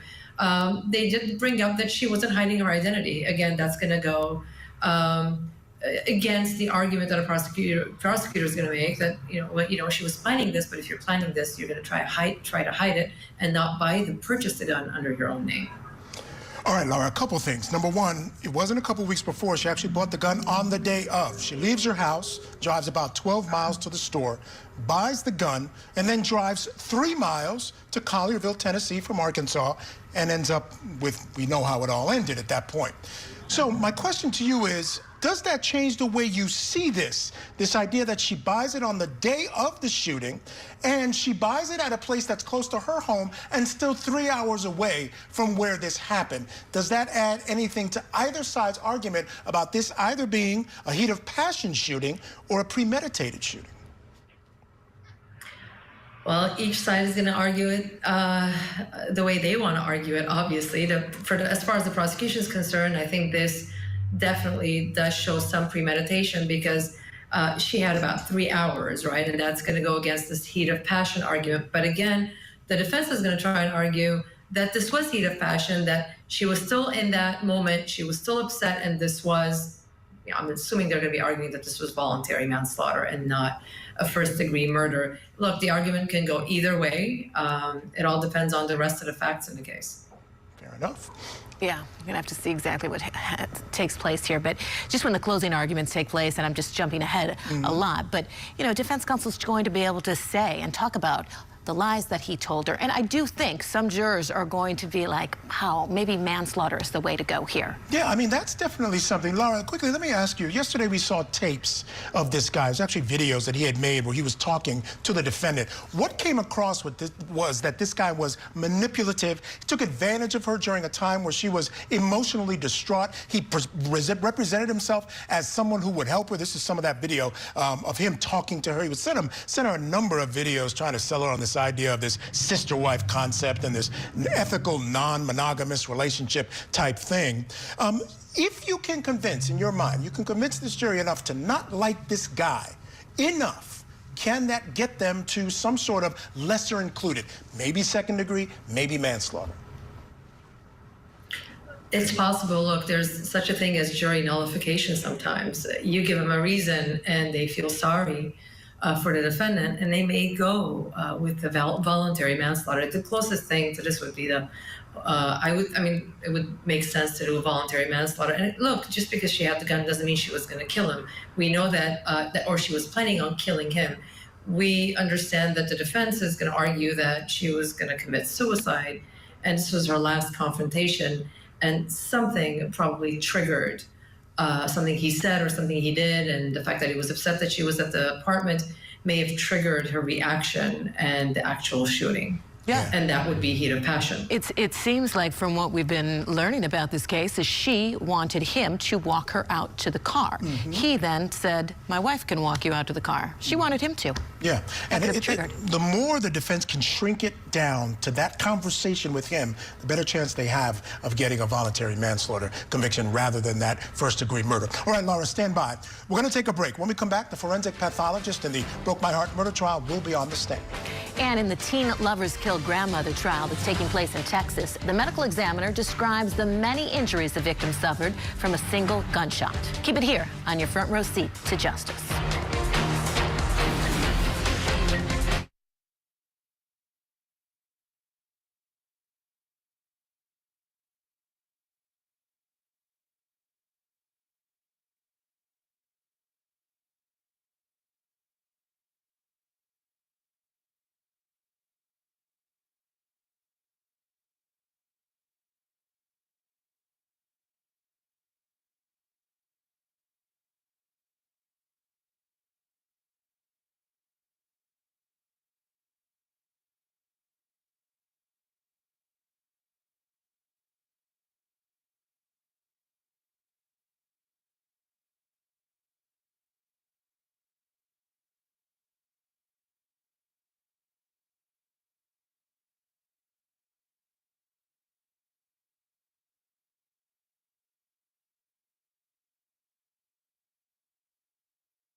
Welcome back to Court TV Live. I'm Kelly Craft, in tonight for Judge Ashley Wilcox. And I'm Michael Ayala. We'll get you back to court in just a moment. But first, we have this update in the teen lovers killed grandmother trial in Texas. Prosecutors say that 18-year-old Uriah Urick and 17-year-old Tara Lynn King killed King's grandmother, Tammy King, during a robbery. Urick faces capital murder and credit card abuse charges for the murder of his girlfriend's grandmother. This took place back in February, and investigators say the 61-year-old woman was found shot to death in her Baycliff home. King's purse had been emptied, gun safes were opened, and her body was covered with bed sheets. Well, today the jury viewed surveillance video of the defendants after the shooting, and the medical examiner took the stand as well, detailing the significance of the bullet's path once King was shot in the head. Can you tell us what it is that you discussed in the room? So I describe a penetrating gunshot wound to the head, the entrance, which is on the left preauricular skin, which is the skin in front of the ear. And then I discuss the path, and so it goes from the left skin in front of the ear, it enters into the oral cavity, into the soft tissues of the oropharynx. It goes through the trachea or the windpipe, through the right carotid artery, into the right chest cavity, through the upper lobe of the lung. The lung has 3 lobes, so it's in the upper portion of the right lung. And then it goes between the back side of the right 10th and 11th ribs, where the projectile is found in the muscles of the right back. Now, Urick is the first of 3 defendants to stand trial. Prosecutors say the teens plotted the murder because King didn't approve of Uriah and Tara's relationship. The third suspect, 36-year-old Travis Hodge, was arrested after investigators say he drove the couple to Laredo to evade police. When Hodge was arrested, he was in possession of meth and a gun believed to be the murder weapon. Hodge has pleaded guilty to his charges, and he is scheduled to be sentenced in January. All right, folks, let's get you back to Tennessee now for more testimony in the Broke My Heart murder trial of Latasha Daniels. Now, she's charged with first-degree murder in the shooting death of her former pastor and romantic interest, Brody Perry, back in 2019. Prosecutors say Daniels went to see Perry and his wife Tabitha at their apartment in Tennessee to talk to him about their secret relationship. Things took a turn while Daniels was leaving, and she shot Perry to death and wounded his wife, Tabitha. All right, let's get back inside that courtroom now, where the forensic pathologist is now testifying. And did you perform an autopsy that day on an individual named Brody Perry? Yes. Can you explain to the jury what an autopsy is, kind of what's involved and what the purpose of an autopsy is? So if someone is deemed what's called under medical examiner jurisdiction, which is classified as unexpected or violent death, they are brought into the medical examiner's office for an examination. And then whether just inspection of the body or complete autopsy is determined whether either one of those is needed. When they come in, they're given a unique identifying number, which is the year, and we start from 1 all the way to the last day of the year at whatever that number is. Then we're examine the deceased person. We examine the outside of the body. We take whatever necessary evidence there is, clothing, fingernail clippings, hair. Then we do x-rays if we needed it, especially in the case of homicide. And then we document everything we see on the outside of the body, the hair color, the eye color, the weight, the length, any scars, any tattoos, and certainly any injuries. And we document those often on what's called a body diagram, which is just a representation of the human body. So then after we do that, then we examine everything on the inside of the body to document any injuries and look at all the organs and document any injuries we see on the organs and the weight of any natural disease we see on the organ. During that process, we actually take blood and other samples to send off to the toxicology lab to test for substances that were in the body at the time the person died. So then after we make those notes, and then we put together a report documenting everything we found. And did you give the autopsy that you performed on Brody Perry a number? Yes. And what number was that? It's 2019-0582. And did you took photos? I guess you said you would take photos. In this particular autopsy, did you take photos? Photos were taken by the autopsy assistant that helps you, or technician that helps you.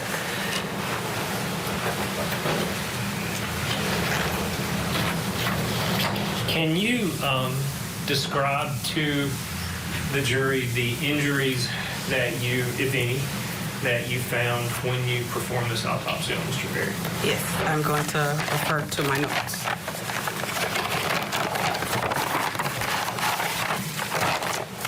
So, Mr. Perry had a gunshot wound of the head. It entered on the right side of the head.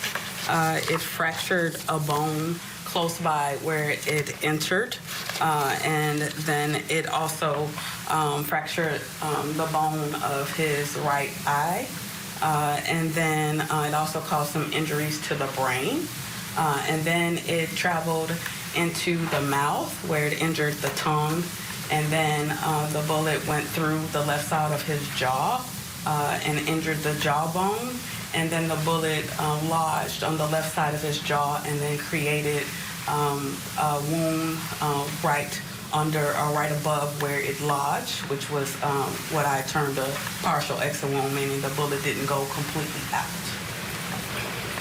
And then he had 3 gunshot wounds of his abdomen on the right upper portion.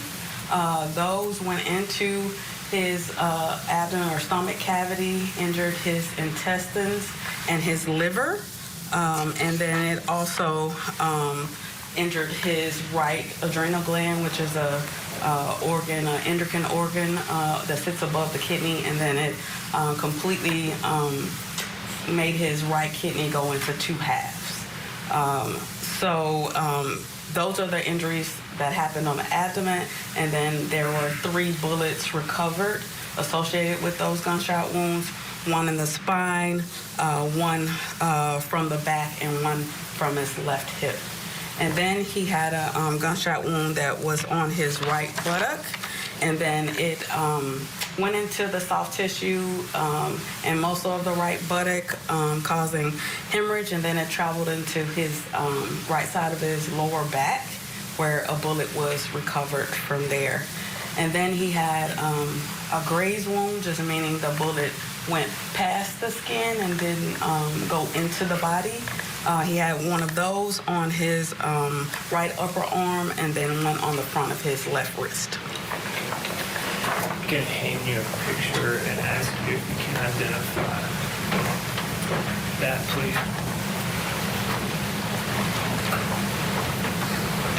Yes, I can.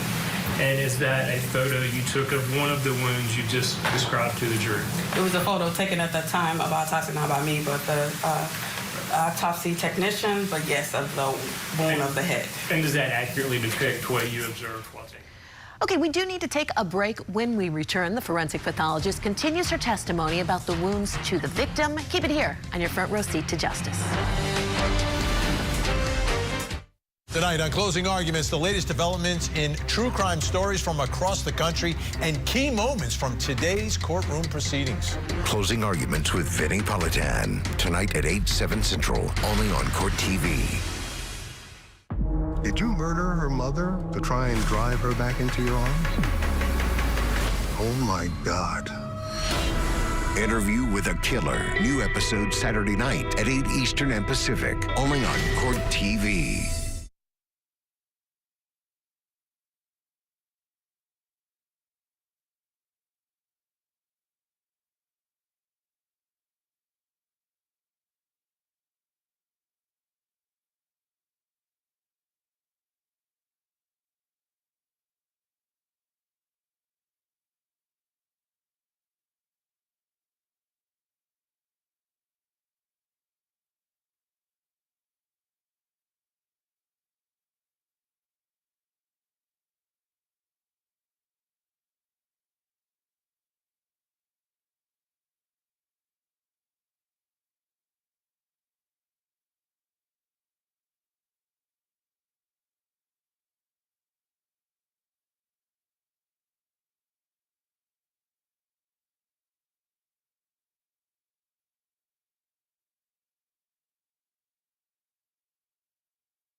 All right, folks, before we get you back to court, let's bring back in criminal defense attorney Laura Yaretzian to discuss. And Laura, I want to know if you agree with the thing that I said earlier, this idea that it's difficult to argue that if she bought the gun 3 hours away, that there wasn't premeditation. Again, the defense is claiming she actually bought it to kill herself. So let's say she did. Let's say she bought it to kill herself. Of course, we know she ends up shooting Brodus Perry. You really have to shrink it down to that time in the house, that conversation she had with him. If you can convince folks that this guy who was manipulating her said something to her or did something to her that caused her to have this emotional break, then I think you got a chance. And you're right. And we know that the wife was walking ahead of them, so he may have had a chance to, even at the last moment, right before the shooting, he may have had a chance to say something to her that triggered her. He may have hurt her in a way that she couldn't bear it anymore. And she did say, "You broke my heart," several times. That in itself, I would think, goes to support the heat of passion. That this is somebody who's acting out of emotion, who's really hurt, who's upset based on the conversation that occurred between them, and also some of the things that had happened in the past. And my understanding is that there may be some allegations of abuse, that this was an abusive relationship.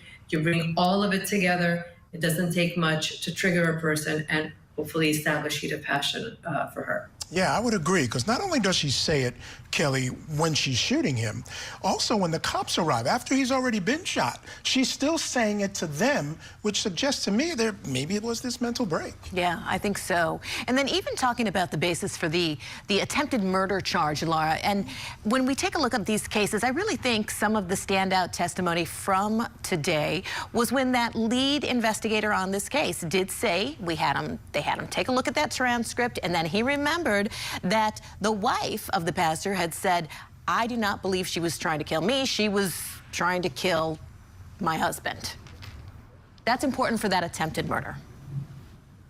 Definitely important, because imagine the victim, the alleged victim in the case, is saying, "I didn't even believe she was trying to kill me." She's there as it's happening. She can see the expression on the defendant's face. She can see the direction of the gun. She can see what she was trying to do. And her assessment and her belief is that the gun or the shooting was not meant for her, or the bullet was not meant for her. That carries a lot of weight. I'm sure it's going to carry a lot of weight with the jury as well. Yeah, I think so. Laura, thank you.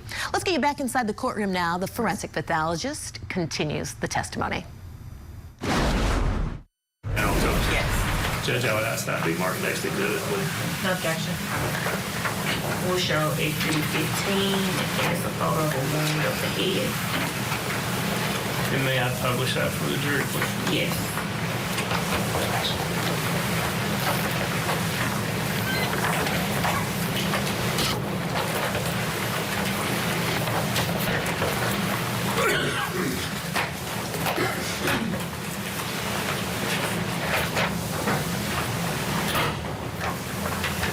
So what we're looking at there, you described that as, if I understood your testimony correctly, that was the entrance wound that went all the way across down through his jaw and almost came out the other side. Is that correct? That's correct. So let me hand you another picture and ask if you can identify that. Yes, this is a picture of the deceased's face, and you can see that wound on the left side of his jaw where the bullet almost came out, but the bullet's actually underneath it. Can I make that next exhibit, please, Your Honor? No objection. We'll show it as a photo of the wound on the left side of the jaw. And may I publish that, Your Honor? Yes.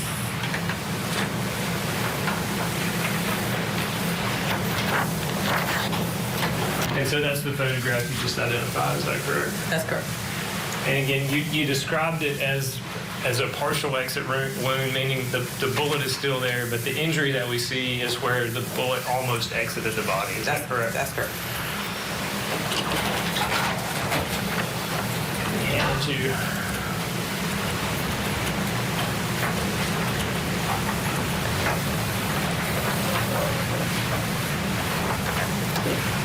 Yes, this is the picture of the entrance gunshot wound that was on the right buttock.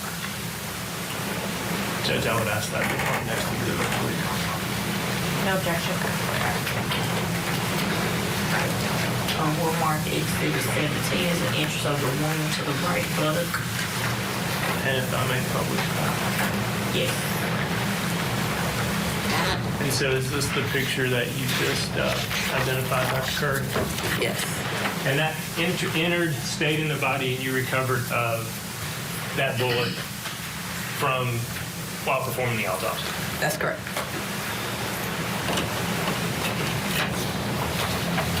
And you...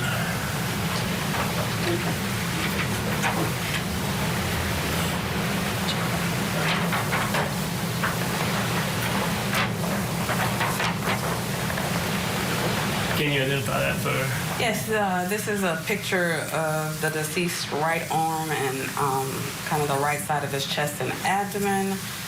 It's picturing the graze wound or the wound where the bullet went by the skin and didn't actually go in of his right upper arm. And you can also see 2 of the gunshot wounds that are on his abdomen. And may I publish that? No, I want to make that the next exhibit, please, Your Honor. No objection. Mark exhibit 18 is a photo of the wounds to the right arm and right part of his chest. And may I publish that, Your Honor? Yes. And I think, Dr. Curry, when that printed, it cut off actually a little bit of that. Is this the photo that you just identified? With 1 extra wound, yes. Yeah. So the 3 that we see, the 4, 2, and the one below the 2, are those the 3 wounds that you talked about, the 3 bullets that went into the abdomen? Yes, should be numbered 2, 3, and 4, yes. Okay. And then 6 is one of the 2 graze wounds that you testified about? That's correct.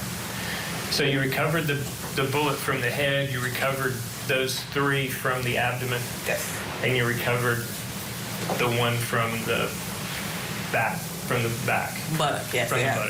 The bullet it came from the back, but it's corresponding to the bullet that entered on the right buttock.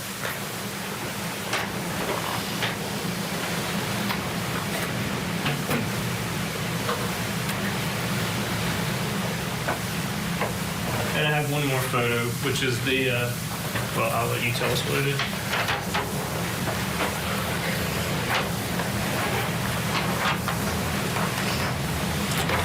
Yes, it's a picture of the graze wound that was on the front of his left wrist, yes. I'd like to make that the next exhibit, Your Honor. No objection. So exhibit 19 is a graze wound on the left wrist. And may I publish that for the jury? Yes. And Dr. Curry, is this the photo that you just identified? Yes.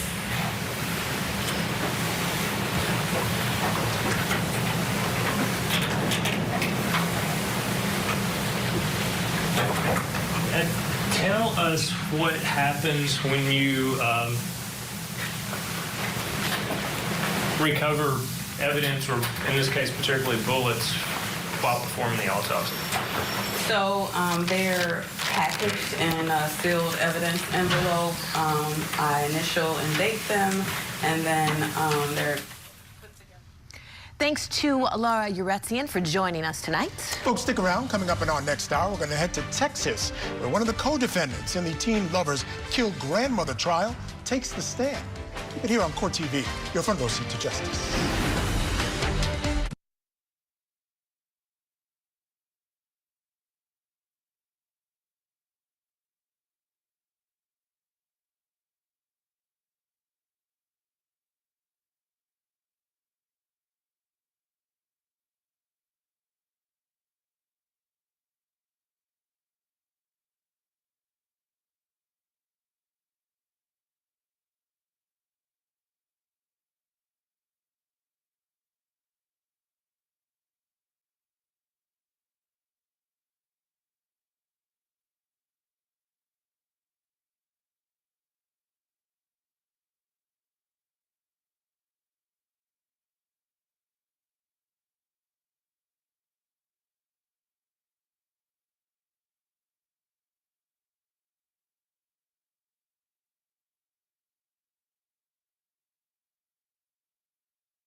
Welcome back to Court TV Live. I'm Michael Ayala. We're going to head back to court in just a moment, but first, here are some updates on other cases that Court TV is tracking. In Virginia, the jury went home for the day without reaching a verdict in the first grader shoots teacher civil trial. They deliberated for about an hour and 48 minutes. Former teacher Abigail Zwerner sued Ebony Parker, the assistant principal at Richneck Elementary School, for $40 million after she claimed that Parker didn't do enough to stop the shooting. Deliberations are set to resume tomorrow morning. And in Arizona, the father who pled guilty in the hot car death of his 2-year-old daughter has died. Christopher Schultes was scheduled to be taken into custody today ahead of his November 21st sentencing. He had faced 20 to 30 years in prison. Right now, there's no word on how he died. And in Texas, we are getting you back to testimony in the teen lovers killed grandmother trial of Uriah Urick. One of the 3 co-defendants is on the stand right now. We're going to get to that in just a moment. But first, Court TV field reporter Cody Thomas gets you caught up on the case. Uriah Urick and his girlfriend Tara King are accused of murdering and robbing her grandmother. The teen couple allegedly shot 61-year-old Tammy King in the head on February 5th, 2025, in her own home. It was an incident of a person was dead on the scene. There I saw a large woman naked laying on a bed. Investigators say Tammy King's home had been ransacked and her money and guns were stolen. At the time of the murder, King had been arguing with her granddaughter and wouldn't let Urick spend the night. Started missing school a lot more, and Tammy was arguing, would be telling her, you can't do that. According to prosecutors, in the days after the murder, Uriah and Tara were desperately trying to reach anyone who would help them get away. They told people that Tara's grandmother was abusive and they were trying to get away from her. They told me that they were getting away from their abusive grandmother. Days after the murder, the couple was arrested in Laredo, Texas. They were charged with capital murder and they pleaded not guilty. Tara's trial is scheduled to begin in January. All right, let's take you to court now, where one of the 3 co-defendants, Travis Hodges, he's a lot older than the others. He's about 35, or was about 35 at the time of the killing. He's now testifying for the state. Are drugs something that you have had pretty frequent interactions with? Yes, ma'am. When we talk about drug interactions, let's just cut to the chase. What do you do with drugs? I'm a drug user. I use methamphetamines. You use methamphetamines. Do you also sell methamphetamines? I was not intentionally trying to, but unfortunately I was. So, while it might not have been what you set out to do, you have sold drugs for profit, correct? I wouldn't say for profit. It was, if I had it, I sold it. Okay. Now, when you were selling methamphetamines, did you only sell to people you knew, or people you didn't know, or how did you find customers? To people I knew.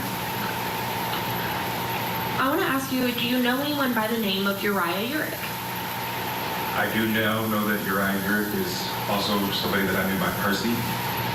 So you know that the person you know of as Percy has the actual name Uriah Urick, is that correct? Yes, ma'am. Do you see the person you know as Percy in the courtroom? Yes, ma'am. Can you please tell me where he's seated in an item of clothing? In the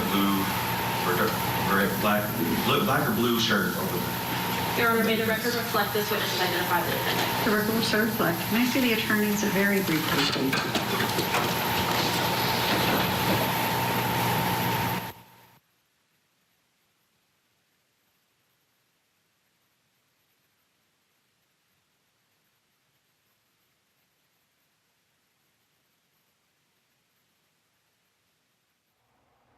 All right, so a bit of a sidebar. The judge called over the attorneys, not sure what that's about, but the gentleman that you're looking at, he's not charged with murder in this case. His role, or alleged role, actually, he's going to plead guilty or has pled guilty and hasn't been sentenced yet, was basically helping these guys get away. He took them to Laredo, Texas, and apparently when he was picked up, they believed that he had the gun that was used in the killing, as well as packaging for meth. Let's get back in the court. I met Percy at a local drug house in Fayetteville. He had just gotten burned on some drugs and was looking for more. And I just happened to have about 3.5 grams on me. And so I gave him a gram just because. And at that point, did you sell the gram to Percy or did you just give it to him? At that point, he tried to pay me for it, and I told him no. He could just have it. And do you recall when that was? I want to say, I think in December Of 2024? of 2024, yes. And after that initial meeting with Percy, how often did you talk to or see him? For a while, I didn't until his friend Jaden gave him my number, and then he contacted me one day, and I was a little pissed about it, but Jaden gave me my number, and he's like, hey, can I get some stuff? And I was like, I'm at work right now. I'm not getting off for a while. He's like, well, I can come by your work. I really didn't want to do that, but he eventually talked me into letting him come by my job, and he ended up picking up the gram from me at my work. And at that point, did you give it to him or sell it to him? At that time, I did sell it to him. And about how many times would you say that you had sold methamphetamine to Percy? Maybe 5 or 6 times. Now, I want to bring your attention to early February of 2025. Do you recall that time period? Yes, ma'am. During that first week of February, how long had it been since you'd talked to Percy? Before February 7th, he contacted me a few days before that and had asked if he could come stay at my house with a couple of guns, and I had told him no. And then on February 7th, I had contacted him because I seen a post about him and Tara King wanted for credit card or debit card abuse. And so I was trying to find out what was going on, and that's when we started kind of talking, and he asked for a ride. And at that point, did you know Tara King? I did not. I had never met her in my life. So when you started talking to Percy, how did you communicate with him? Through text message. And is that because y'all already had each other's numbers? Yes. So when you reached out to Percy, tell me about that conversation. I asked him what was going on. He said he really couldn't talk about it. I was like, what do you mean? He's like, it was self-defense. And I was like, what was self-defense? And then he just never answered again. And then he asked for a ride to Illinois, and I told him I couldn't take him to Illinois. And so after that, we kind of talked a little bit, and I was like, well, I can take you to like Mexico. Why was it you suggested Mexico versus Illinois? Because he was trying to go to Canada to the border. You know, there's a border that's closer. So proximity? Yeah. So when you said you could take him to Mexico, what was the next thing that occurred? He's like, I'll pay you $1,000 to take him down there. At this point, did anything about what was happening strike you as odd or concerning, or what are you thinking?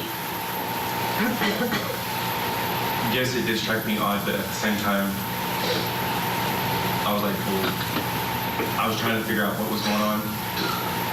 And at the same time, I was like, at the time, I didn't really care. Once you had the conversation about he'd give you $1,000 for the ride, what, if anything, do you do next? I leave work at 5 o'clock that day, and I go and drop my roommate off that I was staying with off at the house, and I go and pick him up at an apartment in League City. And did he give you an address to go to, or how did you know where to go? He gave me an address to go to, and I went and picked him up. And at first I passed the apartment, and he's like, no, turn around. And I turned around and parked right in front of the apartment. Uriah and Tara both came out. They had a gun. At the time, I did not know it was a gun, but they had something wrapped up in a blanket, along with 3 or 4 different bags and a dog. What did the dog look like? Little black and brown tan, I believe. And so, at this point, had y'all still only communicated by text message, or did y'all communicate any other way? We actually did. I did suggest that we move over to like an encrypted app because I mean, we were doing something kind of illegal. Was it kind of illegal or just illegal? We were doing something illegal. I was giving him a ride, even though I knew that he was wanted by the Galveston County Police, or Galveston County Sheriff's Office. And so I'm going to kind of put a pin right there because that's something that we need to talk about. We see that you currently, as we said, are residing in the Galveston County Jail, correct? Yes, ma'am. Why?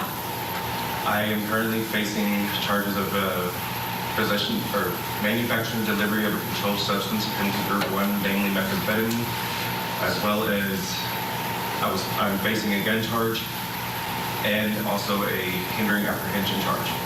And have you entered into an agreement with the state of Texas? I have.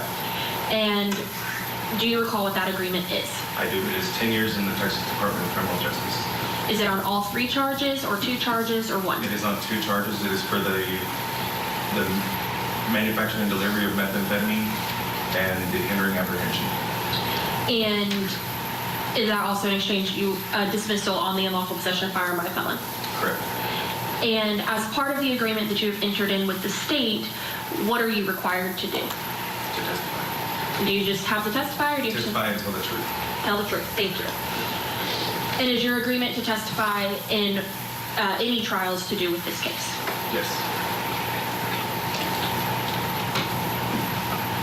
Now, like you just said, at the time that you were going to give them a ride, you knew that they were charged with a felony, correct? With credit card or debit card abuse, correct. Okay. Now, once you arrive at this apartment in Lake City, tell me what happens. When I picked him up, like I said, they had a blanket, and at the time I did not know what was in the blanket until after the fact. But Uriah gets in on the passenger side, he throws in the blanket, and he has a couple of shoulder bags, and he throws them in the car. Tara comes to the driver's side, throws in a couple of bags along with the backpack, and then she tries to get the dog in. The dog gets loose, and she's trying to get in the car, or get the dog in the car, and Uriah tells her, just leave the dog and get in. Now, when you're saying that Tara was trying to get in the driver's side, where are you? I'm in the driver's side, and she was in the back seat, and I was in the front seat. And then when you said Percy or Uriah was trying to get in the passenger side, was that the front or the back? In the back. Okay. So Uriah says, leave the dog. Yes, ma'am. What occurs next? We leave the apartment.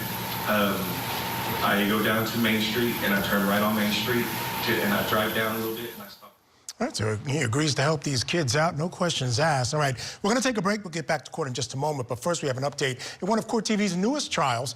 This one's happening in Iowa, the Meadow Pipe Massacre trial of Luke Truesdell. Now, he's charged with 4 counts of first-degree murder for beating 4 people to death. Police say he admitted to the killings and told them that he had no regrets. Opening statements got underway earlier today. Both the state and defense honed in on whether Truesdell ambushed the victims. Let's listen to a portion from each side. Exactly how does one person take the life of 4 individuals? Simple. Ambush. They didn't see it coming. That's what's going to be shown to you throughout this trial. That on June 5th of 2024, one person, Luke Truesdell, the defendant, brutally beat, bashed, and destroyed the lives of Ramondas Cooper, Amanda Parker, Britt Brown, and Keanu O'Brien. You will see that Mom Brown had cameras on his property, multiple cameras. You're going to see different things from those cameras, including you may see Luke and Larry actually arriving on the property that day. However, what you will not see is any ambush. What you will not see is Luke Truesdell arguing or even fighting with anyone that day. You will not see Luke Truesdell even expressing an ounce of frustration towards any of these people that day. And despite the cameras, you will not see who committed this attack. And testimony in the Meadow Pipe Massacre trial begins tomorrow. All right, we do need to take that break now, folks. When we come back, one of the co-defendants in the Teen Lovers Kill grandmother trial testifies about their drug use after the murder. Keep it here on your front row seat to justice. Tonight on Closing Arguments, the latest developments in true crime stories from across the country and key moments from today's courtroom proceedings. Closing Arguments with Vinny Politan. Tonight at 8/7 Central, only on Court TV. Did you murder her mother to try and drive her back into your arms? Oh my God. Interview with a Killer. New episode Saturday night at 8 Eastern and Pacific, only on Court TV.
All right, folks, before we head back to court, I want to bring in my guest for this hour. Joining us, criminal defense attorney, former prosecutor David Bruno. David, great to see you as always. I want to start off with your general thoughts about this case. Right now, we're hearing about two kids on the run.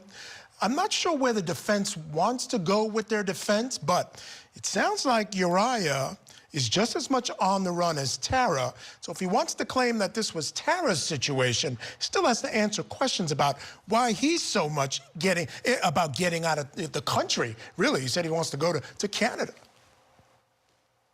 Yeah, I've been looking a little more into the case too, Michael. Really, I think digital is going to come into play here too. It looks like they have Instagram conversations between both co-defendants. And if it does relate to the murder, then it's going to tie him in just as much as his girlfriend to the killing. Also, it looks like surveillance video may be at play. And I don't know where they're going either, honestly. I mean, they may have been under the influence, but Texas does not look at voluntary manslaughter in the way of intoxication. You get yourself intoxicated, it is not going to rise to an affirmative defense. And if they're ingesting illegal narcotics like it sounds like they were, it may be mitigation, Michael. It's going to leave them holding the bag, both of them, on the murders in this very serious capital case. Yeah, that was going to be my next question. If there was drugs involved, what role might that play in the case? You just answered that question for me. But let me ask you this then.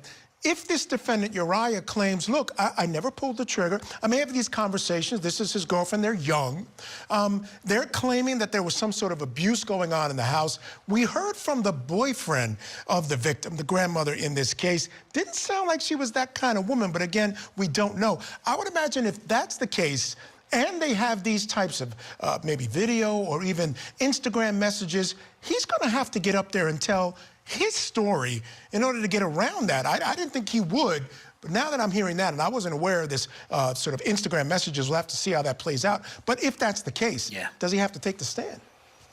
Yeah, digital is going to be a problem, as it is in most of our cases, Michael. We are in a tech boom, and it's such an advantage to law enforcement, too, when you're able to get those messages. And a lot of people think, hey, they're gone. But, you know, with the tech world we're in, there's so many backups, and there's so many ways to get it for law enforcement. So it's going to be interesting to see how that ties it in.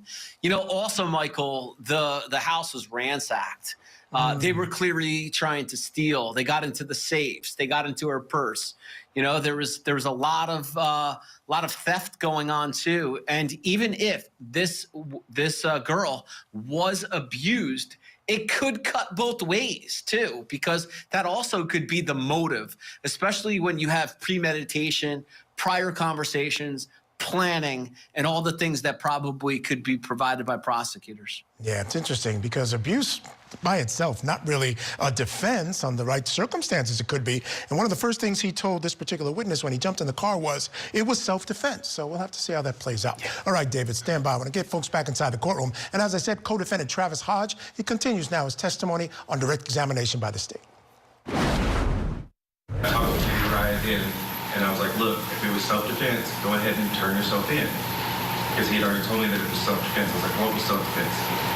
At that time, he tells me that he can't because of the position of the body. And what did that mean to you?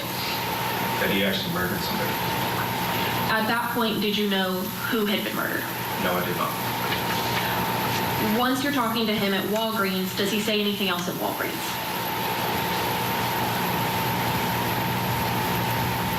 No, when we were sitting at Walgreens, he was very nervous, fidgety, looking behind his shoulder.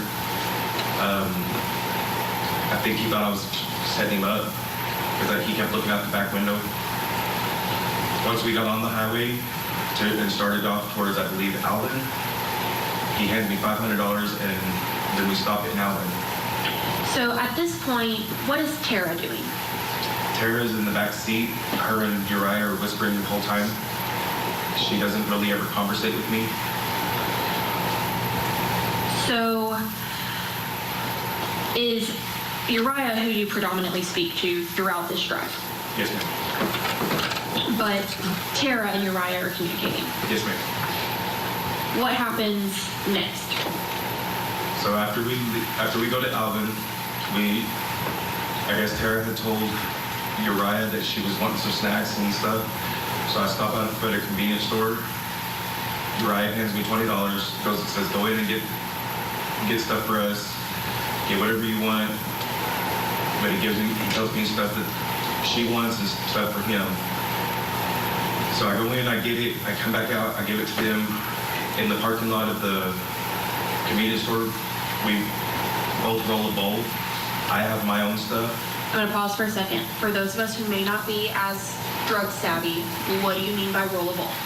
So when I say roll a bowl, we have a glass pipe that has methamphetamine in it, and you literally roll it back and forth for it to smoke. Okay. And you said you have your own stuff? I have my own stuff. Uriah has his own stuff. I don't know if this is stuff that I had given him like 2 or 3 days before or not. Okay. So you just knew that you each had your own substances to use? Yes. Okay. So do just you and Uriah smoke at that point, or what does Tara do? No, ma'am. She's also in the back seat, and Uriah helps her light the bowl and roll it because me using drugs for over 15 years, I kind of know the signs of when somebody's new, and I could tell that she had just recently started smoking. Is it fair to say she didn't seem as confident in using the narcotics? Correct. Okay. So after you stop and get the snacks in Alvin and utilize the methamphetamine, what happens next? We leave from there and we start driving towards Laredo. I'm not sure of the exact route, but I do know that at one point in time we do get pulled over in Freer, Texas. When you get pulled over in Freer, tell me about that. What happens? We were all very nervous. I mean, I've got 2 people in my vehicle. They're wanted by Galveston County, and then I have a meth pipe on me. I know he has a meth pipe on him. Other than that, I'm not. Like I'm nervous because they're wanted by Galveston County for credit card, debit card abuse. Now, At this point in the drive, is the credit card, debit card abuse still the only charge you know about?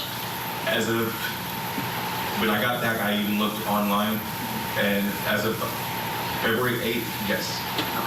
But Uriah had told you about there being an individual who was deceased. Yes, ma'am. Wow.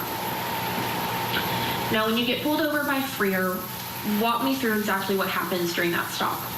So I know I'm coming over a hill, and I see the cop, and I for some reason, I knew we were going to get pulled over because as soon as I topped the hill, he turned around.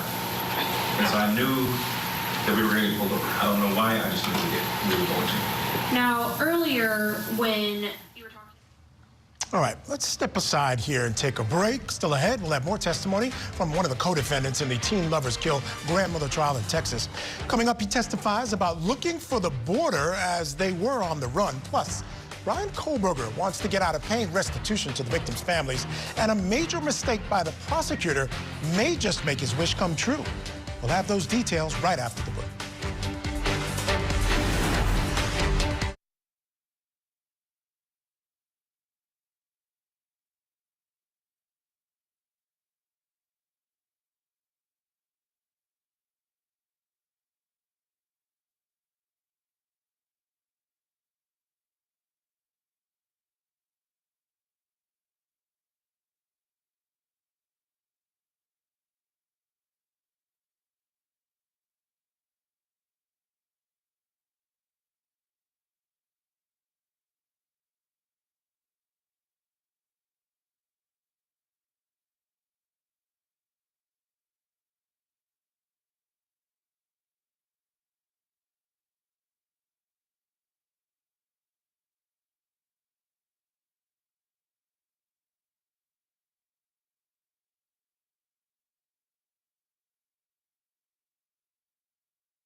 back to Court TV Live. I'm Michael Ayala. We're in day 3 of the teen lovers kill grandmother trial going on in Texas. Uriah Urick Jr. and his girlfriend Tara King are charged with capital murder in the shooting death of Tara's grandmother. Her name was Tammy King. This happened last February. Prosecutors claim that the teens did it because the grandmother didn't approve of their relationship. Urick is the first to be tried in the capital murder trial. Tara's trial is scheduled for January. Now, a third person, Travis Hodge, was also charged in the case, not with murder, though, but he has already pleaded guilty to other charges, including the manufacture and distribution of meth. He is now on the stand, so let's get back into court. You said there was a firearm wrapped up in a blanket, but you didn't know that yet. I knew that there was something that they threw in the back. I didn't know what it was until after he told me later told me that night. I knew that the guns were there, or the gun was there. So by the time you got stopped at Freer, did you know there was a firearm in the car? Yes, ma'am. And where was that firearm, to your knowledge? In the back seat, in the floorboard. So when this officer pulls you over, what happens? The officer comes to the passenger side window, asks me for my driver's license.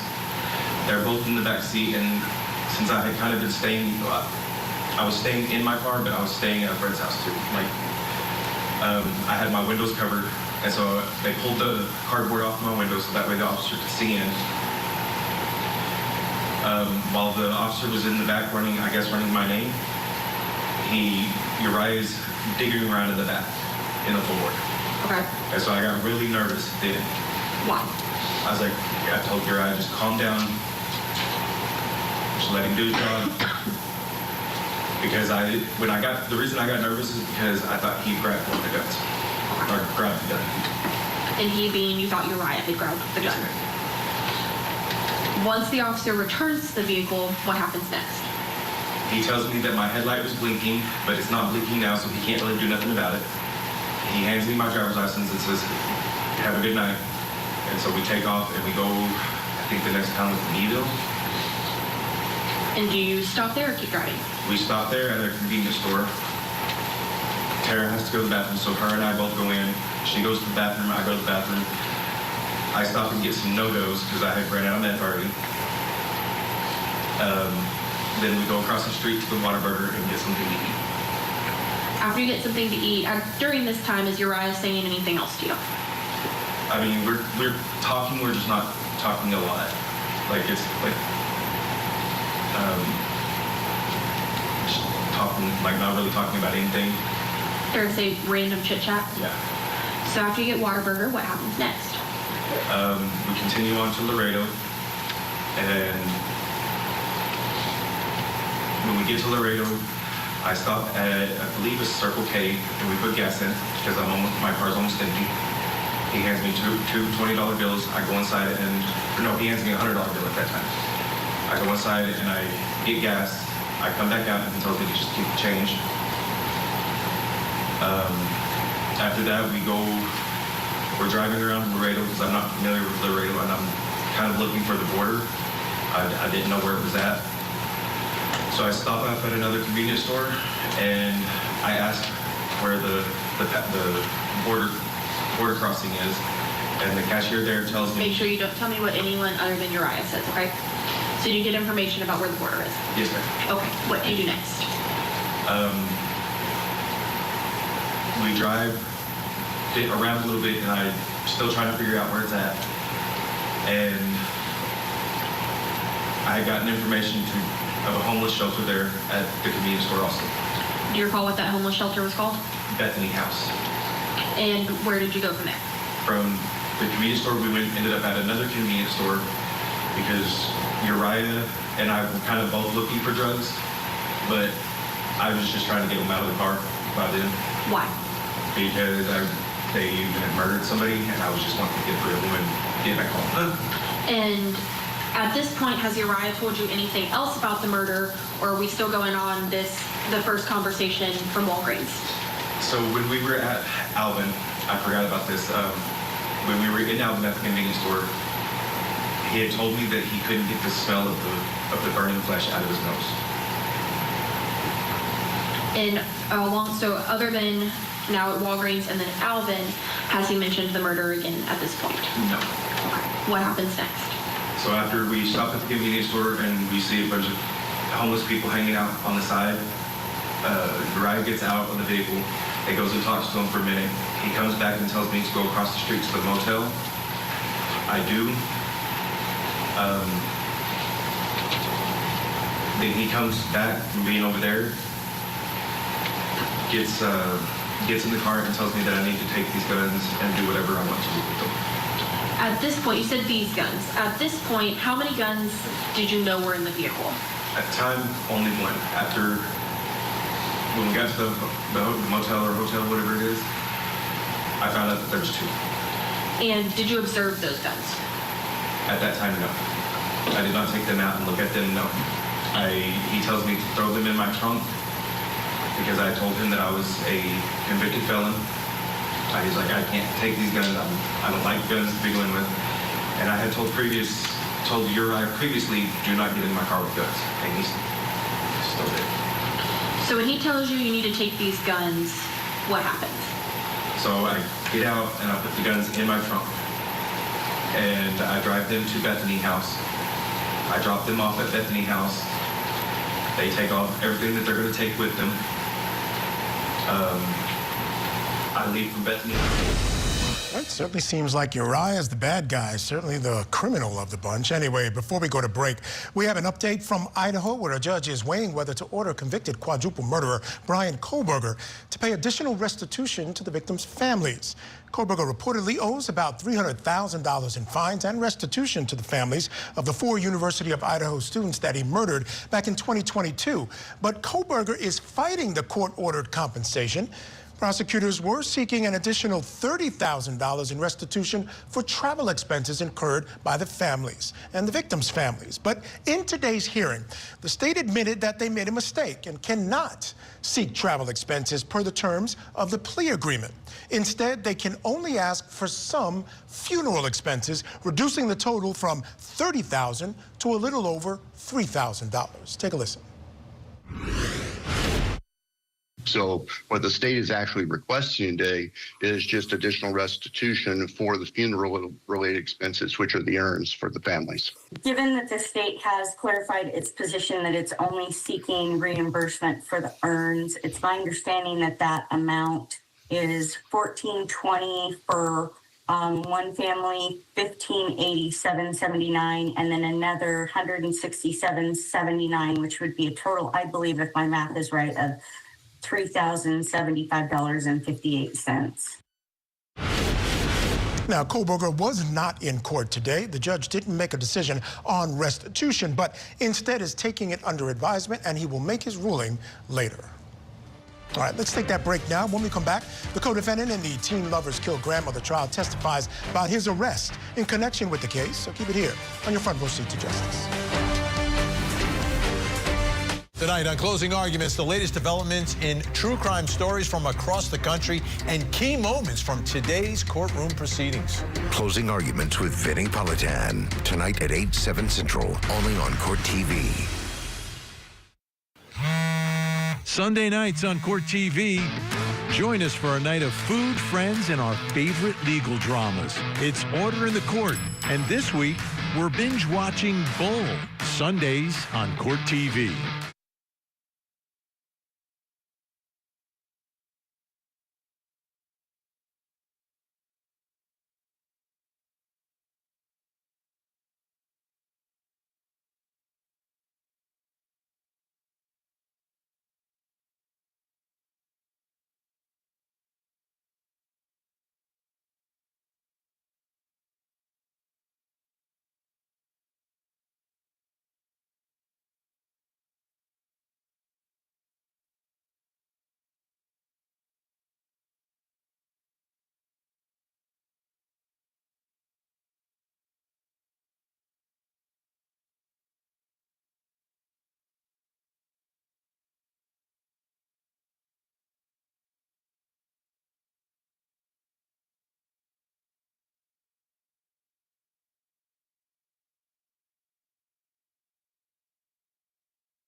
All right, folks, let's quickly head back to court where one of the co-defendants in the teen lovers killed grandmother trial is continuing his testimony on direct. So when you are talking to Uriah about the guns, do you ask him anything about the guns? No, at that time, no. I asked him the next morning if one of them was a murder weapon, and he told me yes. Did he tell you which one? He told me the 5.56, which is an AR-15. So the next morning, and how did he tell you this? Over the phone or? He told me through WhatsApp. And that's that encrypted app, correct? Yes. And earlier you talked about you wanted to go to that app because you were doing something illegal. What is your understanding about why if you're going to talk about something illegal, to do it on WhatsApp? Because it's encrypted and it's harder to hack. So is it fair to say you can't, law enforcement may not be able to obtain those messages as easily? Yes, ma'am. So on WhatsApp the next morning, Uriah tells you that the 5.56 is the murder weapon. Yes, ma'am. After you said that after you dropped them off at Bethany House, you drove home, correct? Yes, ma'am. Now, after you dropped them off, obviously you talked to Uriah again the next morning. Yes, what ma'am. kind of communication did you have with Uriah after leaving Laredo? We were messaging through WhatsApp still. And what did y'all talk about? I guess he was looking up online or talking to people about crossing the border, and they kept telling him that he needed to drive across or somebody needed to take him. And he's like, I need somebody to take me. And I was like, well, I'm already back in Bakeland, so you're on your own pretty much. And after that next morning where y'all discussed the murder weapon, did y'all continue talking? He texted me a couple of times, and I texted back. I was like, dude, I'm at work. It's like, I'm trying to work. I texted him, I think the last thing I texted him was about consequences. Sometimes we gotta just face our consequences. So on that Saturday, which would have been that next morning that you come back, what do you do once you're back in Bakeland? I go to work.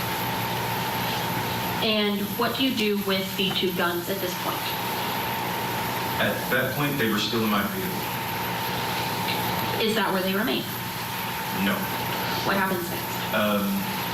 I ended up talking to a friend of mine and telling her about what happened.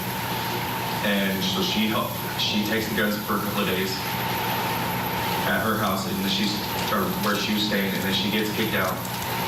And so in the process of all this, I go in with a storage unit on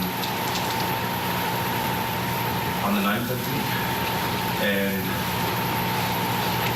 I put all my stuff in storage. Well, then when she gets kicked out of where she was staying at here in Galveston, I went to pick up all her stuff too, along with the guns. I bring them back to Bakeland. I put them all in a storage unit, along with her stuff. And so, making sure I track, the firearms went from your vehicle to your friend's home, then to a storage unit you rented in Bakeland, correct? Yes, ma'am. Do you recall what storage unit number you had? I want to say either 91 or 191. Once you put the firearms inside that storage unit, did you ever move them again? From there, no.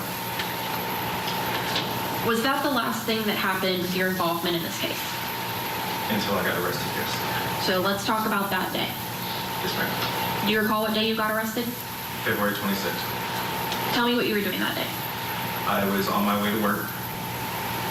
I left my house at a little bit before 9. I decided to be at work at 9. But I think I might have actually been running late that day. Okay. I leave my house off where I was staying at on Louisiana.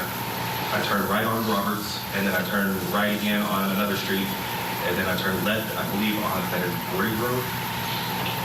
And I drive all the way down Gordy Road, and I get pulled over right at the Double Shoe Gentleman's Club. Do you recall why you got pulled over? I was informed at the time that I did not use my blinker. And then he backtracked and said that I did not stop at that stop sign. And when I challenged him on that, he informed me, oh, well, no, you actually didn't use your blinker. And once you have this conversation, what happens? He pulls me out of the car, puts me in handcuffs, and I was like, why am I being arrested over a traffic violation? He goes, we'll Make talk sure you about don't tell me what anybody else says. I know that's hard. So ultimately you get pulled out of the vehicle and placed in handcuffs. Yes, ma'am. Where do you go from there? From there, I go to the substation in Baycliff. And when you're at the substation in Baycliff, what do you do? What's happening? I'm interrogated over the murder that happened. So when you are first getting pulled out of your vehicle, is there anything in the front seat or door area of your car? There is. There's a less than a gram in my driver's side door. Unfortunately, in the back seat, there was quite a bit more meth in my vehicle.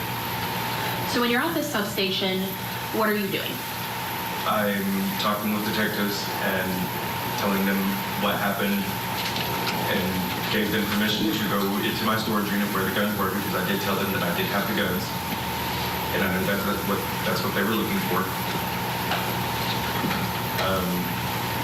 I gave them the keys to my storage unit along with the consent, and they went and searched my storage unit and found the guns.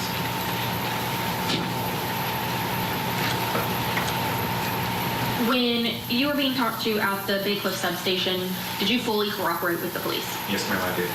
And did you in fact tell them there was more stuff in your car? Yes, I did. And is the more methamphetamine in your car what you got charged with manufacture and delivery for? Yes, ma'am. Do you recall about how much methamphetamine was in your car? I thought it was about 14 grams, but it was, I guess, about 12 grams. When you say that, is it because it got tested by the lab? All right, didn't take him very long to roll over. Let's bring back in our guest still with us, criminal defense attorney, former prosecutor David Bruno. And David, you know, he's a drug dealer, probably a drug addict at some point, a convicted felon. But I gotta say, he's doing well on the stand. He's answering the questions, and I'm buying pretty much everything he's putting down. Yeah, me too. You know, it's nice when the prosecutor has someone like that to give like a little preview and like these communications. And he's not one of the murderers too, you know. It's like there's a saying, he who calls the defendant or calls the co-defendant loses. It's always baggage when prosecutors call co-defendants because there's implied sort of motivation there. Like he's already said, I pled guilty, I'm getting a 10. And he's probably getting something for his testimony or already had. But with this particular situation, he's not one of the ones in the house killing the victim. So it brings a nice sort of perspective for the prosecutor when you have somebody that has insight into the two co-defendants. Yeah, who's kind of standing outside the actual event itself. And what the perspective that he's giving us, especially of this defendant, is that this guy's the bad guy. He's talking about, you know, Tara being someone who he could tell was new to drugs. I thought that was important. We also know that in the situation that we have, Tara started changing, at least some of the testimony we heard, when she got involved with Uriah, which is one of the reasons why Grandma didn't like him, didn't want him in the house, et cetera, et cetera. So he's really helping sort of solidify this idea that the real bad guy, no matter who pulled the trigger, and I guess, you know, that may be still up in the air, he's the guy who's sort of the force behind all this. Absolutely, Michael, right? Because we talked about that in the first segment as to how's the prosecutor going to tie this particular defendant in. You know, they have been separated, obviously, and there's one defendant in the chair. Now, sometimes that's problematic for the prosecutor because when you separate them like this, they can easily point the finger at each other. So the prosecutor's trying to use every witness, every piece of evidence that they can to try to give a vantage point that this defendant is the primary defendant when it goes time to ask them to bring that murder conviction back in the jury room. So do you think that that's where the defense will go? That's the most likely thing. There's really not much else I can think of here, is that, if he can get off with something lesser or maybe curry some sympathy with the jury and say, look, it wasn't me, it was her. She was the one that was having a beef. Grandma was beating her as far as I saw. She was protecting herself, and I was helping her along to get away, but that's all I was doing. Where does that get him, if that, in fact, is the argument that he makes? Yeah, it does. In essence, I mean, look, we already talked about the voluntary intoxication does not rise to a level of defense. So where does that leave him? It leaves him pointing the finger at her. Now, the only way to get out of that, though, Michael, and we've talked about this before, is that you have to have the shared intent for a conspiracy or accomplice principle sort of liability. So if he goes in there with her thinking that they're going to steal property, which obviously they did. They went into the safe, they went into the purse, they left the place ransacked. If he could show the jury that that was the only reason he went in, and all of a sudden, boom, boom, gun goes off, and it was her, then that would be a not guilty on the murder. Yeah, that gives him a chance. Again, it's going to all go back to those Instagram messages, as you mentioned earlier, what those things say. All right, David Bruno, thank you so much, as always, for being with me, man. Always a pleasure to have you on the show. We'll see you again real soon. Folks, I want you to stick around, because coming up, we're going to review the 3 things that we've learned today in the cases that we've been covering from coast to coast right here on Court TV. We got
back, folks. Here are 3 things that we've learned on this Wednesday, excuse me. First, the jury has gone home for the day after deliberating for less than 2 hours in the first grader shoots teacher civil trial.